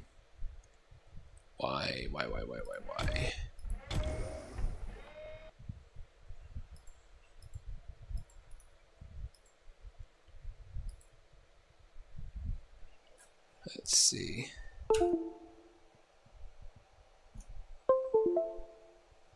Oh, that's why.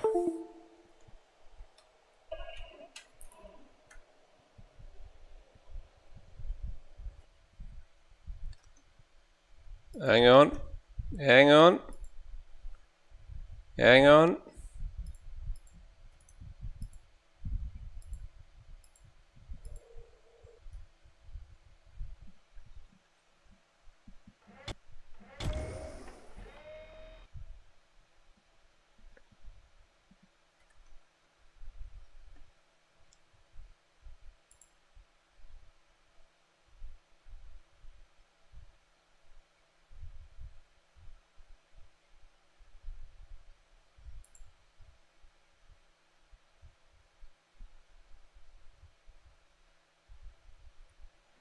I would defriend someone for not getting the COVID vaccine. Yeah, I would. I also want to know why. I want to know why it's not fucking plugging in. Let's try.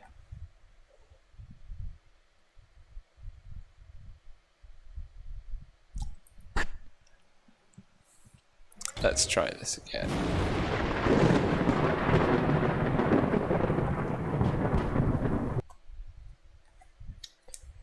We are so, I'm so tired of compatibility issues in hardware. It is just the most frustrating. It's not the most frustrating, but it's really up there. It is really up there. And I bet it'll work if I restart OBS. But I don't want to restart OBS.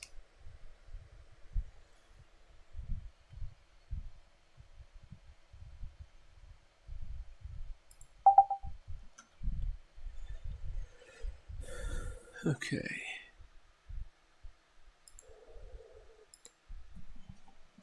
Let's try it. No.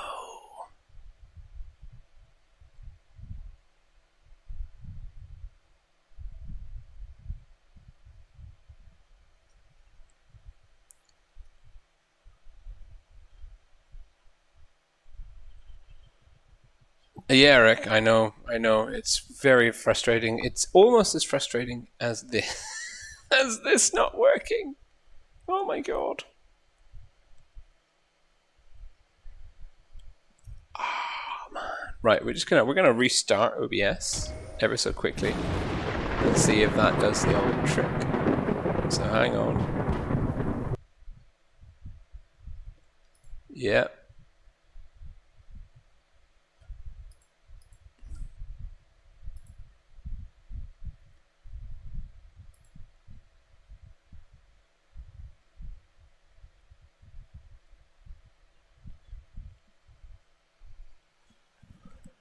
Actually, no,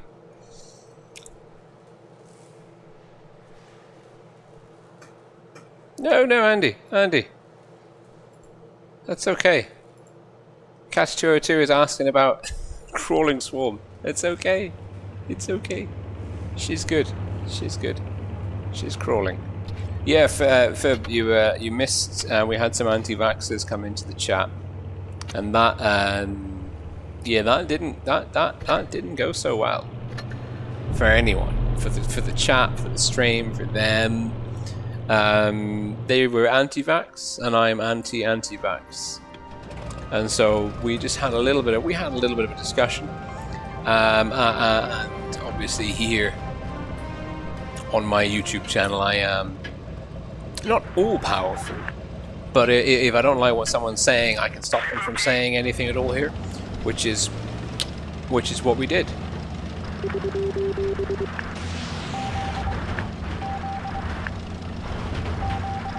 Oh god, touch controls.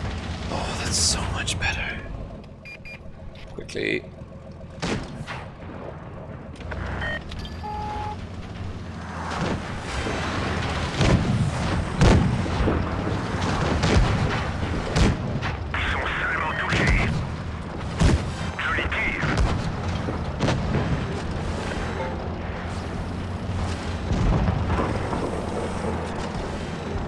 I was plugging my controls in, thank you very much.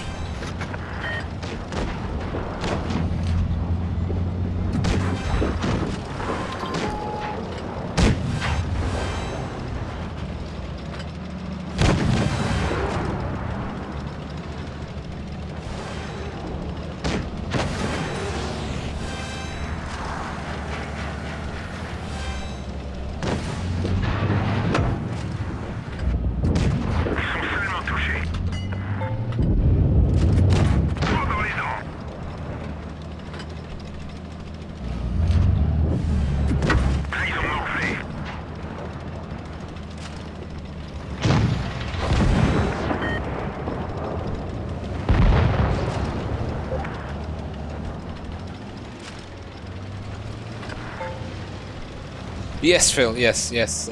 Business as usual. Ow.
Yeah, some people are just stuck and stupid. I think that's the a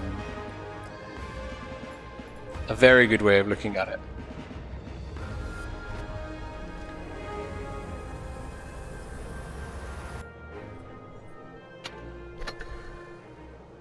That was quite fun. Let's do that again.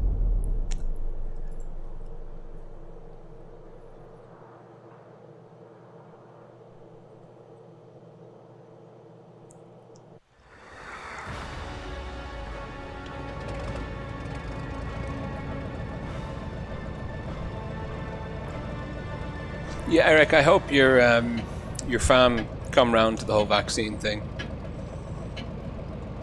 That would be good.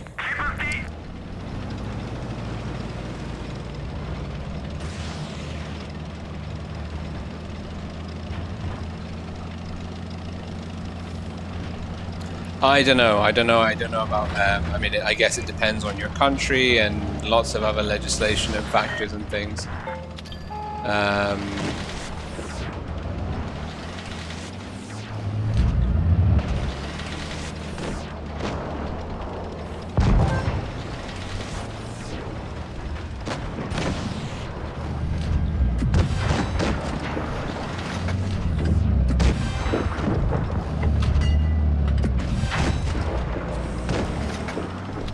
It is time to frickin' go.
Pénétration du blindage. Ils sont seulement touchés.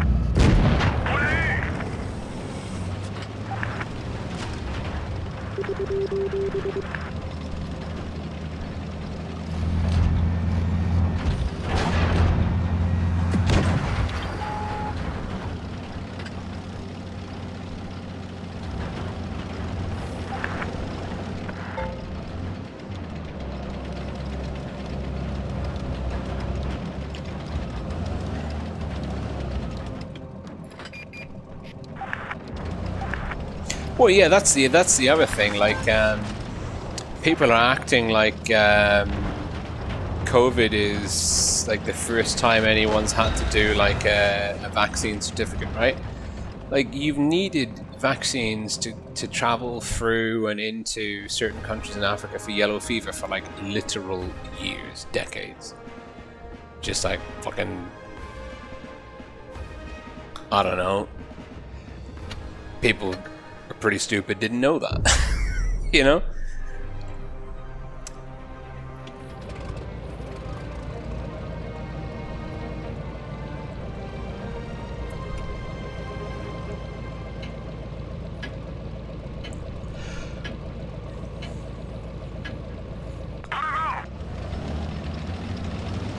That's just weird. It's just weird.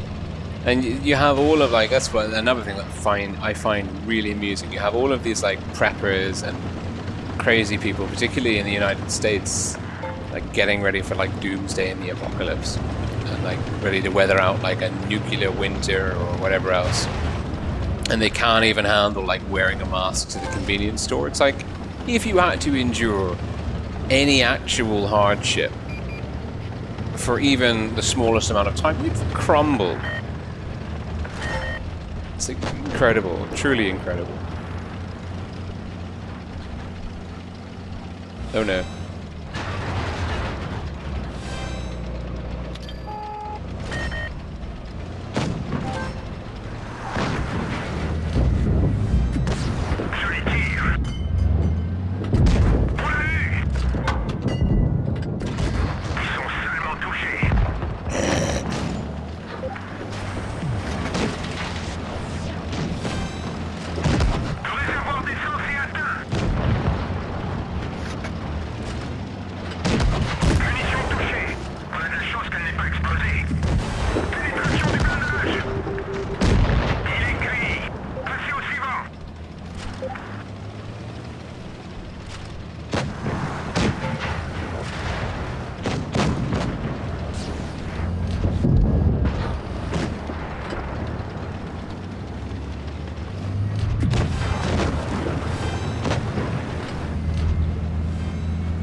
Well, yeah. Masks are like, I mean, fucking, I got reusable ones, I got disposable ones. They're like a doddle, you know, like such a breeze, such a non-event.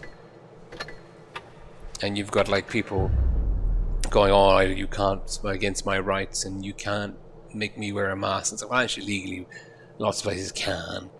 And again, why? Like the same thing, like why don't you want to take the vaccine? Why can't you wear a mask? And there's like I mean, if you say it's uncomfortable, I get that. Like I had to wear one on a plane for like 3 hours. Like, okay, you know, they're not like the best ever.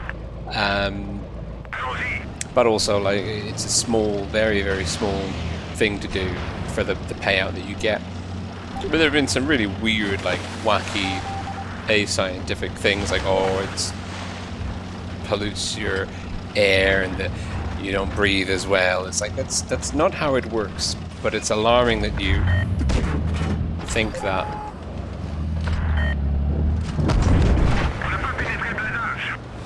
so.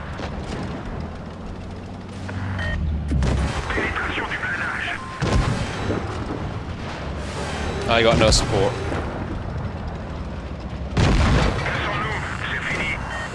No support from the team. Oh, they were all chasing the Sheridan. Ugh.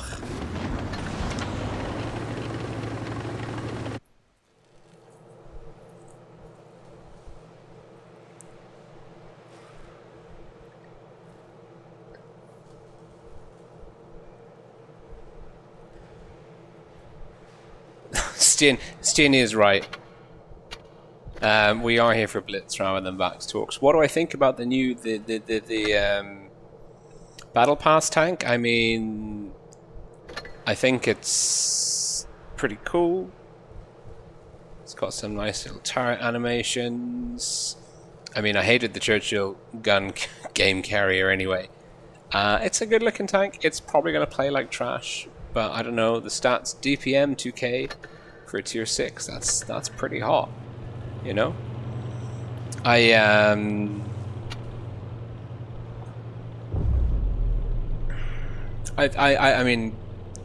the battle passes I think are really good value, really good value for money, comparatively speaking.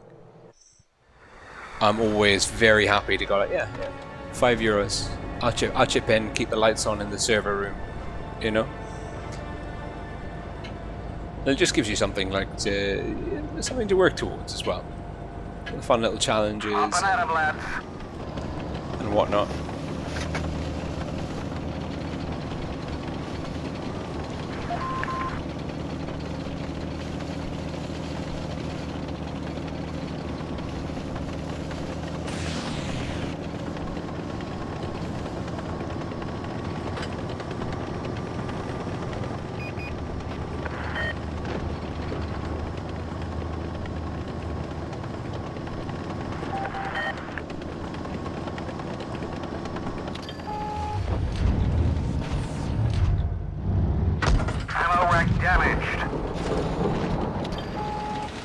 No, I don't know if we hit him or not.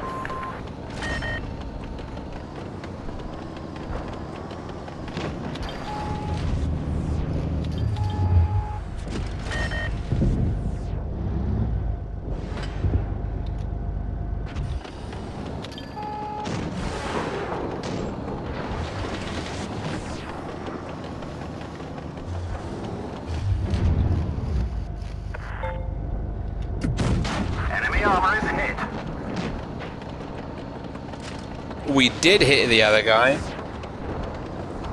We hit him for quite a lot of hit points. Okay, 62. You've got to be able to land that kill shot. Yes.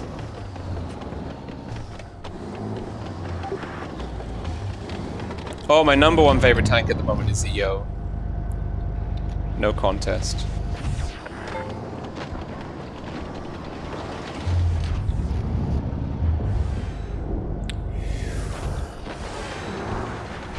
Oh, we're getting capped out. Shit. 62's not gone for C, that's an issue.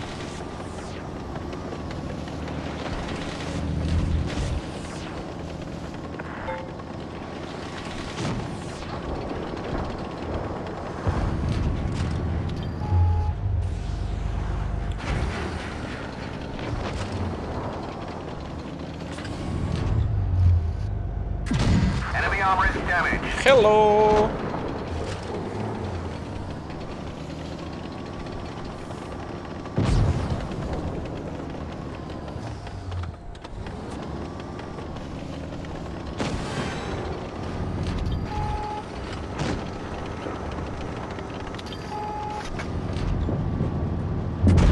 Gotcha!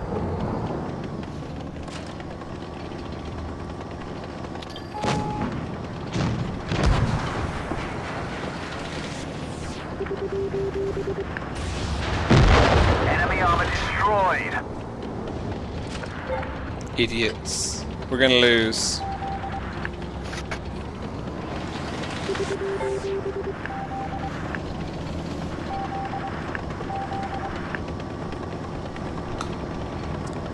I don't believe that, how passive they were. Lost.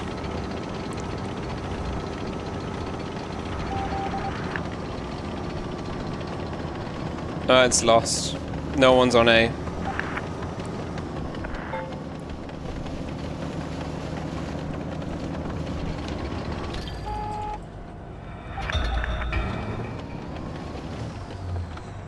That is impressive. That is genuinely impressive. How dumb. Like, they're probably anti-vaxxers. They're probably anti-vaxxers.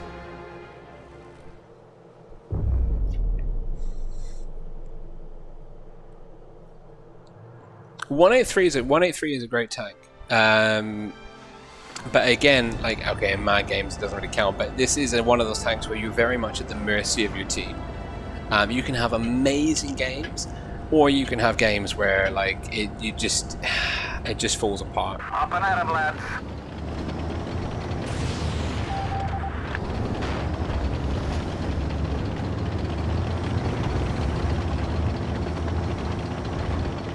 I kind of agree with Nari. Like, the Vickers is a solid tank, but it's not. I mean, it's just kind of like any other medium. It doesn't have, like, it's just a bit. It's got really good view range, right? I think that's about it.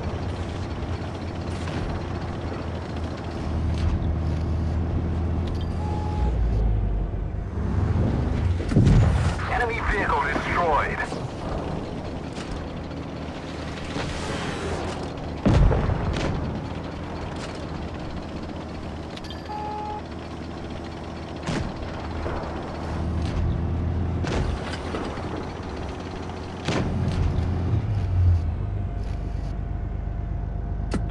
Enemy armor is damaged.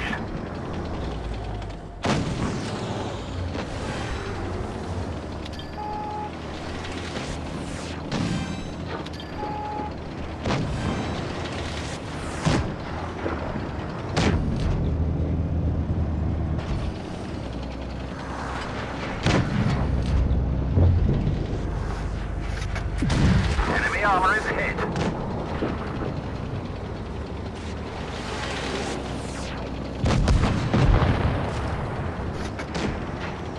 Like, the 183 is a unique beastie.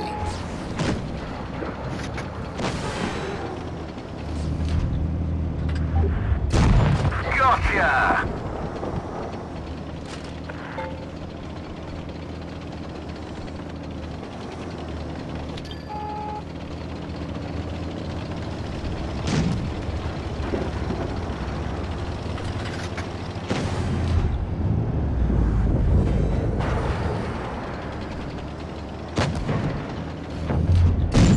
Wow, maybe I'm an anti-vaxxer.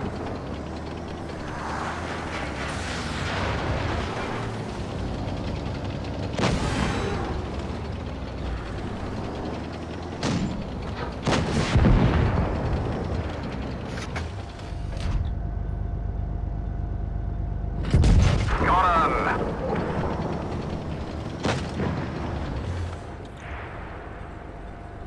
Well, no, that is true. Like, the Vickers is, like, it hits pretty hard. It's got great view range, good DPM, good mobility, good gun depression. It is a, hey, that's why that dude was OP. It was bolt carry. Of course. So yeah.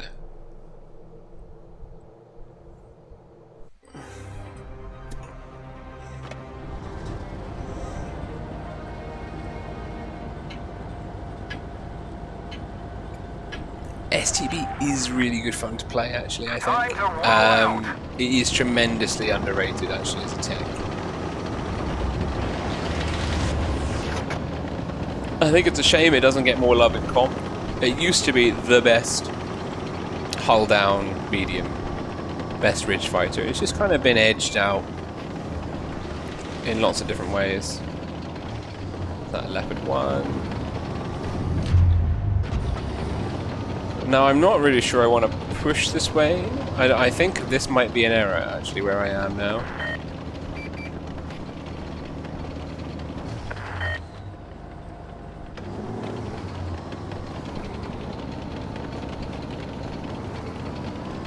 Okay, that's 4. We might die. Someone's got to make the gutsy call.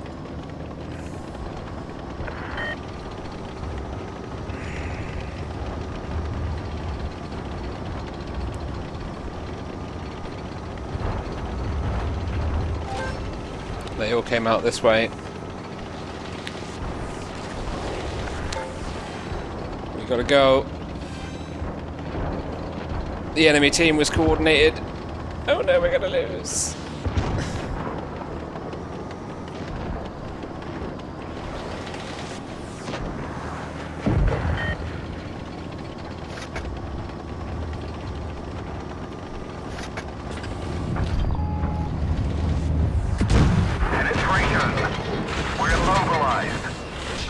Immobilized.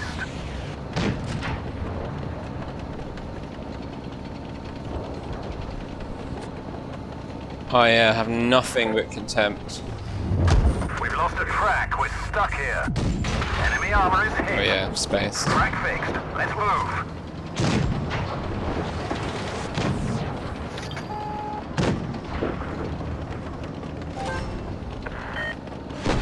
We're on fire. Bugger. Bail out. This vehicle has had it.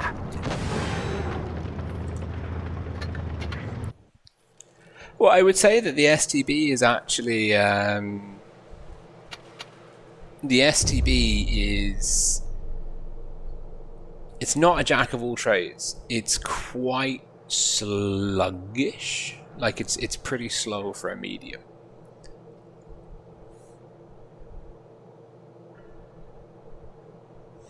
Nari is correct. That is literally the the 101 of the T22. Angles paired with some pretty dodgy driving.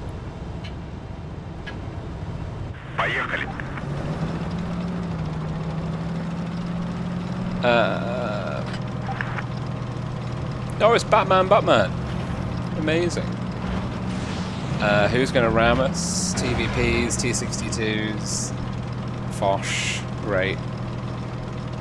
Let's go right up so they can get a nice little line on us.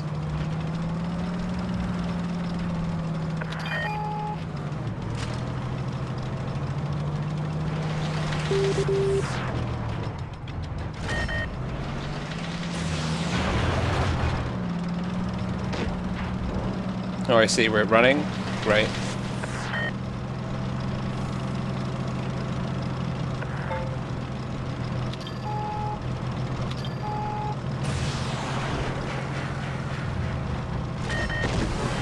Good job, Vickers.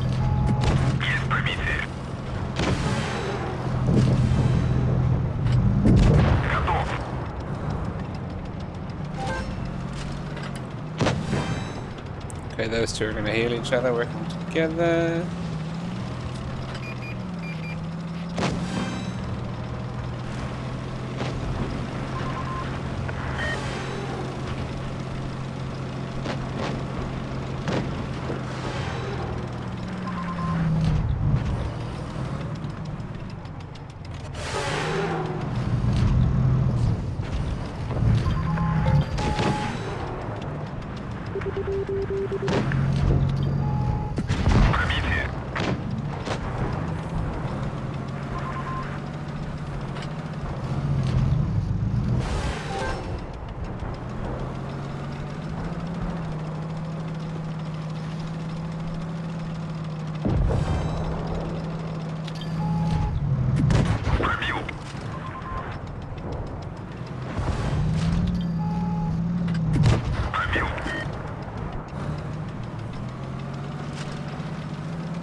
Martin, good evening. I hope you're well. You missed a whole vax anti-vax thing go down here. You didn't miss much. It was what it was. Hesh is love, Hesh is life. That is the saying.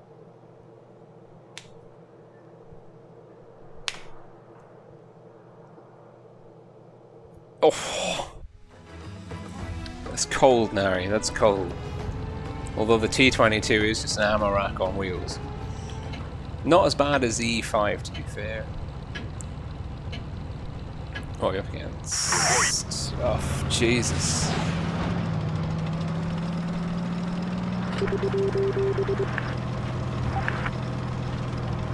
Yeah.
That is in tournaments.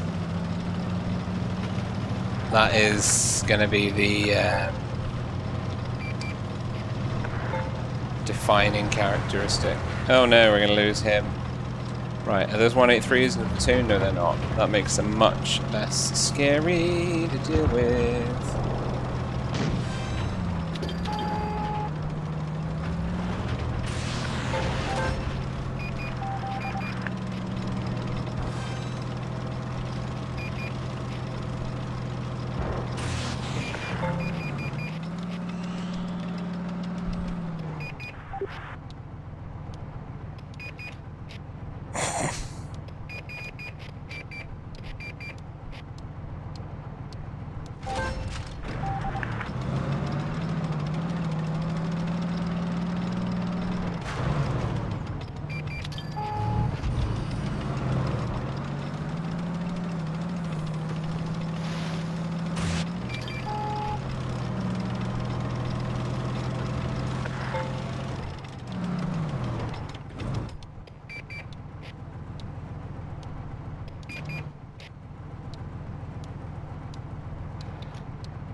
There's literally no need to go.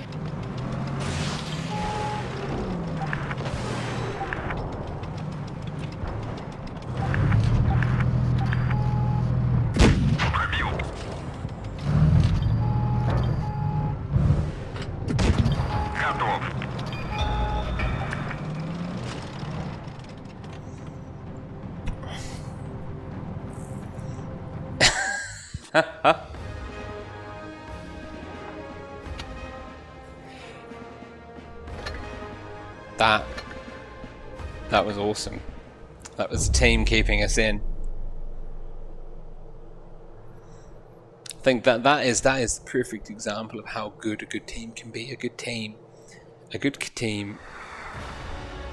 like someone with the ability to heal you, then takes you from being like a literal one-shot to full HP in less than 30 seconds. Like, that is awesome. I might go for C actually on this one.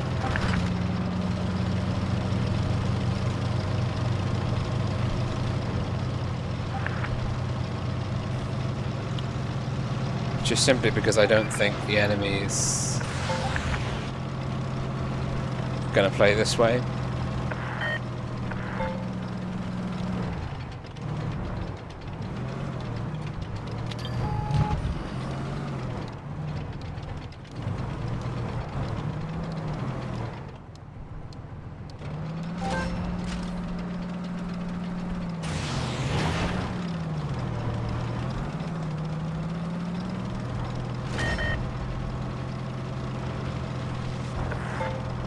See, our bronze warrior is hugely overextended. And we've got our TDs are just being too passive. And if he doesn't get support, he is going to die.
Well, I mean, that's one way of...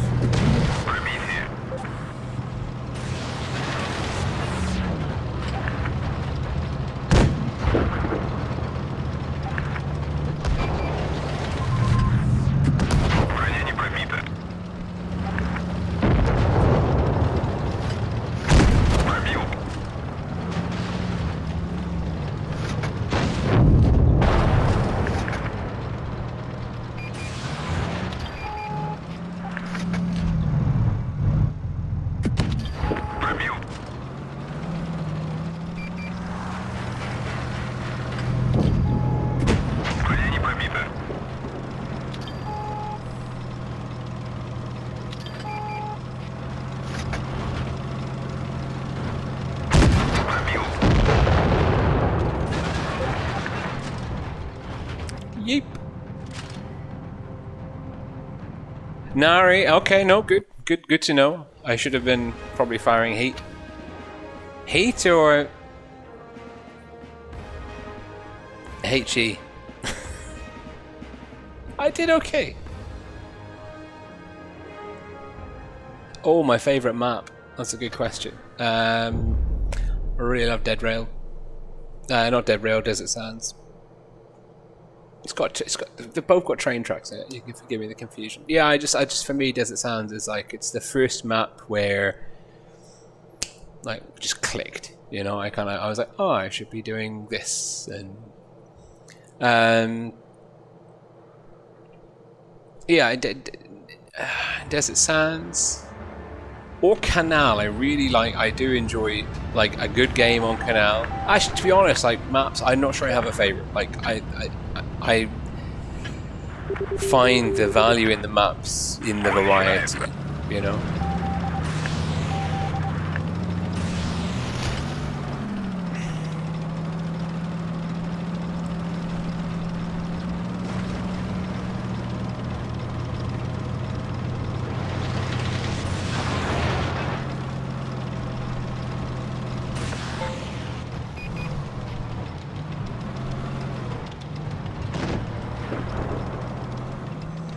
No, STB is in so much trouble.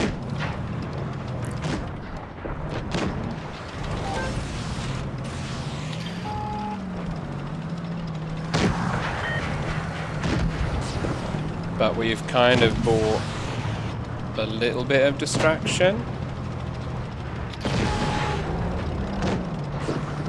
And we've kept this 50 Bs. We've cost someone to use their damage multiplier.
Oh, come off it.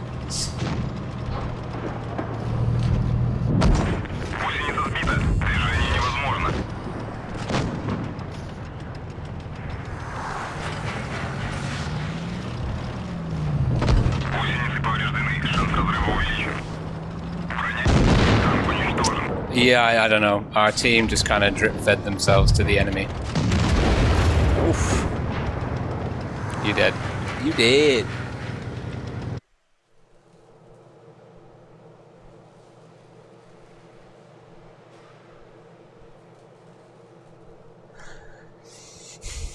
Alas, I am but a humble noob. I don't have these mad skills.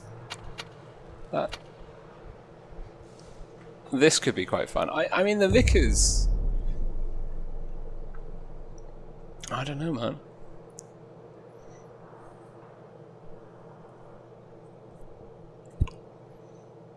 Oof. The Vickers is a good tank. These abilities on it actually are really good.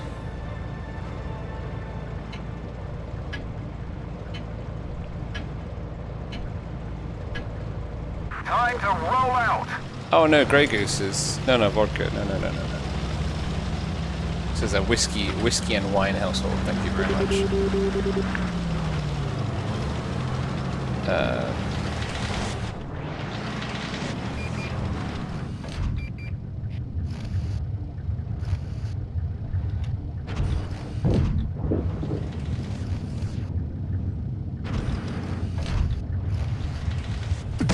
Enemy armor is damaged.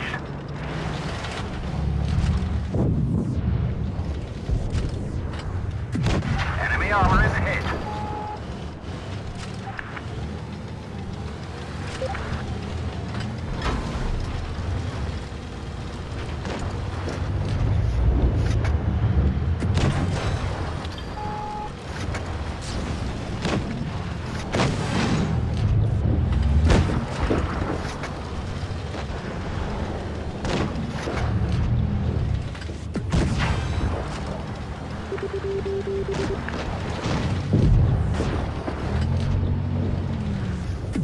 Penetration.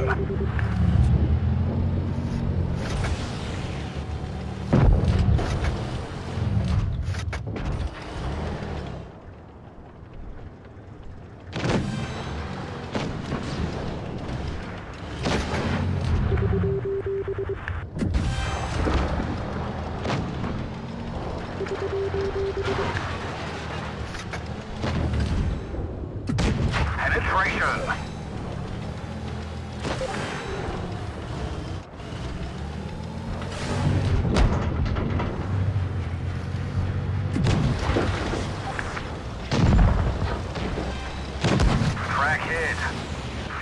damage.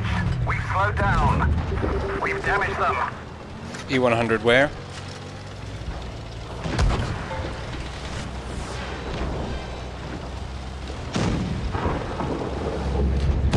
Penetration.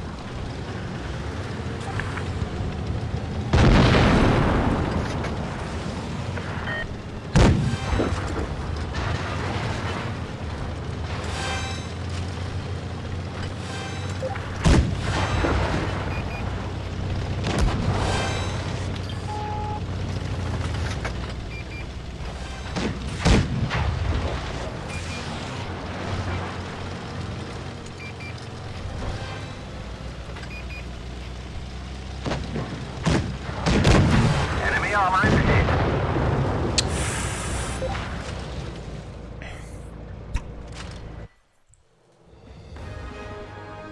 Good night, Abraham. Thanks for joining us. Oh, T22. I mean, I've got quite a lot of heat, but you know, you do more damage with APCR.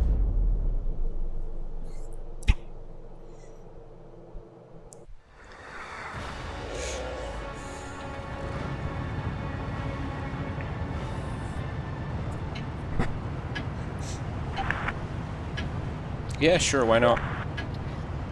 Бой начинается. Oh, of course, the Foch is like, oh no, I don't want to do that. Sensible thing that everyone suggested.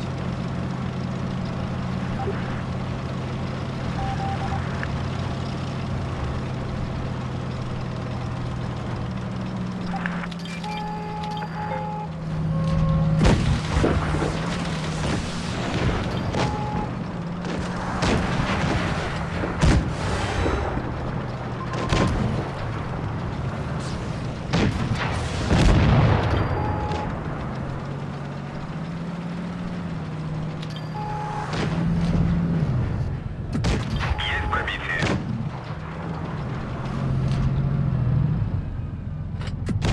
Есть пробитие.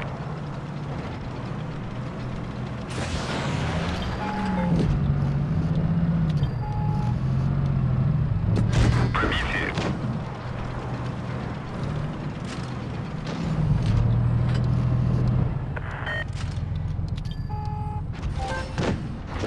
Ход контужен. Скорость движения и поворота снижена.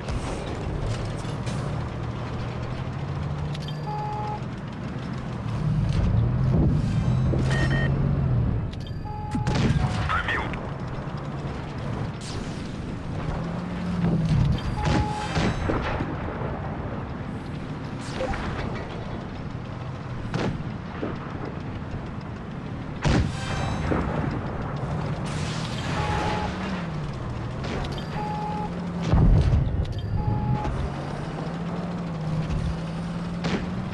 Oh, it's Imrek.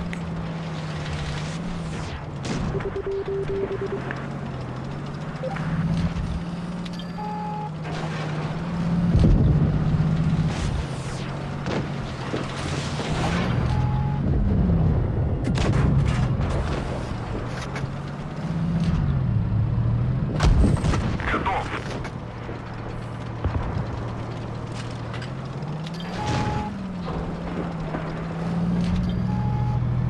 Пробитие.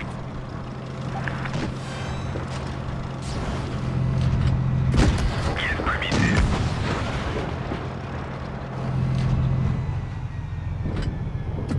Броня не пробита.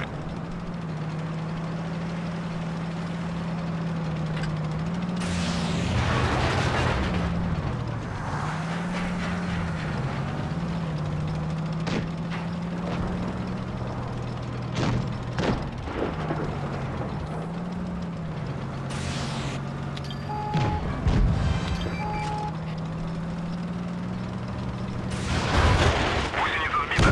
Движение невозможно. Пробил.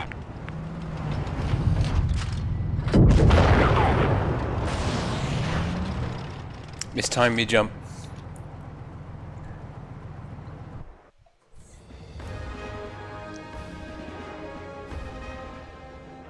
Holy crap, that's an expensive bottle of booze. Okay, we're settling on the T-22 being quite fun. This will maybe, because we're coming up to 1 AM now, this is probably going to be the last game.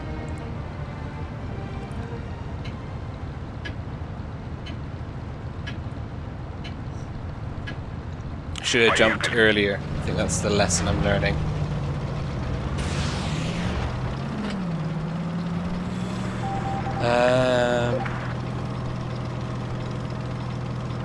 Okay, here we go.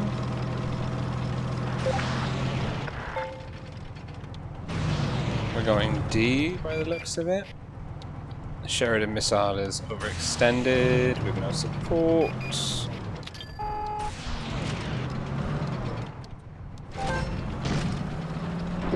I'm out. I'm out. I'm out.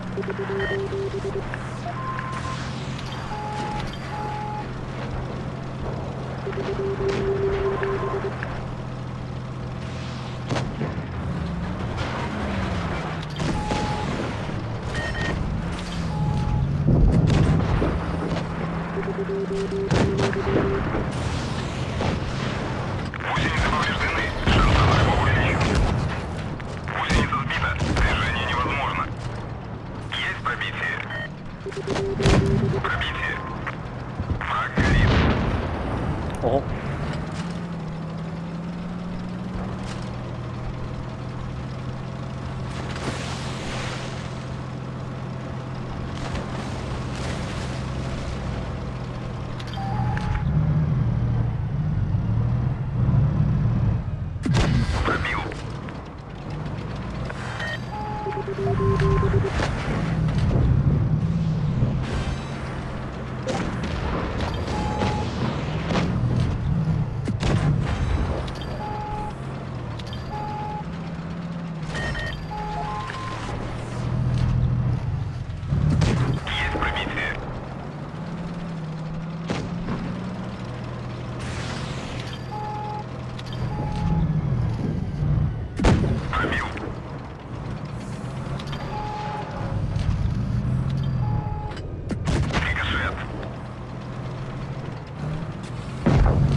Oof.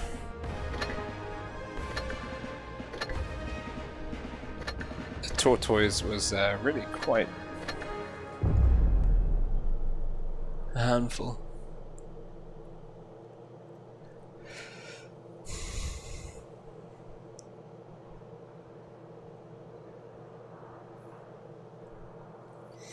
I don't know actually, I think this particular, obviously not in a tier 10, but this particular combination of saboteur system and the boost, I mean that's also another thing to bear in mind in tournaments, is the speed boosting abilities that we have.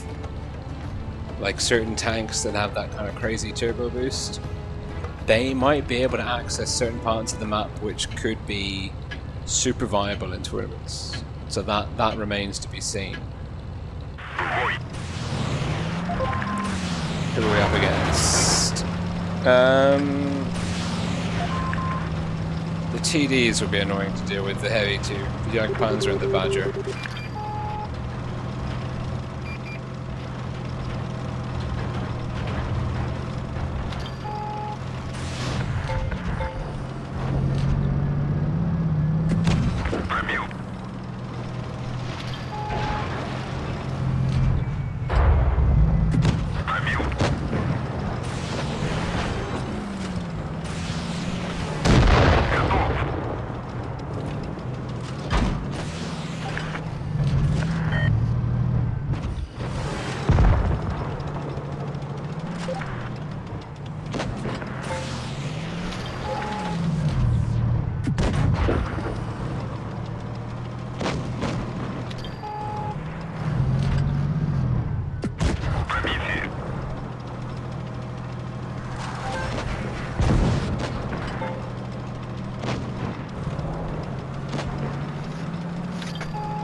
This is an alarmingly close game.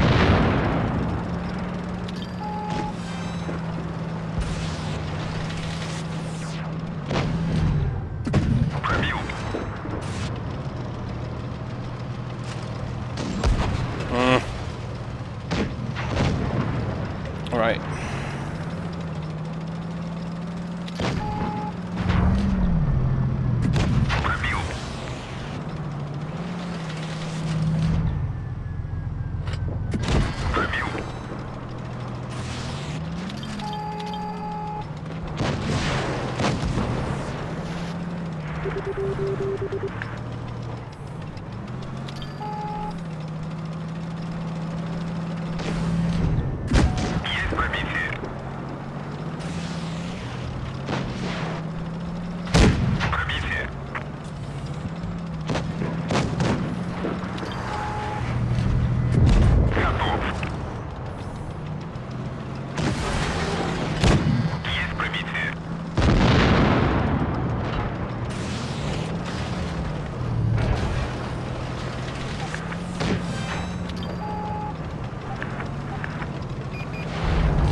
Good night, Tojo.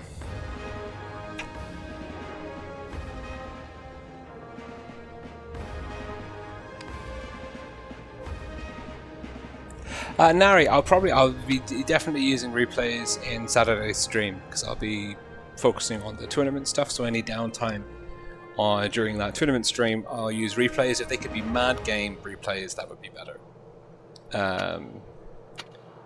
That was surprisingly effective.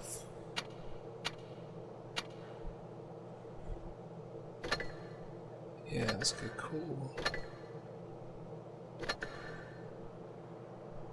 Oh, Rackham. Did he go full on healer? I think he did. Oh, maybe this will be the last. I don't know. It's very hard to end. It's very hard to end.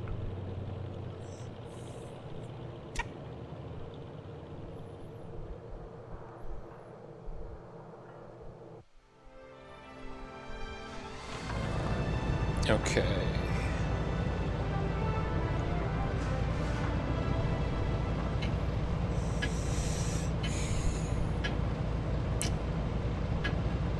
Бой начинается.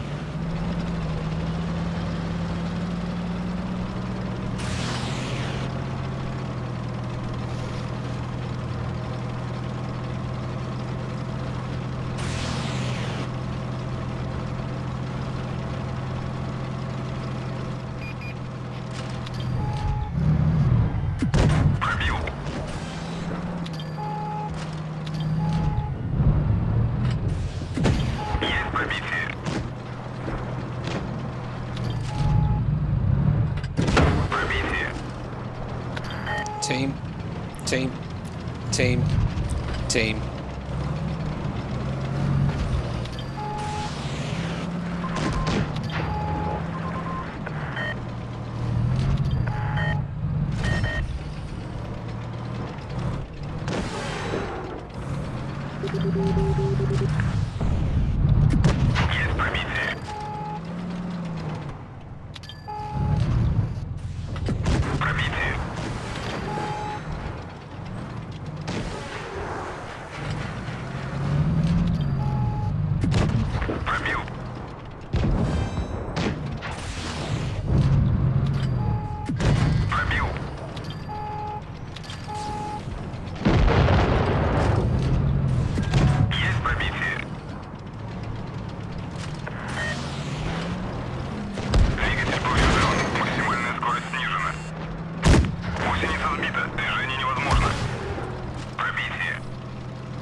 You're all bastards.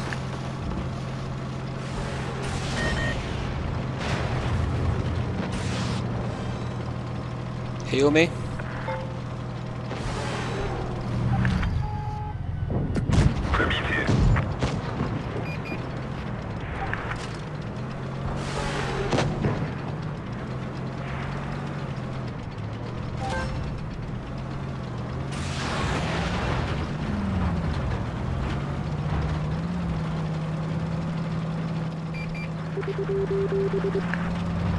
That's actually not a bad shout.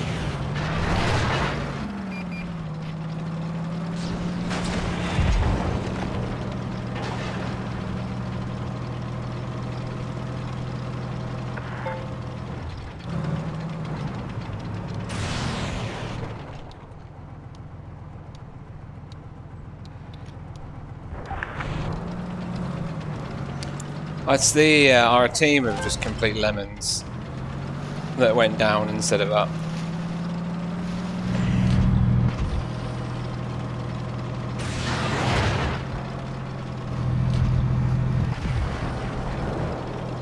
Have created a pretty unwinnable situation for me.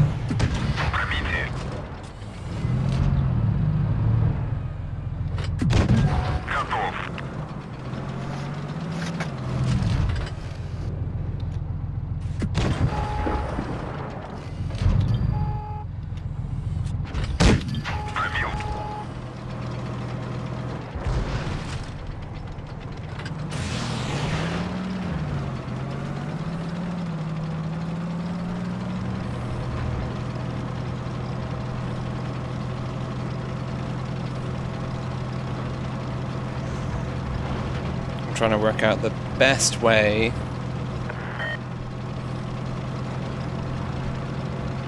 no, I don't think there is a best way.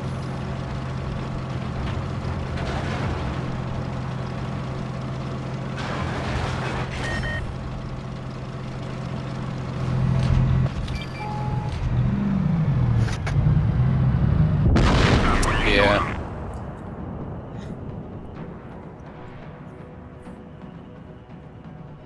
That's always frustrating. That is frustrating.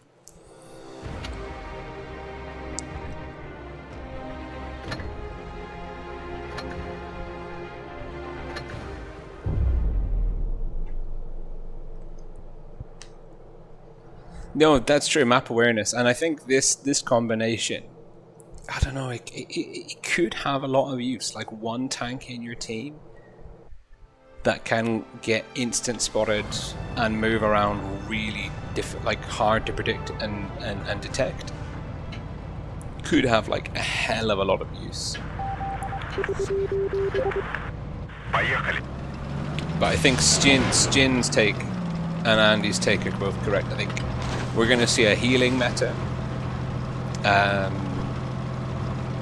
and also where it's going to be, there's not going to be like one particular thing that works straight away, and even if there is, someone's going to figure out how to counter it pretty quickly.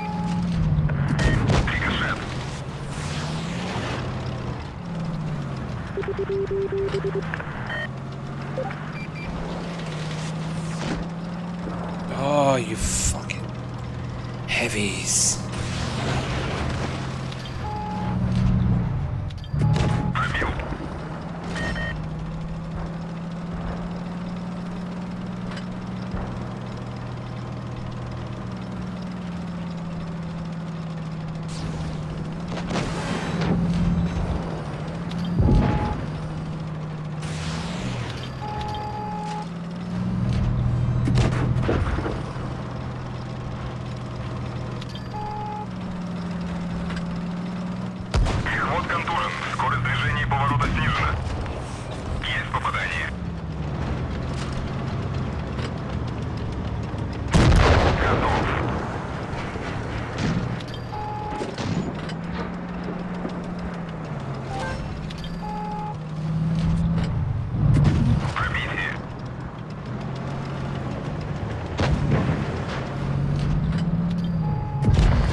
Huge army of heavy tanks.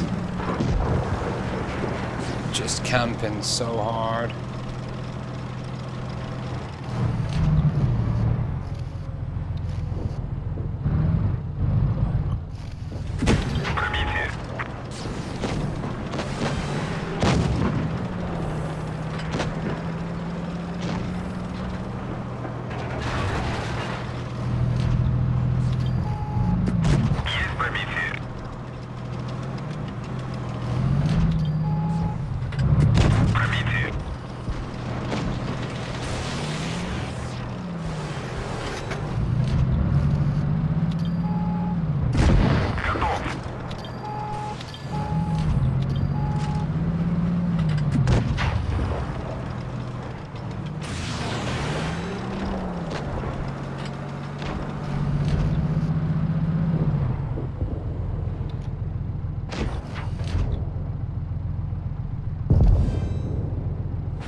Oof.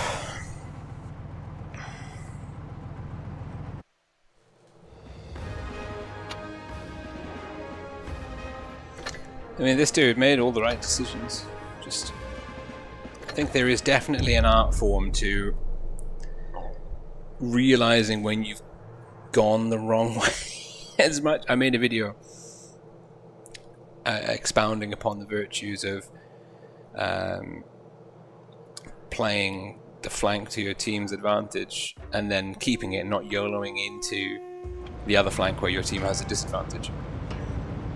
The absolute flip side of that, of course, is going to what you believe to be the correct flank and then realizing sufficiently far ahead of schedule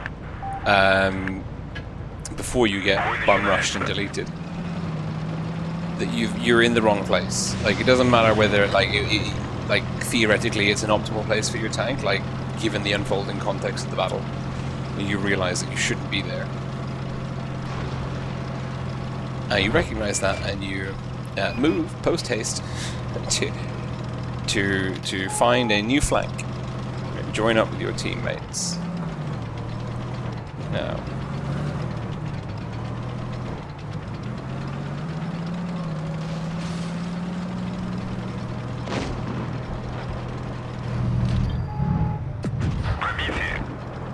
oh dear.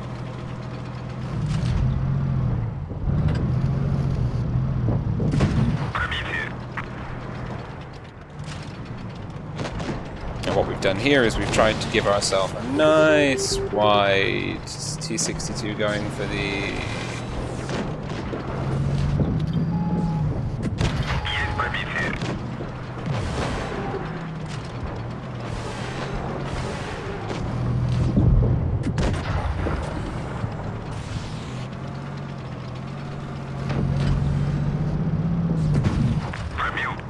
I'm going for the absolute wrong target.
Yeah, what we did is we got as wide as we humanly could.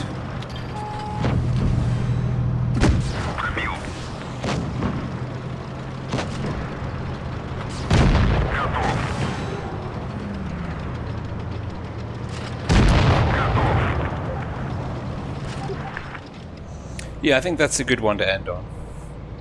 That's the T-22 being played really well, in my humble opinion. I mean, nothing amazing, but even just that ability to drop in and off, on and off the enemy's minimap and radar, and it becomes very tricky for them to target you effectively. And so for me, like, that's a really powerful ability versus less experienced players. Because like minimap and kind of anticipating where the enemy tank's going to pop up, that's what like the 10-second cooldown kind of handicaps us all on to a certain extent. The very, very best players,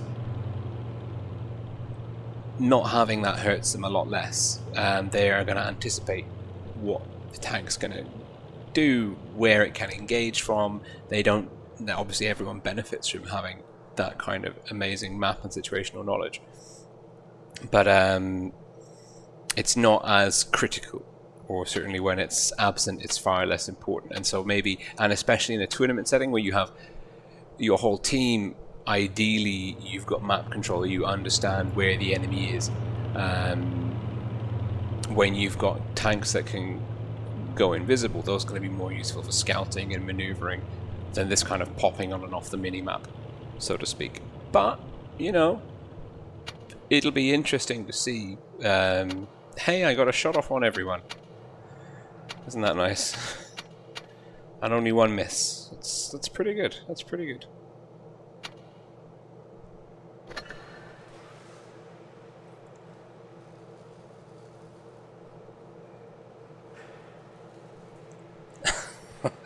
Anyways, I think, sorry Kaga, that is literally us wrapping up the stream. I've had a hoot. I'm sorry we had a bit of a tangent, an anti-vax tangent, but you know, I think it's important. I think that I don't want this space to become a platform for any anti-vax bullshit. So we'll tackle it, you know, as we do. But I hope you've enjoyed the stream. I'm looking forward to doing some commentary on Saturday for you all for a Mad Games tournament, so it's fun. We've kind of refreshed, or I've refreshed my memory, had a look at the different tanks, some of the different tanks, and options that are going to be available. Going to be interesting. I'm going to be really interested to see if the Mad Games tournament lives up to the kind of the hype that I have inside my head for it, because I think even though it's tier 8, it's going to be, I think it's going to be awesome for us to watch streaming, spectating. I think that's going to be really, really cool. And I also think for the players, they're going to really enjoy the kind of the tactical and strategic nuance and depth that this game mode is going to provide for competitive 7 versus 7 play. So anyways, I am now off to bed. I hope you're well. See you on Saturday. Take care, guys. Bye for now.